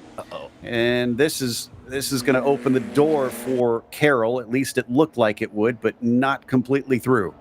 Yeah, and this is just trying. The lap car is not doing anything. Yeah, see, he's doing everything right. He was actually off of the apex. Oh, that was another huge slide, this time out of Stephen Watkins on the exit of turn number 4. Remember, it was Hunter Allen maybe a couple laps ago. Watkins this time with a huge slide through that next corner, but putting the car control on full display. That I said it could spice things up. I'd say they got some Cajun spices in there. It certainly was exciting for a brief moment. Meanwhile, they have lost touch with Hunter Allen. Look at the distance between those cars. And Dallas Carroll can focus on just the one in front of him. Watkins still playing the defense here with just 2.5 minutes left on the clock. Trying to see if I can find our leader to see where they're crossing the line. Or they may have already crossed it. Oh, nope, they are just hitting it right now with, so 2 laps left to go. So it's going to kind of be down to these final couple laps, like you said. Belton has officially run away from Rob Walker out front 2.5 seconds. So I don't think it's going to be a battle like we saw in the previous few races. It's definitely down to what is this 4th place battle. Can Stephen Watkins hang on over Dallas Carroll? Remember, Stephen did such a great job to grab that 3rd place position early in the race, held off Hunter Allen in that green number 111 for nearly 30 minutes. But once Hunter has been freed up, he has kind of set sail. So I wonder if Dallas Carroll is kind of anxious to get by, or maybe if Stephen Watkins just needs to kind of gather it back up and get clean racing again. Also, every once in a while we've mentioned Alberto Abreu, but I want to bring him up again because I think he was as far down as 14th or 15th early in the race. He's up to 8th spot now. He's done an incredible job just scything through this field and, frankly, kind of quietly because we haven't really seen any sign of him. No, you're right, and you're 100% correct. He's made his way through a good little, call it thick 3 or 4 pack, so he's made some recent passes. We got a problem. Whoa, and nearly a huge accident as well. Watkins averting disaster. Same thing with Carroll, who squeaked by on the exit of turn 6. There had to have been inches between those two cars. Oh, my goodness. I just got to look at it from the replay, and he's backing up off of the racetrack. Don't want to go back too far because it turns into that heavy gravel where you can actually get stuck all the way off the racetrack out there. But yeah, just a huge loose moment off the exit of turn number 6. Remember, I've been making the comment that Belton has been flirting with that. Well, we just saw what happens if it does go wrong. I think he was trying to get out of the firing line just in case. But yeah, he may have backed himself into that gravel because he seems stuck at this point. Meanwhile, our leaders, it's gotten closer. Walker's cut it down. It's up to 1.7 seconds, but that's too little too late unless he gets something major out of Belton here in this last lap, or it could just be Belton managing the gap. Yeah, I think it could have been a combination of managing the gap, knowing that you only have a lap remaining, and of course up here at turn number 6 we're going to have that standing yellow flag for the car that's just kind of hanging out on the right side of the racetrack. So Rob isn't going to be able to do anything here, and quite honestly, Belton just needs to keep it clean. Yeah, Watkins has been able to clear his car, so he's on his way, but he's lost a ton of positions. At least he gave a good fight for it. Just going to be kicking himself that right at the very end, he wound up throwing it away a little bit. Belton leads them down through the corkscrew. Just a couple more corners to go. The last of our PCA races here this weekend. Sprint Race 3 for the Spec Boxsters. And Belton is looking like he is going to be able to collect another first place trophy. Rob Walker gets him down to just a couple car lengths, but again, too little, too late out of him as they come out of the final corner. And there they are, Belton in the 206. Your winner here today in Spec Boxsters for PCA Sprint Race 3. Rob Walker actually closed it down to under 1 second, so about 3/4 of a second separating those top two. Here comes the number 111. Hunter Allen finds his way back onto the podium, and talk about a heck of a performance from that orange 102. Dallas Carroll with a very successful race. A little bit of a wait here for Boccignone. That's not going to be him. That's the lapped car Burke going by, but the bright green car gets a top 5 today. Doug doing excellent out there. Is this going to be that car I just saw flashing past? No, that's another lapped car, and there is Doug just coming out of the final corner. Harrington might be the one behind him, although it might be another car. No, that is not Harrington in behind him. That's the next car that we see coming around to get a 6th place. Yeah, I think I did see that Harrington did cross the line. There goes Alberto Abreu that you were mentioning, as well as Howard Robinson, John Haas. So that was 7th, 8th, and 9th cross on the line right there. And I believe this might be Isaacson as well here in the number 95, coming out with a nice top 10 finish.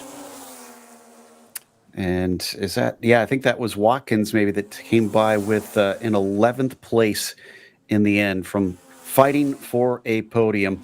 How about Draymond, though? 14th place. Foster does come home with that coveted 13th.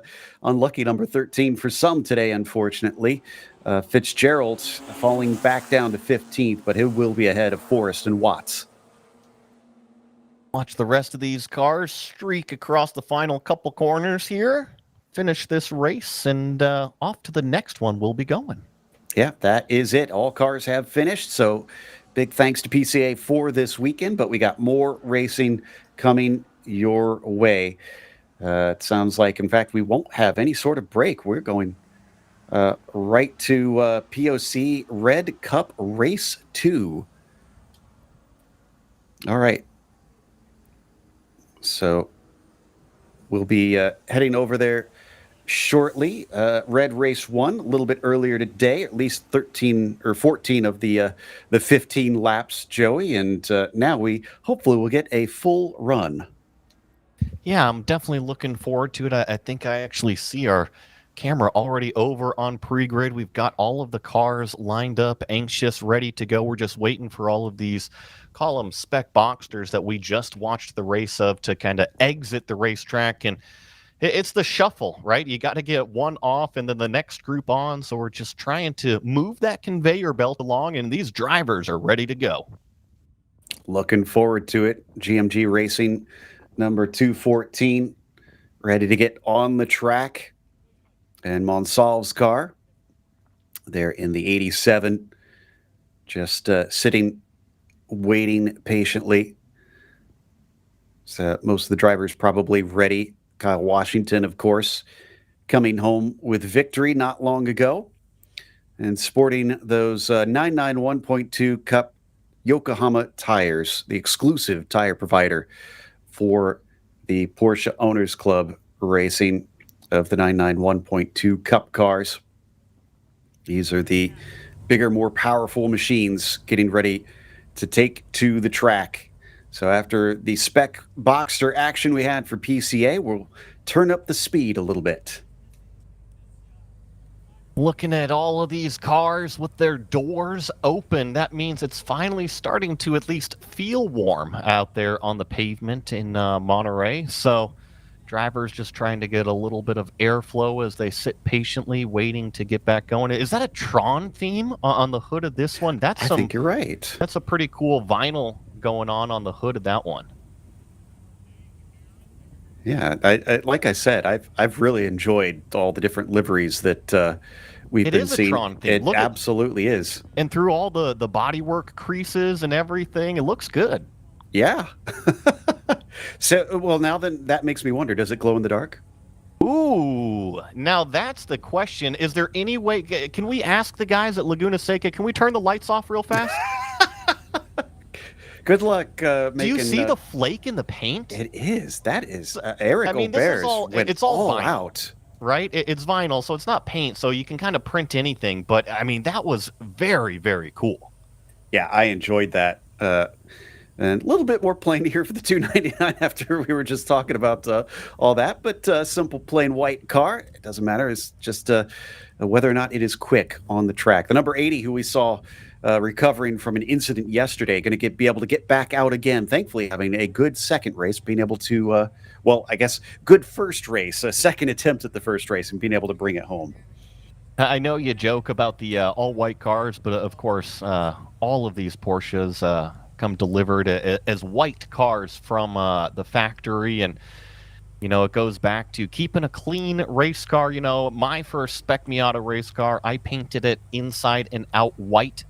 One of the reasons, Joe, is that when you've got your own race car, if there's a problem that happens, it makes it nice and easy to spot on a white chassis if there's anything. But the question is, what if you have a code brown then? Well, that's usually on a seat, and those seats aren't white. Okay, fair point, fair point. Yeah, so they're having some track inspection over on the corkscrew, we're understanding. So just checking a few things up there. I wonder if maybe there's a bit of debris or gravel that they're working on. Or did we? Yeah, we had that car that was off in 6. I think they made it home. Because I was going to say, I wonder if they stopped up at the corkscrew. Yeah.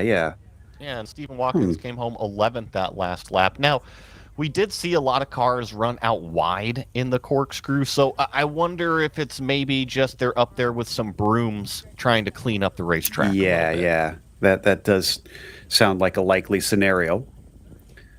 All right, so checking out the 70 as well here. Beautiful blue machine with a nice racing stripe down the middle. Sometimes simple is exquisite. Almost kind of feels like a bit of a reverse martini livery.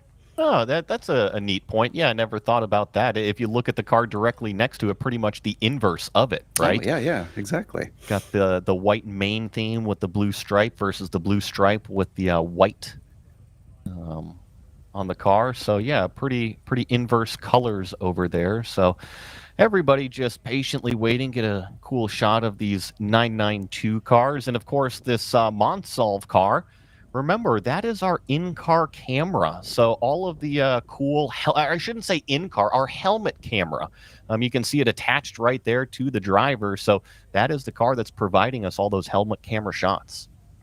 I did some digging up on that 370 and the 70 that we were looking at that are kind of alternate liveries. That is Evan Gold in the 370 and Brett Gaviglio in the 70 car. But Evan Gold actually not only does a lot of SCCA and autocross as well as racing in NASA, he's run spec Corvettes as well. So no brand loyalty there, just I guess races anything that's fast. A couple more cylinders never hurt anybody, so I'm all right with it. Is everybody's still just patiently waiting up here? I was taking a look at all of the vehicles. It seems like, oh, Joe, there was a car up there at the top of the corkscrew, I believe. I see it exiting the track right now off of driver's left on turn number 10. So that could have been the reason why we were still under this, call it grid hold. And yeah, I think that's exactly the reason a flatbed tow truck is leaving the corkscrew right now. Gotcha. So they just dragged him out and didn't need the flatbed. Got the car back down the hill. So we had missed somebody with some issues. Like you said, that definitely wasn't Watkins, but somebody had a problem late in the race, it appears. So we check out the 214. Also, another note on Gaviglio in that number 70 car. Worth noting, the Porsche Owners Club GT4 season champion from 2016.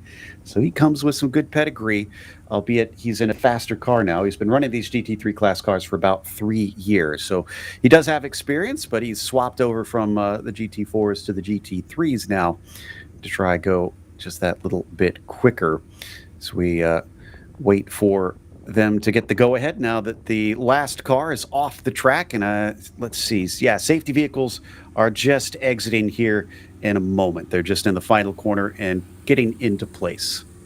I actually heard the paddock workers say 2 minutes, and that was about 1 minute ago. So, yeah, here all of these engines already come to life down here. The crew members just making sure those belts are nice and tight, make sure any drink hoses or cool shirts are firmly attached for their drivers, give it the once over, and then, of course, Joe, you got to make sure the red light is blinking on the GoPro.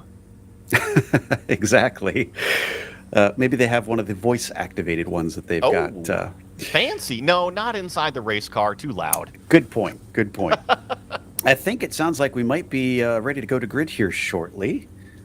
See if we can get that running soon. There's that 1 minute to go, and let's go through that starting grid while they tick down that 1 minute. James Safronis is going to be starting on the pole for this one with Mike Monsalve in that second position. Bob Mueller in third with Kyle Washington starting his outside. Bob going to be trying to make up for the bad start of last race. Nathan Johnson in fifth and Greg Gorski starting in the sixth position. Anna Pradescu in the seventh spot. Dwayne Selby then will start in eighth as row five has Aubers to the inside in that fancy looking car. Garrett Wessling on the outside in 10th. Tom Mueller will start from 11th as John Cahalan will be in 12th position.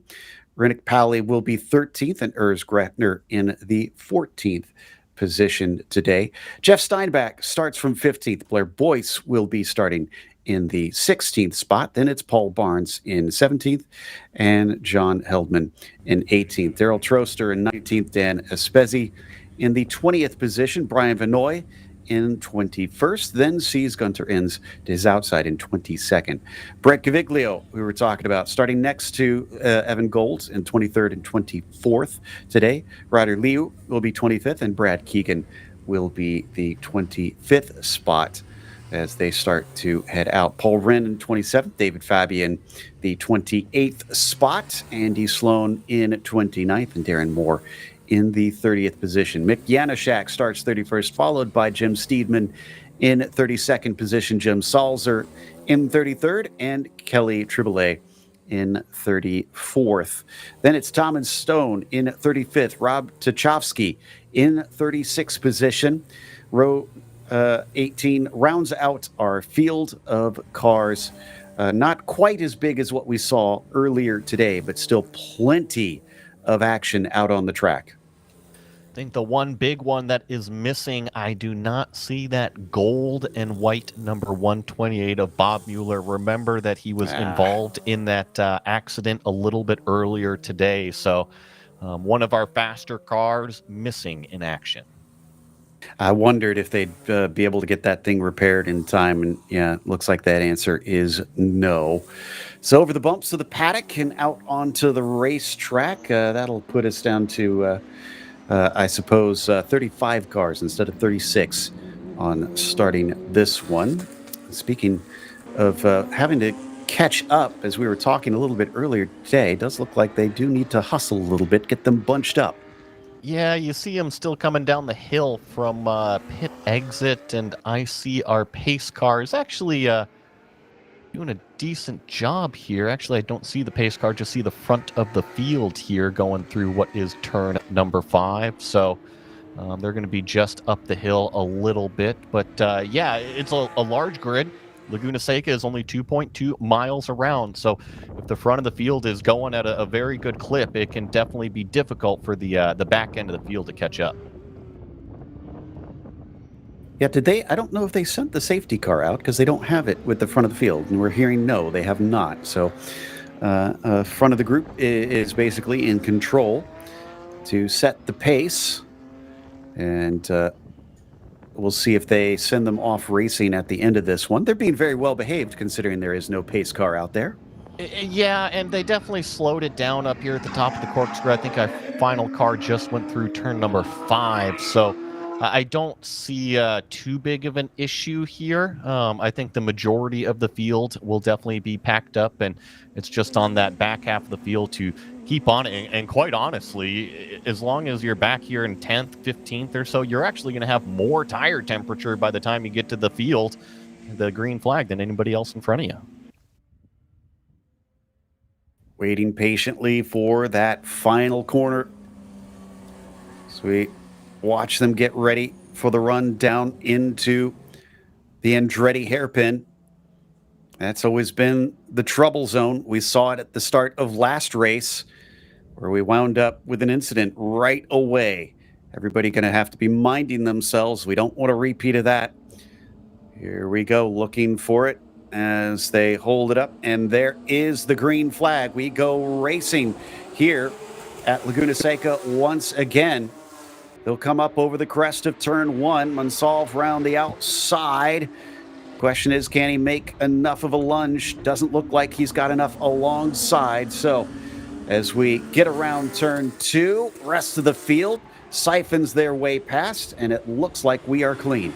Kyle Washington definitely got up alongside of Monsalve on the exit of what is turn number 2. Now he's going to take a peek down the inside of turn number 4. That's going to be a close moment between the two. Monsalve leaves room, and now it is a drag race going down to what is turn number 5, wheel to wheel next to each other. Looks like Monsalve's going to have the inside line and power it up the hill towards turn number 6. The split start has the other group going through turn 2, and I'm not seeing any incidents there, so great news on both their parts. They learned from the last race, and we are going to be able to get carrying on this one. Still somebody making a move there. Back of this pack coming up towards turn number 8 here at the corkscrew. Washington poking his nose on Monsalve as well. Yeah, definitely a little bit wide out of Monsalve through that, call it, first apex of the corkscrew, while Kyle Washington went bounding over the curbs on the second apex. But look at this, by the time we hit the final corner down here, some wildlife running out of the way like all day. Kyle Washington has actually dropped back just a touch from that second place car. And so is the second place car from our leader. It's a pretty decent gap there, about 1.4 seconds. I think that's not completely accurate, but it's definitely multiple car lengths between the pair of them as they once again head back into the braking of the Andretti hairpin. We get a little bit of side-by-side, somebody getting loose, coming off the corner, just kicking up the dust, but thankfully they keep it on the track. That was a big-time moment, and thankfully it was in turn number 2 where the car wasn't too much of a high speed. And, Kyle Washington a little bit off of the racetrack as well. So what started in turn 2 a little bit further back shows now that the racetrack is very slippery all around. Remember, this is the afternoon now here in California. The sun has been beaten down on this racetrack surface all day long. These are the highest temperatures the drivers are going to see. Safronis continues to lead over Monsalve. Washington in third. Gorski sitting back in that 4th spot, being a bit of a threat. But man, the gap between P1 and P2 stretching out. P2 and P3 as well. Monsalve has got himself a good gap down to Washington. Washington looks like he's the one having trouble at this stage. That's Gorski, Johnson, Selby, all packed up behind him. He got on the back foot on the exit of turn number 4, kind of dipped those tires into the gravel, and ever since has just not been able to kind of regather that momentum. And you're right, it's not just one car, but multiple cars lined up behind Kyle Washington. Sometimes the driver just needs a little bit of nudge on the shoulder, meaning from the crew chief to say, hey, forget about those guys. Just focus on your marks. You know you've got the performances. A little bit of duking out going down into turn number 2, a handful of cars behind them. So things started out maybe a little bit spicy here, but they're getting settled in quickly. Although the action is certainly not over from what we've been witnessing. Washington do a good job. He's now starting to pull away a little bit from Gorski, getting himself maybe about 5 or 6 car lengths over that black 124. Gorski still needs to watch out for Johnson and Selby, in behind Selby in the red and black machine as they head back up towards turn 6 once more. Everybody trying to carry as much speed as they can up this steep climb. Kyle Washington now starting to kind of edge it out over Greg Gorski. That's the car directly behind, and he's under threat from Nathan Johnson. Let's see how they're able to navigate this tricky downhill section. Dwayne Selby is in that, call it red-themed car with the black highlights around it. He's the 4th car in that train right now. He was actually making some moves on the beginning half of this lap, but is starting to fall off on the back half. And now one of these cars is actually going to be coming down into pit lane. I believe that's Nathan Johnson. I think you may be right. I'll watch the timing and scoring here as it updates across the line and pulls down into pit lane.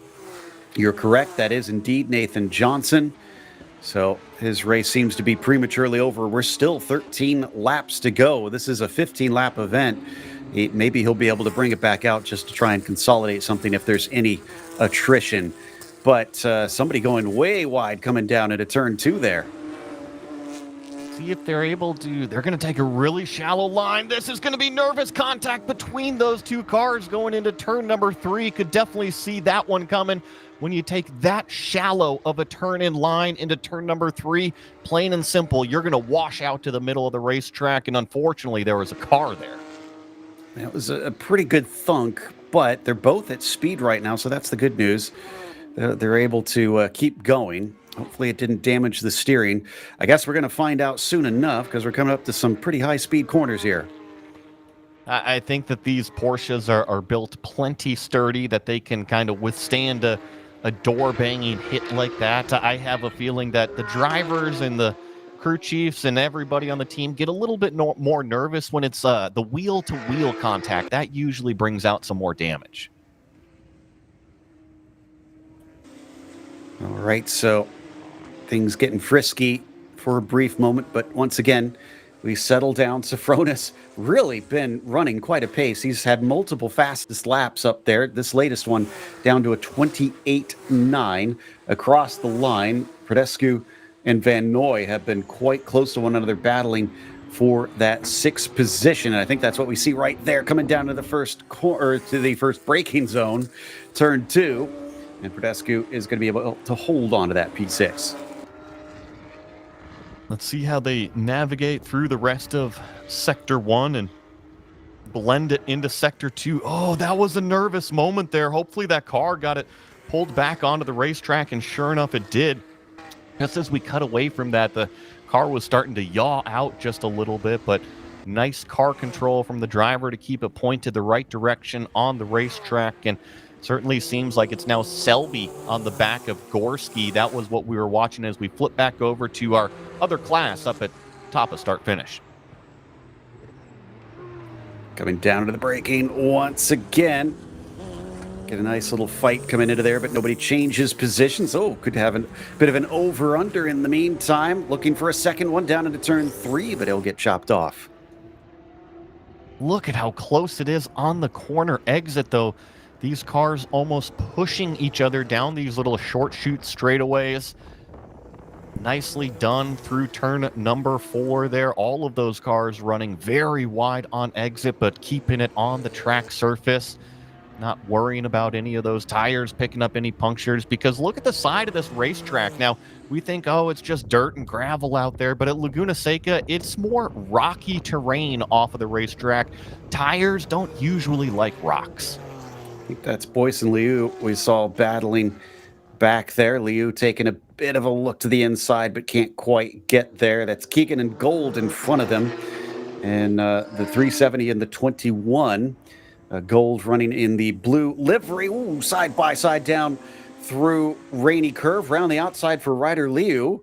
That was brave stuff, but that's going to net him an 18th position as we go wheel to wheel, coming down to the break in the final turn. Somebody dips into the pit lane in the meantime. Gold, I think, going to be able to retain that 16th position, but it is very tight. No, he's not. Does not outgun him, and Keegan able to go by. No, excuse me, it was Evan Gold that went into pit lane, I'm seeing. Yeah, and Gaviglio is still trying to get past Blair Boyce here, so I think those are the two cars at the front of the train here that were just so close to each other as they crossed the start-finish line. I'm actually looking at our timing and scoring. Only about a tenth and a half separated those two cars at that start-finish line, but obviously now kind of ballooned up a little bit more as it looks like Brad Keegan is the one that's starting to give some pressure to that number 70, that blue number 70 here on screen. Yeah, apologies. I had gotten Gaviglio and Gold a little bit swapped up there, but that is Gaviglio and that number 70 that's been in this great fight, but is now lost out to Boyce. Brad Keegan in behind him, giving chase up the hill, but he doesn't get the run that he needs for the time being. And that was Brad Keegan that made that impressive move around the outside as well. He's in that black machine. Now that I've properly got it sorted out, that is, in fact, the 21 that's hot on the heels of the 70. Yeah, and that was another outside move, and I have a feeling that once we get to the straightaway here, Gaviglio is going to put his right foot down and just kind of run away. He has got some horsepower in that thing. I'm always a little bit partial to these 996 chassis cars because they're the only ones that don't have the round headlights. All the other Porsche owners, they always seem like they're better than those 996 cars with those round headlights that everybody else has. This sounds like a personal vendetta that you've got out there. But I saw some big old flames coming out of the back of that number 70, which usually means some turbos on the back of that thing. I gotta love it. Absolutely, and they do sound great around here, just screaming around this track. Man, ever since he made that pass, it looks like the car that got by Gaviglio Boyce there has just absolutely run away in that number 80. He's left them in the dust, so he sets his sights farther up, but he is in spec 991.2, whereas these two behind him are racing in the GT3 class. So a couple different classes out there. Of course, we've also got the GT2 class that is racing at the same time. It is amusing to me watching these two very different chassised cars pretty much race at the exact same pace. You got to love to see it, but I like seeing the different generations. Look at how much bigger this 996 car is over this. I believe it's a 964. I don't think it's a 993 chassis car. I think it's just a touch older with the true protruding headlights. So either a 964 or slightly older. Now he's going to make an aggressive look down to the inside. But back to my point, just that blue 996 car, so much bigger, and it's only maybe about 10 years newer. It's gone through quite the evolution over the years. Like I had mentioned previously this weekend, Porsche having done so much engineering on these cars each and every time, trying to perfect their method, and yet it is still so recognizable as a Porsche. They've kept that iconic silhouette on these machines. Maybe getting a little bit eager there, the 70, kicking up a bit of dust coming off of Andretti. You're saying they were keeping those iconic round headlights? I said silhouettes. Just poking you in the ribs out here. I was just having some fun, but you're right. They have stuck to that same plan, and really, you can look at a Porsche from 40 years ago, a 911 model, compared to what it is now, and see the similarities. The size difference has grown, like I was just kind of mentioning, but you're right. It looks nearly identical. Gaviglio versus Keegan. This is for 16th overall. Keegan in the black machine just behind, coming up over the crest, and still can't quite seem to do anything. We're down to 9 laps to go, so just about halfway through this race. He's tried the outside before, looks to the inside initially this time, but maybe that was just trying to square off the exit for this one. He does get very good runs coming off of Rainey. I think that the blue car is just a little bit faster down the straight line, got a little bit more horsepower. Well, the car behind is just trying to get by. It might be a little bit faster in terms of that overall lap time because he keeps catching them at every single corner. But the problem is, if you can get by him, most of the time the horsepower is just going to power right back by the next straightaway. So it's a matter of when do you get the job done. So as Keegan continues to try and hold on, he lost a little bit down the main straight. I think this is separated, so we could, of course, get a chance to maybe step away for a brief moment. We'll have an ad, and we're going to get a nice onboard while we are away, so don't go away. Westwood Racing Supplies is SoCal's home base for serious driver safety and performance gear. Founded by 4-decade POC member Eric Olbers, we've got everything you need. Fire suits, helmets, Huns devices, data systems, transponders, and more. All from the brands racers trust: Alpine Stars, Bell, Simpson, Stan 21, Stilo, Zamp, and Rue. Sparco, MyLaps, and beyond. Need expert advice? Swing by our brand new West LA shop for hands-on support and everyday low prices. Or hit up westwoodracingsupplies.com and shop from anywhere. Orders over $100 ship free, fast, and with the same pro-level service you'd get in store. Westwood Racing Supplies. Gear up, drive safe, and race hard.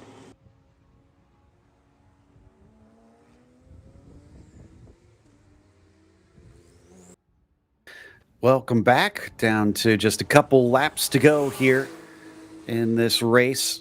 We'll have one more for POC on the weekend, but for these 911 cars, this is definitely looking like they are burning up the track today, putting in some very good fast lap times. Sofronis has been leading since the start, but we've been watching this battle on screen between Keegan and Gaviglio. We're going to check out some of the other groups that we haven't watched in a moment. I know that top drivers had kind of pulled away from one another. Here comes a good pack here up the start-finish line. See if we can grab some of these car numbers, as it seems a little bit of mixed class traffic there. Maybe one of them sneaking down the inside, trying to maintain that racing line through the Andretti hairpin here. Looks like they're all nice and single file. Here comes another car up the inside. I think that's one of the Cayman-themed cars getting passed now by a couple of these 911 chassis cars. A little bit faster class, a little bit more performance underneath those. This is why they have the different classes racing. Of course, they all want the overall, but knowing you're up against similar machinery, going to mean maybe just a little bit more. You know, if you beat your rival out there. This is a fascinating track for all the classes as well, since it does have so many technical bits to it. Those who can really handle the power underneath these cars around here are going to have quite the advantage, especially around some of these corners where you need maybe get a good launch up through turn 5 into 6, where it gets pretty steep, and then out of turn 6 up to the corkscrew. Once again, it's such a huge climb. Bit of an opposite run here down the hill through Rainy Curve, where the car absolutely plunges as it tries to change direction all the way until you get the bottom of the hill down here at 11. And then, of course, you just rocket your way up the front straightaway here. And actually, these paddock shots are refreshing. Joe, do you see the flags over there in the paddock? Look at the wind that we've got out here at Laguna Seca, and the way that those flags were pointed was down into turn number 2. So these drivers having a little bit of a tailwind, which they love. That means a good top speed. You just got to keep that brake point in reference, because let's say if you're going 2 or 3 miles an hour faster at the end of the straightaway, you just have to adjust those couple little feet to make sure that you still get slowed down to that apex. Exactly. So they've got to hit their marks each and every time, but you might not know where that mark needs to be, as there was a big look up the inside up into turn 5. This is a GT3 battle, we understand. Ooh, and a great run coming off of turn 5 up into 6. Are we going to go wheel to wheel through here? Yes, indeed we are. And we're going to manage to make it work. Yeah, I'm not sure which car that was. There is the 70 car that we were watching a little bit earlier, that battle with Gaviglio. As we were watching those cars go through what was turn number 6 side by side. And it was a battle, but unfortunately, when you go side by side through turn 6, usually one of those cars loses a ton of momentum and starts to separate themselves out just a little bit. As same thing has kind of happened here with these cars. It seemed like this blue number 70 here, this 996 car, has finally started to get into the rhythm a little bit, not as hassled from that black car directly behind nearly as much every corner. Exactly. Keegan can't seem to be as big of a thorn in his side at this stage. And Gaviglio's doing his best to deal with it, get calmed down, just keep rifling them off. They got to watch out. There is a car just kind of creeping in the background, potentially becoming a problem.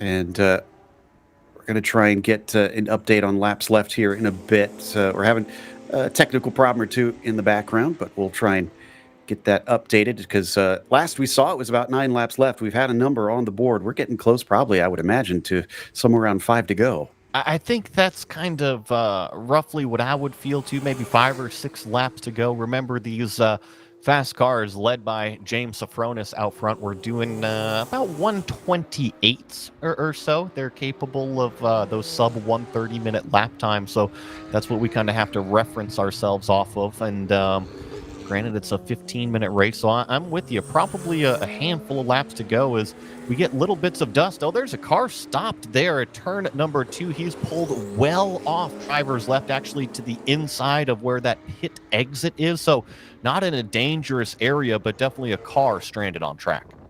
Yeah, I think that should be well enough out of the way based on what we've seen so far this weekend, on what they're looking for. And yeah, it looks like that car coming through now, so that must have been a lapping car, not for position. Seemed to catch them relatively easily and sneak on through. Yeah, I'll try to get the car number next time we're over there and see that thing off on the side of the road, see who it was. But yeah, unfortunately, just a day ended a little bit early out here for this race of the weekend here on Sunday afternoon at a beautiful venue. I mean, we couldn't ask for better racing weather here this weekend.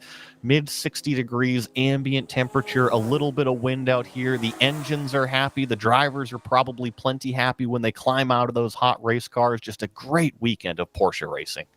It's been absolutely perfect. Yeah. So very happy that they've been able to get that. Here we come back to Gaviglio versus Keegan once again up the hill. That time, I think one of them maybe kicking up a bit of dust out of the final corner, but we've seen a lot of that, so nothing too dramatic in that happening. That does look a little farther apart than before. I think he's starting to put some distances. We're hearing we're actually already at the white flag, so 1 to go. So James Safronis must be getting the white flag, or at least about start finish, maybe going down into turn 2 area right now. So gonna see where we can find him and pick him up here on this final lap. I'm not sure if you caught that behind Gaviglio there. That was a huge slide coming out of turn number 4 and a little bit of a wag of the tail going into what is turn number 5 as well. So we've actually just got timing and scoring back up. James Safronis, a nice 14-second gap out front. Yeah, and I think he was the one that actually just overtook our battle here, if I'm seeing correctly. Yeah, I think that's him right there that we just saw go by. So yeah, there is our overall leader coming down towards the checkers with just a corner to go. What a great race from the 214. Basically controlled it from the drop of the green. Never seemed to be hassled by the 87 there in P2. And with that, James Safronis is going to add to his trophy case with a victory here in Porsche Owners Club at Laguna Seca. Nicely done there. And now we're waiting for this green car of Mike Monsalve to come across the line in what is second place. The handful of corners behind. Here he is on the front straightaway. The number 87 going to be second. And now Kyle Washington just waiting for him to cross the start-finish line. He rounds out your podium. Well done for those Spec 9912 cars. Selby with a nice 4th. When we get back down to, I think Garrett Westling might be our first non car in the 9912s. And then over in the GT2 class, it's John Heldman in the 697, who we wait to flash past us. He'll be looking to take victory over Daryl Troster today. Watch the rest of the field, see a bunch of cars coming through what is turn number 11 right now, and look towards that start-finish tower. Oh, here's a nice close finish. I think it's a different class, though. So all of these cars finally completing this nice 15-lap race here to complete POC Red Race number 2. Gaviglio looks like our victor at the end in that GT3 class over Keegan. Separated between them by about 0.7 of a second. So that was pretty close in the end, but did a good job fending him off as the last of them come on by, just the final 4 cars, and that'll be it for race number 2 and the Red Cup, the last of the Red Cup races. With that, I believe we have a short break here. No, we do not. We're going to our impound, actually, because we have Aspasia Zoros giving us our post-race interviews once again. So we'll go to her shortly. Yeah, just kind of waiting for all of our competitors to officially arrive in that impound paddock here. And I think I start to see them shuffling in. Here they are, coming in off of the racetrack. There's Monsalve, there's Kyle Washington, there's Dwayne Selby coming in and parking it nice up front there. So we'll get the chance to talk to these drivers. They're taking off their gloves right now, making sure all their cool shirts are disconnected on the radios with their team members, just saying, hey, I'm parked over here in the paddock. Come bring me some water. Yeah, like you said, it was getting a little bit hotter this time when we saw them down here in the paddock. So no doubt those cockpits getting quite warm, especially after these cars have been rifling around this track. You can already see in the background there a couple of spec Boxsters just getting ready and getting prepared to go racing as Sophronis hops out of the car and pats the top. Well done today, good and faithful servant. You know, when I was learning how to race back in Spec Miata days, I had an incredibly smart person on the radio. It was Willie T. Ribbs, crew chief, back in the Trans Am days. So he's been around in racing, and what he always told me is that whenever we're running out front and you don't have any issues, reach down in the car, rub her belly, make sure that she knows that you love her, and she'll treat you nicely for the rest of the race. You're a lot like my wife, it sounds like, because she always wants to tell electronics how good of a job they're doing. So, good job, little modem. Yes, exactly. Already the discussions starting down on pit lane between drivers, just talking about that race. Yeah, you can see Keegan and Gaviglio. Let's listen to see what they're saying. That was my goal, but good job.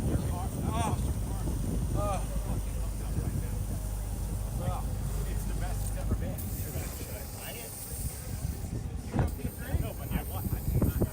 Guys, I end up for you too. I don't know what happened to it, but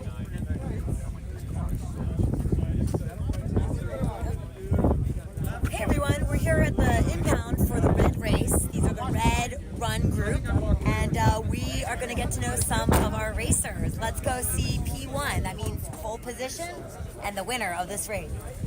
I saw you guys back there. I'm like, oh, thanks for the little diversion. Yeah, I was going to say, you owe me one. Yeah. Slow down at the beginning. You guys are having fun reminiscing, but for our live viewers here, we want them to see the 3 winners, top winners here. Can you guys, for the viewers, can you introduce yourself and your car number? Yeah, I'm James Sophronis, car number 214 in the Spec 991.2 Cup. And you were first place, P1, winner right here. Nice job, by the way, James. Thank you. And then? Mike Monsalve, number 87, bring the shape for the 991 Dutch Spec. And what position did you finish?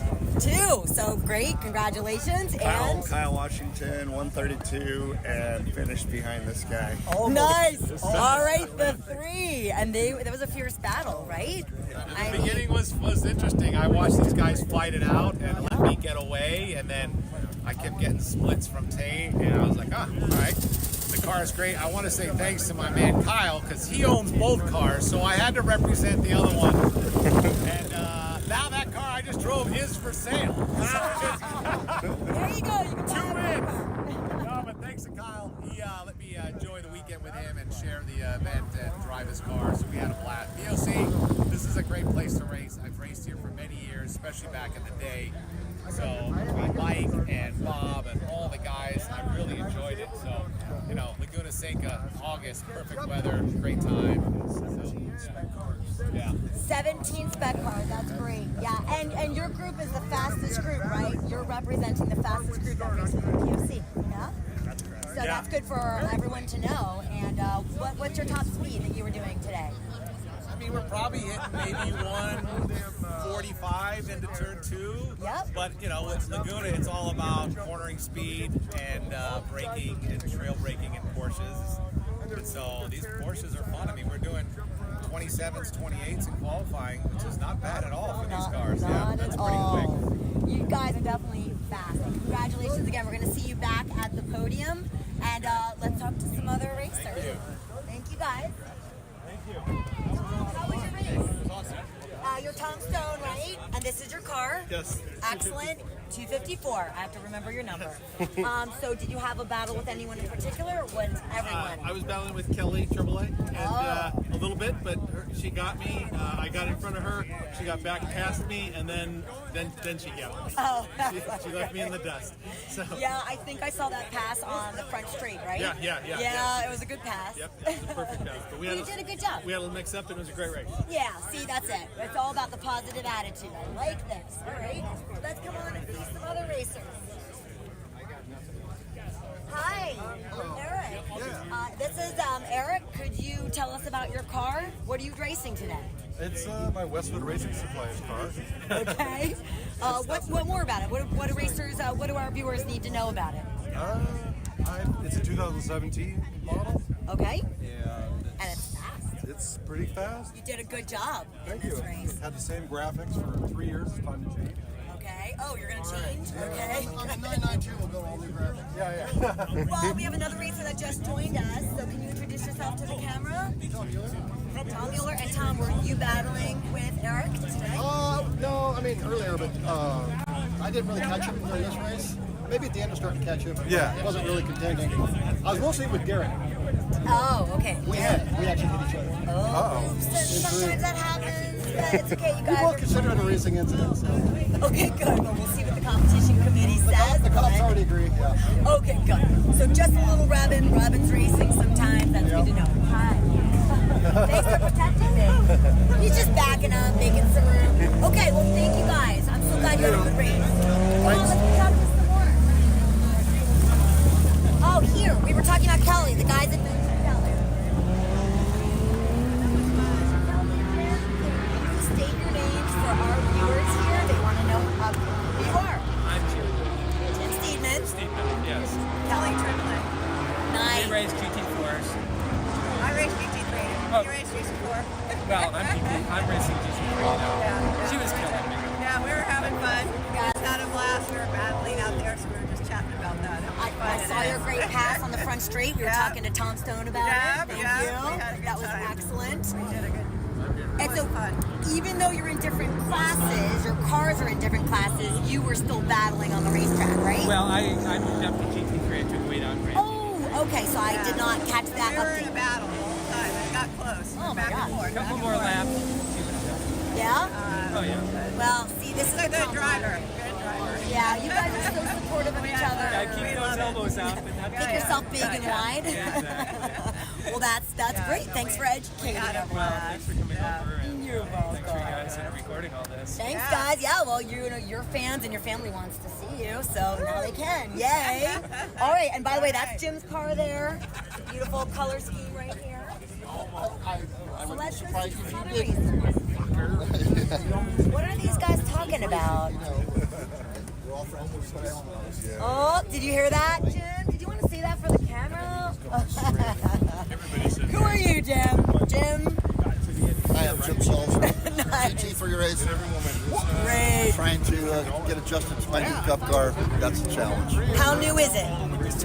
My second race. Oh yes, that's a big adjustment, right? Each car is different. I'm sure it'd be faster than my old car, but gotta work it out this one. But still smiling from ear to ear when you're out there, having a good time? Yep. Good. Trying. That's good. And how long have you been racing? 10 years. 10 years, okay. And on this track, 'cause I know you've been here a lot, what's your favorite turn?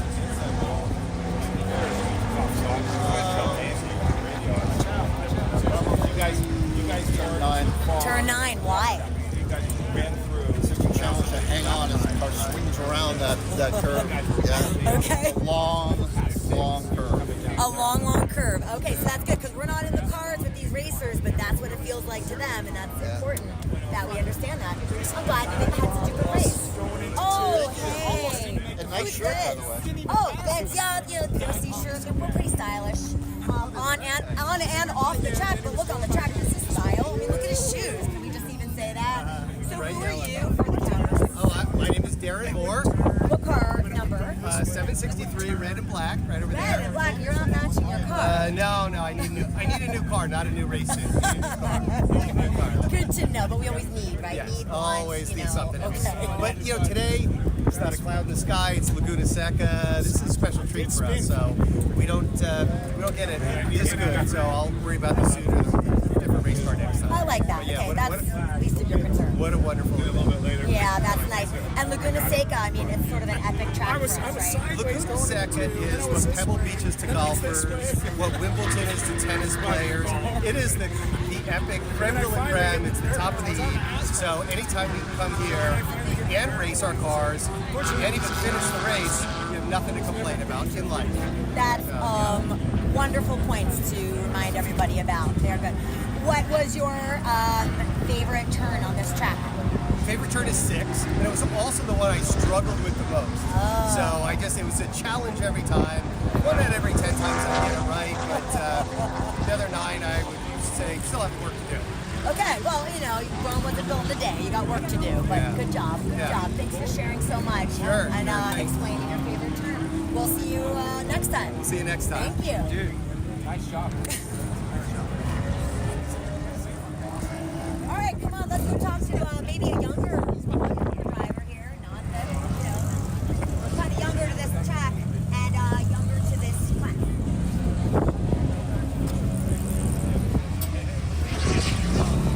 Ryder, can we introduce you gentlemen? Our live stream viewers want to know who you are. Who are you? Hi, I'm Ryder.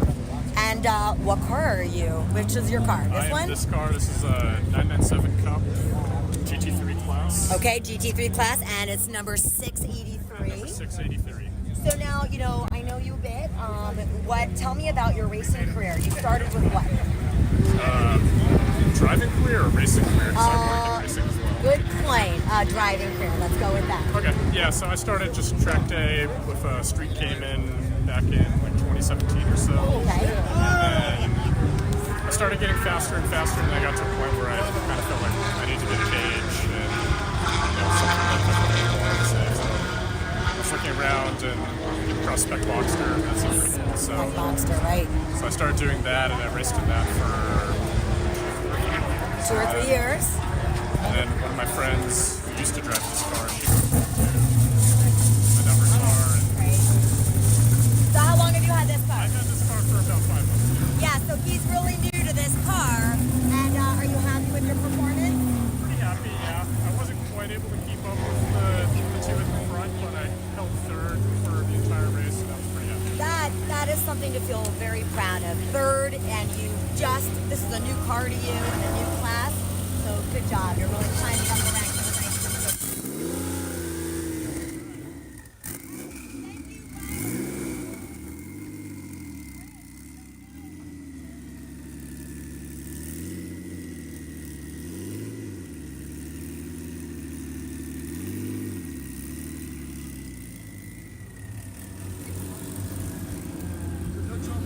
I don't know. So I'm not sure if we're doing trophies. Behind me. Now for okay, yeah. I can take a photo. Okay, thank you. Thanks for watching. See you next time.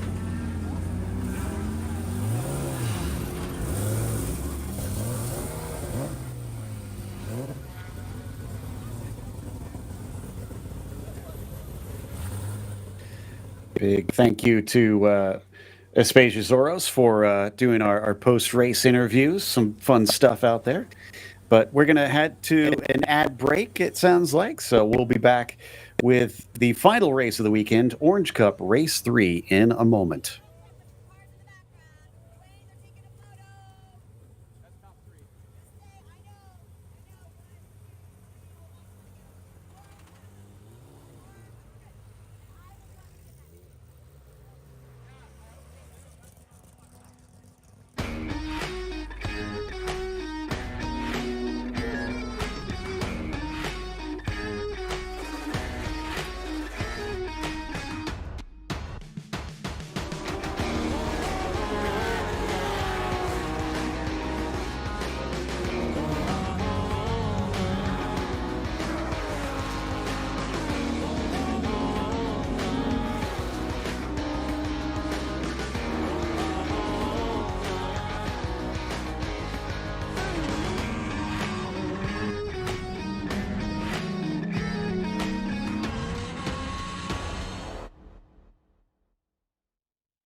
Welcome back to WeatherTech Raceway Laguna Seca. We have our last race of the day coming up. It's the POC Orange Cup race number 3 getting ready to take place. I'm Joe Peak with Joey Atterbury, who's been bringing you the action all weekend long. Looking forward to this. Like we keep saying each time, Joey, the Spec Boxsters getting on track is so much fun. It is a lot of cars packed onto a little itty-bitty racetrack, and they have been putting some of the best racing action for us all weekend long. Here is some of those shots from pre-grid. That's an interesting themed hood. It's been a while since I've held a Mickey's in my hand. It's very cool with the sort of metallic green going on with it. But yeah, once again, the liveries have been kind of one of the talking points for us. We heard the discussions about the Pepto-Bismol one you could see in the background there on this row that we're looking down. So there's some folks that get rather creative or really put some personal touches on these cars because they do mean something for them. But with them rolling, that means it's time for the grid. And well, look at that. It's Rob Walker and Alistair Belton on the front row again. Here they go. Nick Malloy will start from 3rd. Nigel Maidment will be in the 4th position. Sagar Dhawan will be 5th. And Murray Wonderly in the 6th spot. Then it's Paul Filsinger in 7th. Dallas Carroll in P8. Chris Kiefer starts 9th today. Chris McDuff will be in P10. He was in quite the fight last time. John Krylo in 11th, and Branimir Kovac will be 12th. Alberto Abreu impressed us on the last race. Climbing through the field, we'll see how he starts from 13th. Larry Haas in 14th position. Ryan Moore starts from 15th. Brian O'Meara in P16. Then it's Klaus Drayman, another driver in a lot of action last time. Starts from 17th. Howard Robinson in the 18th position. Kirk Fertitta will be P19. Alan Stadd will be in 20th. Then it's Matthew Haley in 21st. Adam Abrams starts from 22nd today. Ryan Fitzgerald in P23. And Greg Scarcello will start from the 24th spot. Then it's Alan Watts in 25th. Diane Cafferata, is starting in 26th. Kyle Korekfi in 27th, and Karen Robinson in 28th. Then it's Andrew Wayman, 29th. Jim McLaughlin in the 30th position. Alicia Ray, 31st. Enrique Marr in 32nd. Bob Chang starts 33rd today. To his outside, it's going to be Herb Kunitz. And then it's Mike Porteous starting from 35th, and Steve Town in the 36th spot. Phil Town is the next one in 37th. Bill Durant in the 38th. Douglas Folder, 39th. And John Momeyer down in 40th for this one. Matt Hollander, 41st. Dennis Uberzetzig in the 42nd spot, with Vivek Hazari rounding out our 43-car field. Whew. All right, Joey. Hopefully we get all 43 home and to the checkered flag on this one, but it is going to be a wild fight out there. It's the final stretch of the Sunday afternoon. Everybody has already had a great weekend of racing, and all you got to do is bring it home for the next 13 laps here for potentially your best finish of the weekend. Try to end one of these things on a high note so that way you can carry that momentum into the next race. That way you can carry all of that knowledge, learn from yourself, learn from the race car here at Laguna Seca, and apply it to the next time you're out, hopefully just getting even faster with each step. But now the cars are lined up 2 by 2 around the final corner, and then they'll see that green flag.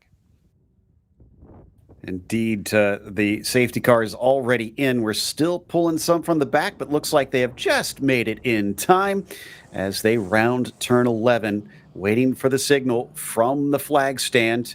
Doing a good job getting everybody bunched up considering how many cars they sent out on this track at once.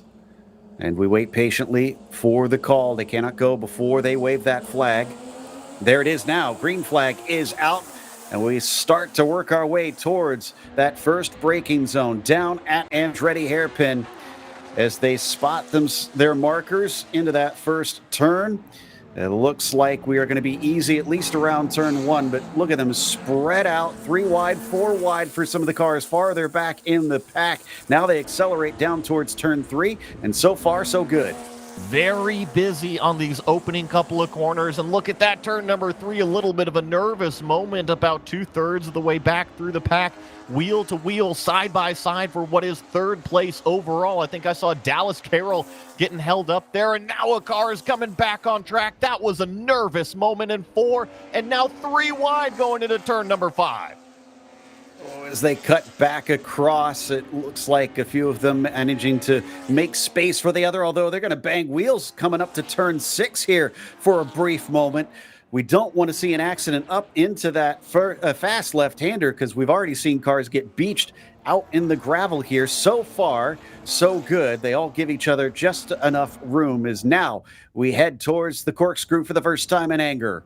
Let's see how they come out. 1, 2, starting to pull away from the rest of the field. And then here comes that field down the hill for the first time through the corkscrew. A little bit of a separation once again, about 2/3 of the way back through the field. And look at how busy it is. It doesn't stop. A train of Porsches. These spec Boxsters are very clearly popular in this group. Brings a lot of cars into the race without a doubt, but we're getting the first of them across the line. It's actually showing us Nick Malloy, our leader, Maidment running in second with Wonderly in third today. Filsinger just outside that podium with Krylo crossing in 5th. Yeah, I was going to say, typically we see Alistair Belton in that yellow number 206 car, and I pretty much don't see him anywhere in the first half of the field here. So I wonder if maybe they started a little bit further back. Same thing with Rob Walker. I've seen him actually in a couple different cars, but definitely a little bit further back as we check in on some onboards from our other class starting to make its way through. Yeah, and you could see the difference in performance between these cars. This is wild as our GT5s making our way past the spec Boxsters. And Dwayne Dimmitt has some fresh tires, we understand. And that's going to be a bit of an advantage over the car that he is chasing currently. Dimmitt has Steve Town just up the road. It's about a second between them across the line. And I think, yeah, that is looking like Steve Town just in front of us, who's going by the blue machine. So let's watch him kind of go up through turn number 6 here, because it is a long train of Boxsters in front of him. Time that run on the exit of 6 so that way you can carry the momentum all the way up the hill here. Probably going to get choked up just a touch from this orange car on the brakes, but down a couple of gears. Pick that tree out so that way you've got good reference point as you go down through this corkscrew. Can you get to the nose, to the inside? Yes, he's going to get by that lapped car, but you see Town just up ahead has actually been more efficient getting through the traffic. Steve leading the GT5 class right now, doing a very good job considering how frantic it is, starting from the back of the slower class at the start of the race. Definitely a more unique format here. And man, he is just flying by them on the outside of the final turn. There was a little bit of gain with Dwayne having to go through the inside of that corner, but he still has not been able to catch up. This has been masterful from Town. Let's see about onto the brake zone, down into third, down into second, 2 gears going down. It looks like we're going to hop back to, I believe this is the number 6 car on the racetrack, just a little bit further back. And he's going through what is turn number 2 here on the racetrack. These were actually the cars that we were just kind of riding on board that we passed, so we get to kind of repass them again. Exactly. Momeyer trying to catch up to Hollander in that number 69 just in front of him. That's the number that Matt tends to race even in the sim world. Frequently showing up, easy to identify him by, but Momeyer, as he tries to catch up to him, finds himself maybe just a little bit behind here. This is the spec 2.7 cars that are racing right now, so they've got a slight advantage over our Boxster spec cars, and so that's why they're having to try and make their way past them here in these early stages. But both of them doing a very good job as well, having to deal with similarly paced cars. Definitely doing a nice job working their way through traffic. That was an interesting theme manufacturer that we just passed, and kind of draws me back to yesterday, thinking I saw something out on the racetrack that I didn't see, but I just saw again. So it'd be very interesting to walk this paddock and look at all the different variations of liveries and whatnot, as Momeyer's going to try to look around the outside of what is turn number 10. Can't quite get down there. And of course, kind of suffers from being way out wide, so doesn't have the run going to what is turn number 11. Kind of the same thing again. He doesn't have a car to the inside. He was looking to the outside, but never brought the car down to apex, and doesn't really get the run out onto the front straightaway, but thankfully he's got some horsepower. Yeah, those decisive moves have given Hollander the edge. He's continued to put cars between himself and Momeyer, keeping him at bay. And he'll continue up the road as Momeyer trying to get the latest one of McLaughlin. Again, tries to go around the outside. That barely works. It does have the faster class, remember, but he's making life difficult for himself as already Hollander goes by. I believe that was Wayman. A big line of cars here just trying to settle into the rhythm. Accomplished a few laps right now on lap, I believe, number 4 out here. So everybody just kind of figuring out where this running order is. I'm still with you on timing and scoring show. Nick Malloy up front with a nice 3.5 second lead over Nigel Maidment. On board with Steve Town. So now we'll see the perspective from our leader and what he has to do in this race. Look at him sandwiched between some of these Boxsters. It was by the Jameson liveried car. Again, looking for the outside line and using it to pretty good effect. It is a lot of trust in those cars, making sure that they know you're going to try that. Outguns them off the corner. This is our leader in that GT5, flashing across the line again. Remember, only 13 laps in this race. As we sit here on board and watch the performance out of this car, it's pretty impressive how fast it is compared to the Boxsters. I'm just kind of wondering where Belton and Walker are, because I look on timing and scoring, and they're not even on the racetrack. I wonder if they've packed up early, said, hey, I've had a good weekend, as that was flirting with the track limits on entry, but thankfully kept it on the pavement. I kind of suspected the same thing, just maybe the day got a little bit late. That was the inside curb this time. Did you see the car bounce? Yeah, and trust me, folks, those inside curbs are day enders. You can kind of brush up against them, but if you get them at the wrong angle, it will rip off a corner from the car. Let's hope he doesn't try that again then. But yeah, back to what we were talking about. We did have a slight delay, so they may have just unfortunately found themselves up against other obligations and had to take off, which is a bit unfortunate because they were giving us such good battles up at the front. The 732, the next one here in front of our GT5 leader. He's again going to use that effective outside line. He tends the light, cuts back down across, and sets up, but then has to brake as unfortunately he's balked down into turn 10. Let's see if, we're going to swap back to, I believe we're on board here with Dwayne Dement a little bit further back. And Joe, remember yesterday we had kind of put out a nice special memorial, but Dwayne is still racing that car. He's still racing Don Kravig's car today, and he's doing a great job out there. Yeah, looking for a second place maybe to add to his win, or maybe he could catch up to Town there a little bit. He's not giving up on this one. He's keeping him honest, forcing him to really have to hustle through a lot of these cars. We've been seeing some aggressive moves at times, but they seem to know what they're doing. They're experienced with this format. And also credit to all the Boxsters out there, Joey, because this could have easily gone awry if someone wasn't heads up, but they've been all very, very aware of the situation. I'm a big fan of multi-class formats, especially in road racing. Oh, that was a little nervous there. Something I don't like seeing is when you do pass a slower class car and then immediately move back over to the racing line and jump on the brakes. That's always a little bit of a nervous moment from what I saw down there at turn number 5. But back to what I was talking about, I like multi-class racing. I think that if you look into the upper echelons of professional racing, most of it is multi-class when we're talking about sports cars. So if you want to see if you got what it takes to go out there and do some professional racing, you're going to have to learn somewhere, and it's better on this level than that level. Yeah, I agree. And I think they're doing a good job of training these drivers on that multi-class style of racing with such a frantic start to it. A few of these Boxsters still battling hard. There you can see Dement's number 5 just continuing to try to keep touch with the GT5 leader of Steve Town. They'll cross the line once again. Let's see what that gap is between the pair of them. Is actually I have to find them a bit because they've climbed up so far up the order. I've kind of lost touch with them here. Where are they? Yeah, I see Phil Town on timing and scoring. Oh, he's up to 6th.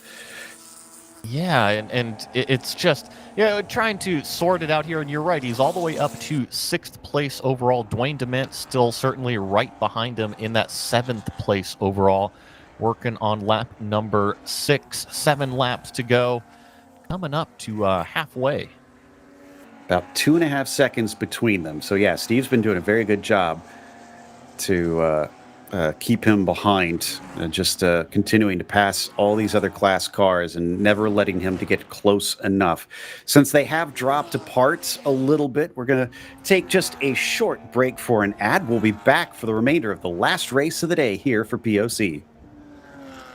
Westwood Racing Supplies is SoCal's home base for serious driver safety and performance gear. Founded by 4-decade POC member Eric Olbers, we've got everything you need. Fire suits, helmets, Huns devices, data systems, transponders, and more. All from the brands racers trust: Alpine Stars, Bell, Simpson, Stam 21, Stilo, Zamp, and Rue, Sparco, MyLaps, and beyond. Need expert advice? Swing by our brand new West LA shop for hands-on support and everyday low prices, or hit up westwoodracingsupplies.com and shop from anywhere. Orders over $100 ship free, fast, and with the same pro-level service you'd get in store. Westwood Racing Supplies. Gear up, drive safe, and race hard.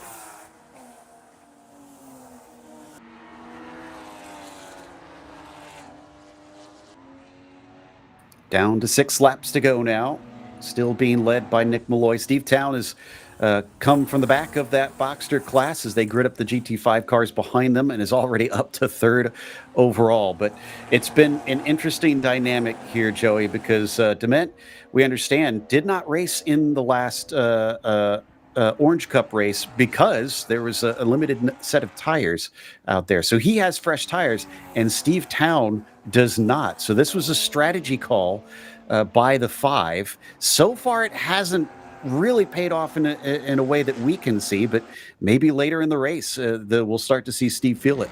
And I wonder if it was just he had no tires left, like he got down to the cords and that's why he couldn't race, or just wanted to save the car or something to bring it out here for race number 3 or the final race of the weekend. But you're right, usually tires do provide that little bit of performance boost that a driver is looking for, and a brand new sticker tire is usually worth, at least at Laguna Seca, probably about a second. Now, the tricky part is, though, once you've burned off that first heat cycle, it kind of plateaus, and then it's got very similar grip levels. I think the best comparison is, what does Steve Town have underneath him? Because if he's only got a tire with 2, maybe 3 heat cycles, it is going to be very, very similar to what Dwayne Dement has. By the way, that red machine we've been seeing in the Boxsters, that's Nigel Maidment. He is 2nd in that Boxster spec class. Nick Malloy is our leader, but the reason you don't see that car is because he's about 10 seconds ahead of Nigel. He is absolutely blitzed away from this thing. We still have 5 laps to go, and he has just left them behind. Huge difference in performance. You're right. Nick Malloy, 141.7 that last time by, and it was less than 1/10 of a second off of his fastest lap. You go down to that next Boxster spec car that you were just pointing out of Maidment, a 143.6. So our leader doing laps fully 2 seconds ahead of the rest of the field. Wow. I mean, just a stunning performance up there. So Steve is clear for now, and Town will eventually work his way up to Malloy, but they essentially have a break now. And maybe that will help out Dwayne because he's been just kind of been having to deal with all the scraps of other cars that Steve was going by, but they're both in clear air, and this gives us a true sense of pace between them. And I think we'll get a good reference because we're going to be coming up to 4 laps to go. Just saw Dallas Carroll flash through the screen as well. I think that he's looking to go up one more position. He's trying to chase down Murray Wonderly, who's maybe about a second and a half up the road. You see him just right there, just out of touch of Dallas Carroll's reach. But I mention it because that would be a podium for that number 102 car. He's had a good weekend so far. And like I said earlier, it's always nice to end Sunday evening, Sunday afternoon on a high note. Very much so. Crossing the line, it's still, I mean, to give you this sense of the pace, Town was just passing the leaders last time across the line. And he still hasn't caught Malloy, who's supposedly in the slower class car. It is 4 seconds now, so he did run them down a lot. The last lap time was about 4 seconds quicker between the pair of them. Wow, I mean, I'm trying to think if we've even seen Nick Malloy since they took the green flag.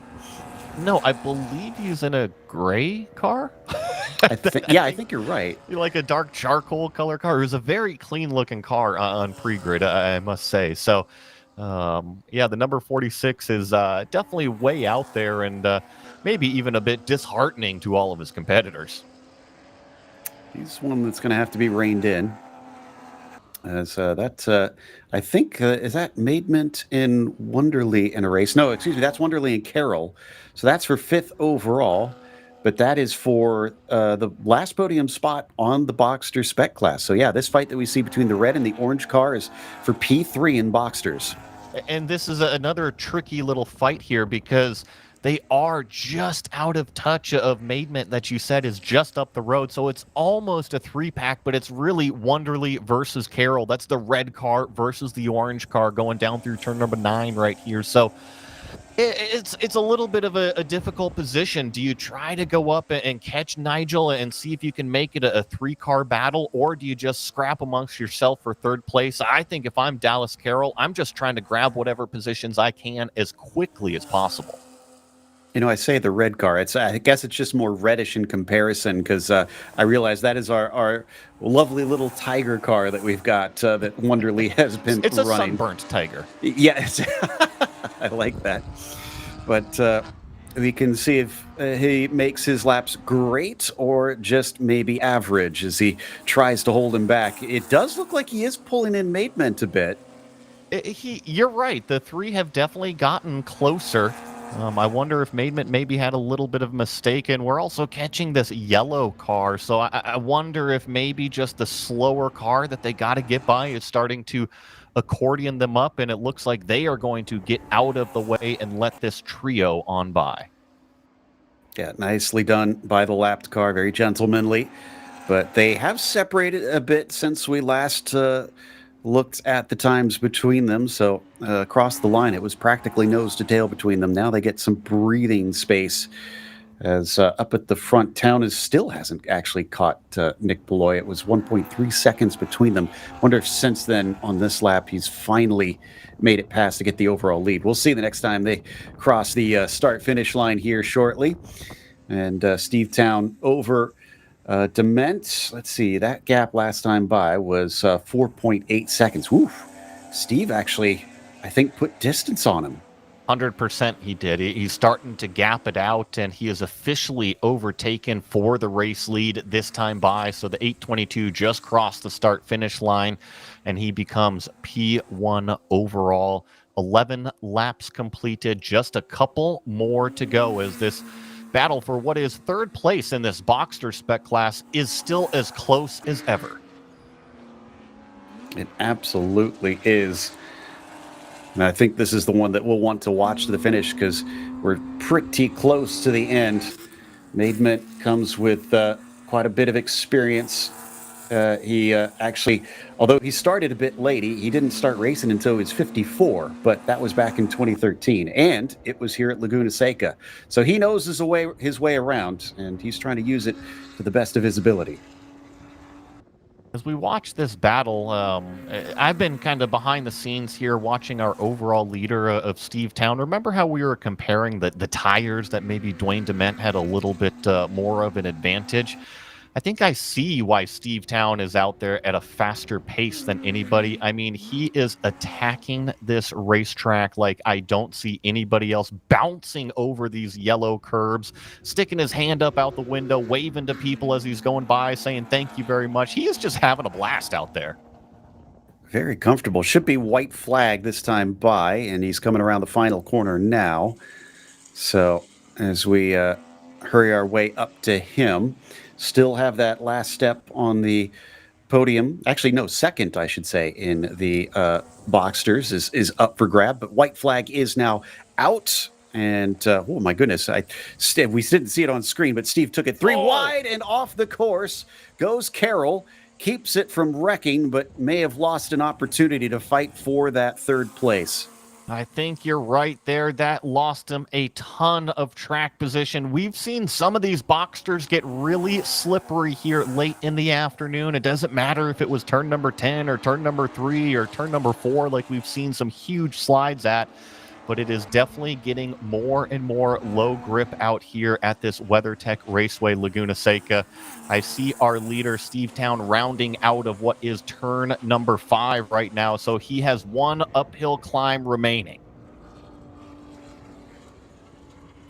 And up leading that class in the Boxsters is Nick Malloy, looking comfortable, not as comfortable as Steve Town, who, despite being chased by Dimmitt on the fresher tires, never really looked like he was going to be threatened too heavily, at least when we joined in on that chase. It's down the hill for the last time this weekend here for the POC, out of the corkscrew and through Rainy Curve. I think he should feel pretty good about his performances, that 822. Steve Town with a great race today, up into the final curve, slamming on the brakes, something under the car looking like it's flapping around a little bit, but doesn't matter at this stage. Victory for the 822 of Steve Town. Nicely done from that 822, and just waiting for Dwayne Dement to come across the line. And of course, he is driving that number 5 car. That was Don Kravig's car. We memorialized him with that lap yesterday. Great to see Dwayne on the podium. I think he did Don proud this weekend. A win and a podium, definitely worth celebrating. But coming across, Malloy will take your win in Boxster spec. Maidment does get that second place, and Wonderly solidifies that podium finish in his class. We're looking for the spec 2.7 cars. I think Hollander's still leading that. He's in the bright yellow 69. Waiting for him to come across the line here. I believe I see him coming out of what is turn number 11 here. So he should be crossing the line just about now. That should be him. A win for Matt Hollander, and by a decent margin over Momire, who joins us across the line afterwards. But Momire should still be happy as he collects himself a nice podium today. Or do we get it a little too hurried? This might be Matt. We were just a little bit quick, but the finishing order was still the same. In fact, it was relatively close between the pair of them, it looks like, at about 9/10 of a second. You could just call us psychic. The crystal ball commentating for us. Miss Cleo. Last few coming across the line. I think we got about 10 cars or so to wrap it up. Maybe even less than that, because some of those were lapped. And that will end it for the racing itself. We're, of course, not quite done yet, as we do have a post-race. Once again, going over to Aspasia Zoros a little bit later, getting us some conversations and some insights from the drivers down in the paddock. I mean, Joe, how about this awesome race weekend we just had? How many races did we cram pack in here into Saturday and Sunday? It was something like 7-8 races that we did. Had a little bit of trouble yesterday, and all the organizers were able to kind of shuffle things around and get everybody their race time today. For the most part, it was extremely clean racing. We had a couple little bumps and bruises out there, but for the most part, I think that this was a fantastic weekend for both PCA and POC. I agree. It was very good racing out there. Very few cars that wound up coming to grief today. We're going to take a look at the cars as they park up, including Steve Town there in that black and white machine. Probably pretty chuffed with himself after that win. And 346 looking a little worse for wear, but made it home. And I also wonder, I know that they're on a little bit of a time constraint, but it does look like they're going to park the majority of the cars here in the paddock. There is a good shot of that number 46 car that we didn't get to see too much of. Finally gets some screen time. I almost wonder if he prefers it that way. He has a calm race, dominating up front, and hard to catch up with him. I'm noticing even some of these Boxsters, they're ashamed of the non-round lights that they put covers on them to make them look like the round light cars.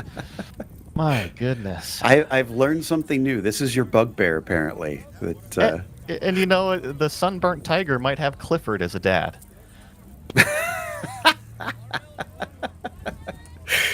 The head canon of Joey Atterbury, ladies and gentlemen. And a hardcore competitor at heart, but at the end of the day, when everybody's hanging out, watermelon. You like to have a good time. Yeah. That has got to be hugely refreshing after this race. Getting some vitamins back in them, not just getting some water inside. There you go. Nice clip of the in memoriam stickers that we have of Don Kravig. Again, a big thank you to everybody that helped make that happen, and thoughts go out to friends and family of Don after losing him recently. It's a fantastic effort by the driver, Dwayne Dement, to get it up on the podium to really celebrate Don. Some more folks wandering around, chatting, debriefing. Thought we were going to get Aspasia in here. I haven't seen sign of her.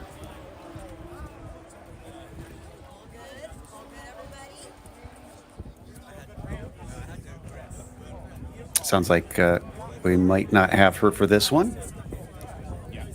Oh, we do? Okay. We did get confirmation. So, hey again. There she is. Another race with the Orange Racing Group, Spec Boxster, GT5s, and we've got some winners right here that we should talk to. It's always good to listen in for a little while.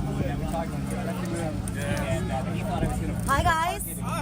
Our live viewers would love to know how did your race go, both of you? Honestly, it was amazing. Amazing. That pace should have been all weekend. Had a little car trouble, but we got to figure it out at the end. So next event, we're back where we belong. Okay, good. And what is your name, so everybody knows? My name is Nick Malloy. Nick Malloy. And you finished? P1. P1, winner. And? Nigel Maitman. P2. All right, scorched it. Scorched it. I like that term, scorched it. That's nice. And who are you?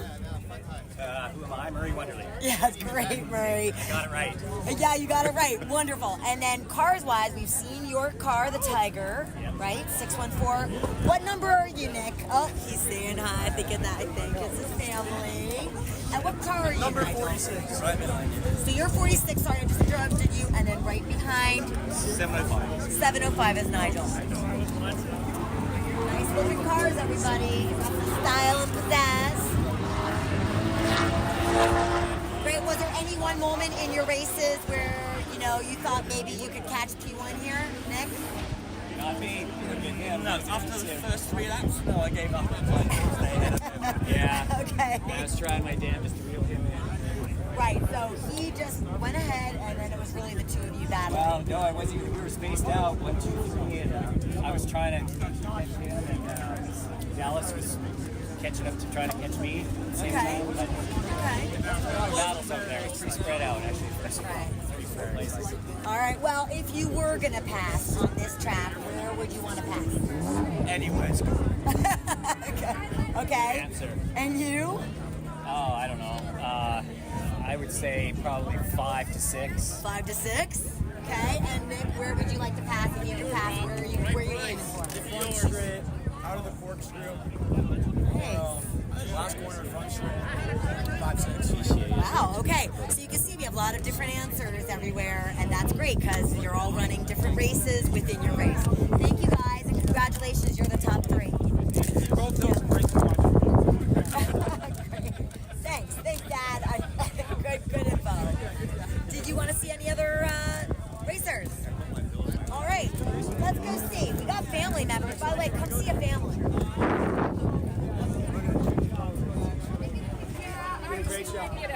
Hey, we're back. We have met this racer in Red Race. Who are you again? Darren Moore. But what I don't think you know is that we have family members. This is a father-son team. So who are you? Brian Moore. And what car are you driving? I'm in the Golf livery box right there, 917. Great. And then we met. Who are you? Chris, we are also family members, right? That's true. Chris McDuff, a Spaciasaurus. Let's not let that out. Great race, great race. It's a family Great affair. race, great race. Yeah, we even had the wife, but the wife walked away there, the wife and mother. So we've got lots of family members that come here. Was there any memorable moment in this race that really stands out to you? Like, when you wanna passed share? me, yeah. Oh. I remember. I think Larry went around the outside of 2 on me. I'm taking it. Yeah. Is that where it was? I think so. Did you like that through the corkscrew? Yeah, that was fun. You guys too wide? Yeah, we went full too wide on We the went too wide in the corkscrew. Phil, nice move. It wasn't nice. It wasn't pretty. It was good. But it went up. All right, great. Hey, if you guys cooperate, you got 3, you did a good job. Yeah. That's right. Great job. See, they all agree. That's great. And then you, who are you? I'm Larry Haas. And what car do you drive? I drive the Miller High Life car. Got great livery there. Everybody loves that. I know, right? And you, after battling, you guys were yeah. Wonderful. Yeah, that was a hot topic right there. All right, well, thank you. Thanks for watching, and stay tuned for the next race. Hi, Mom.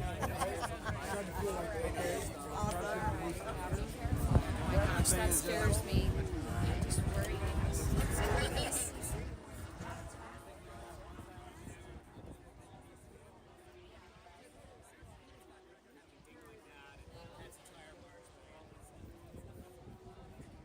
Great stuff from Aspasia once again.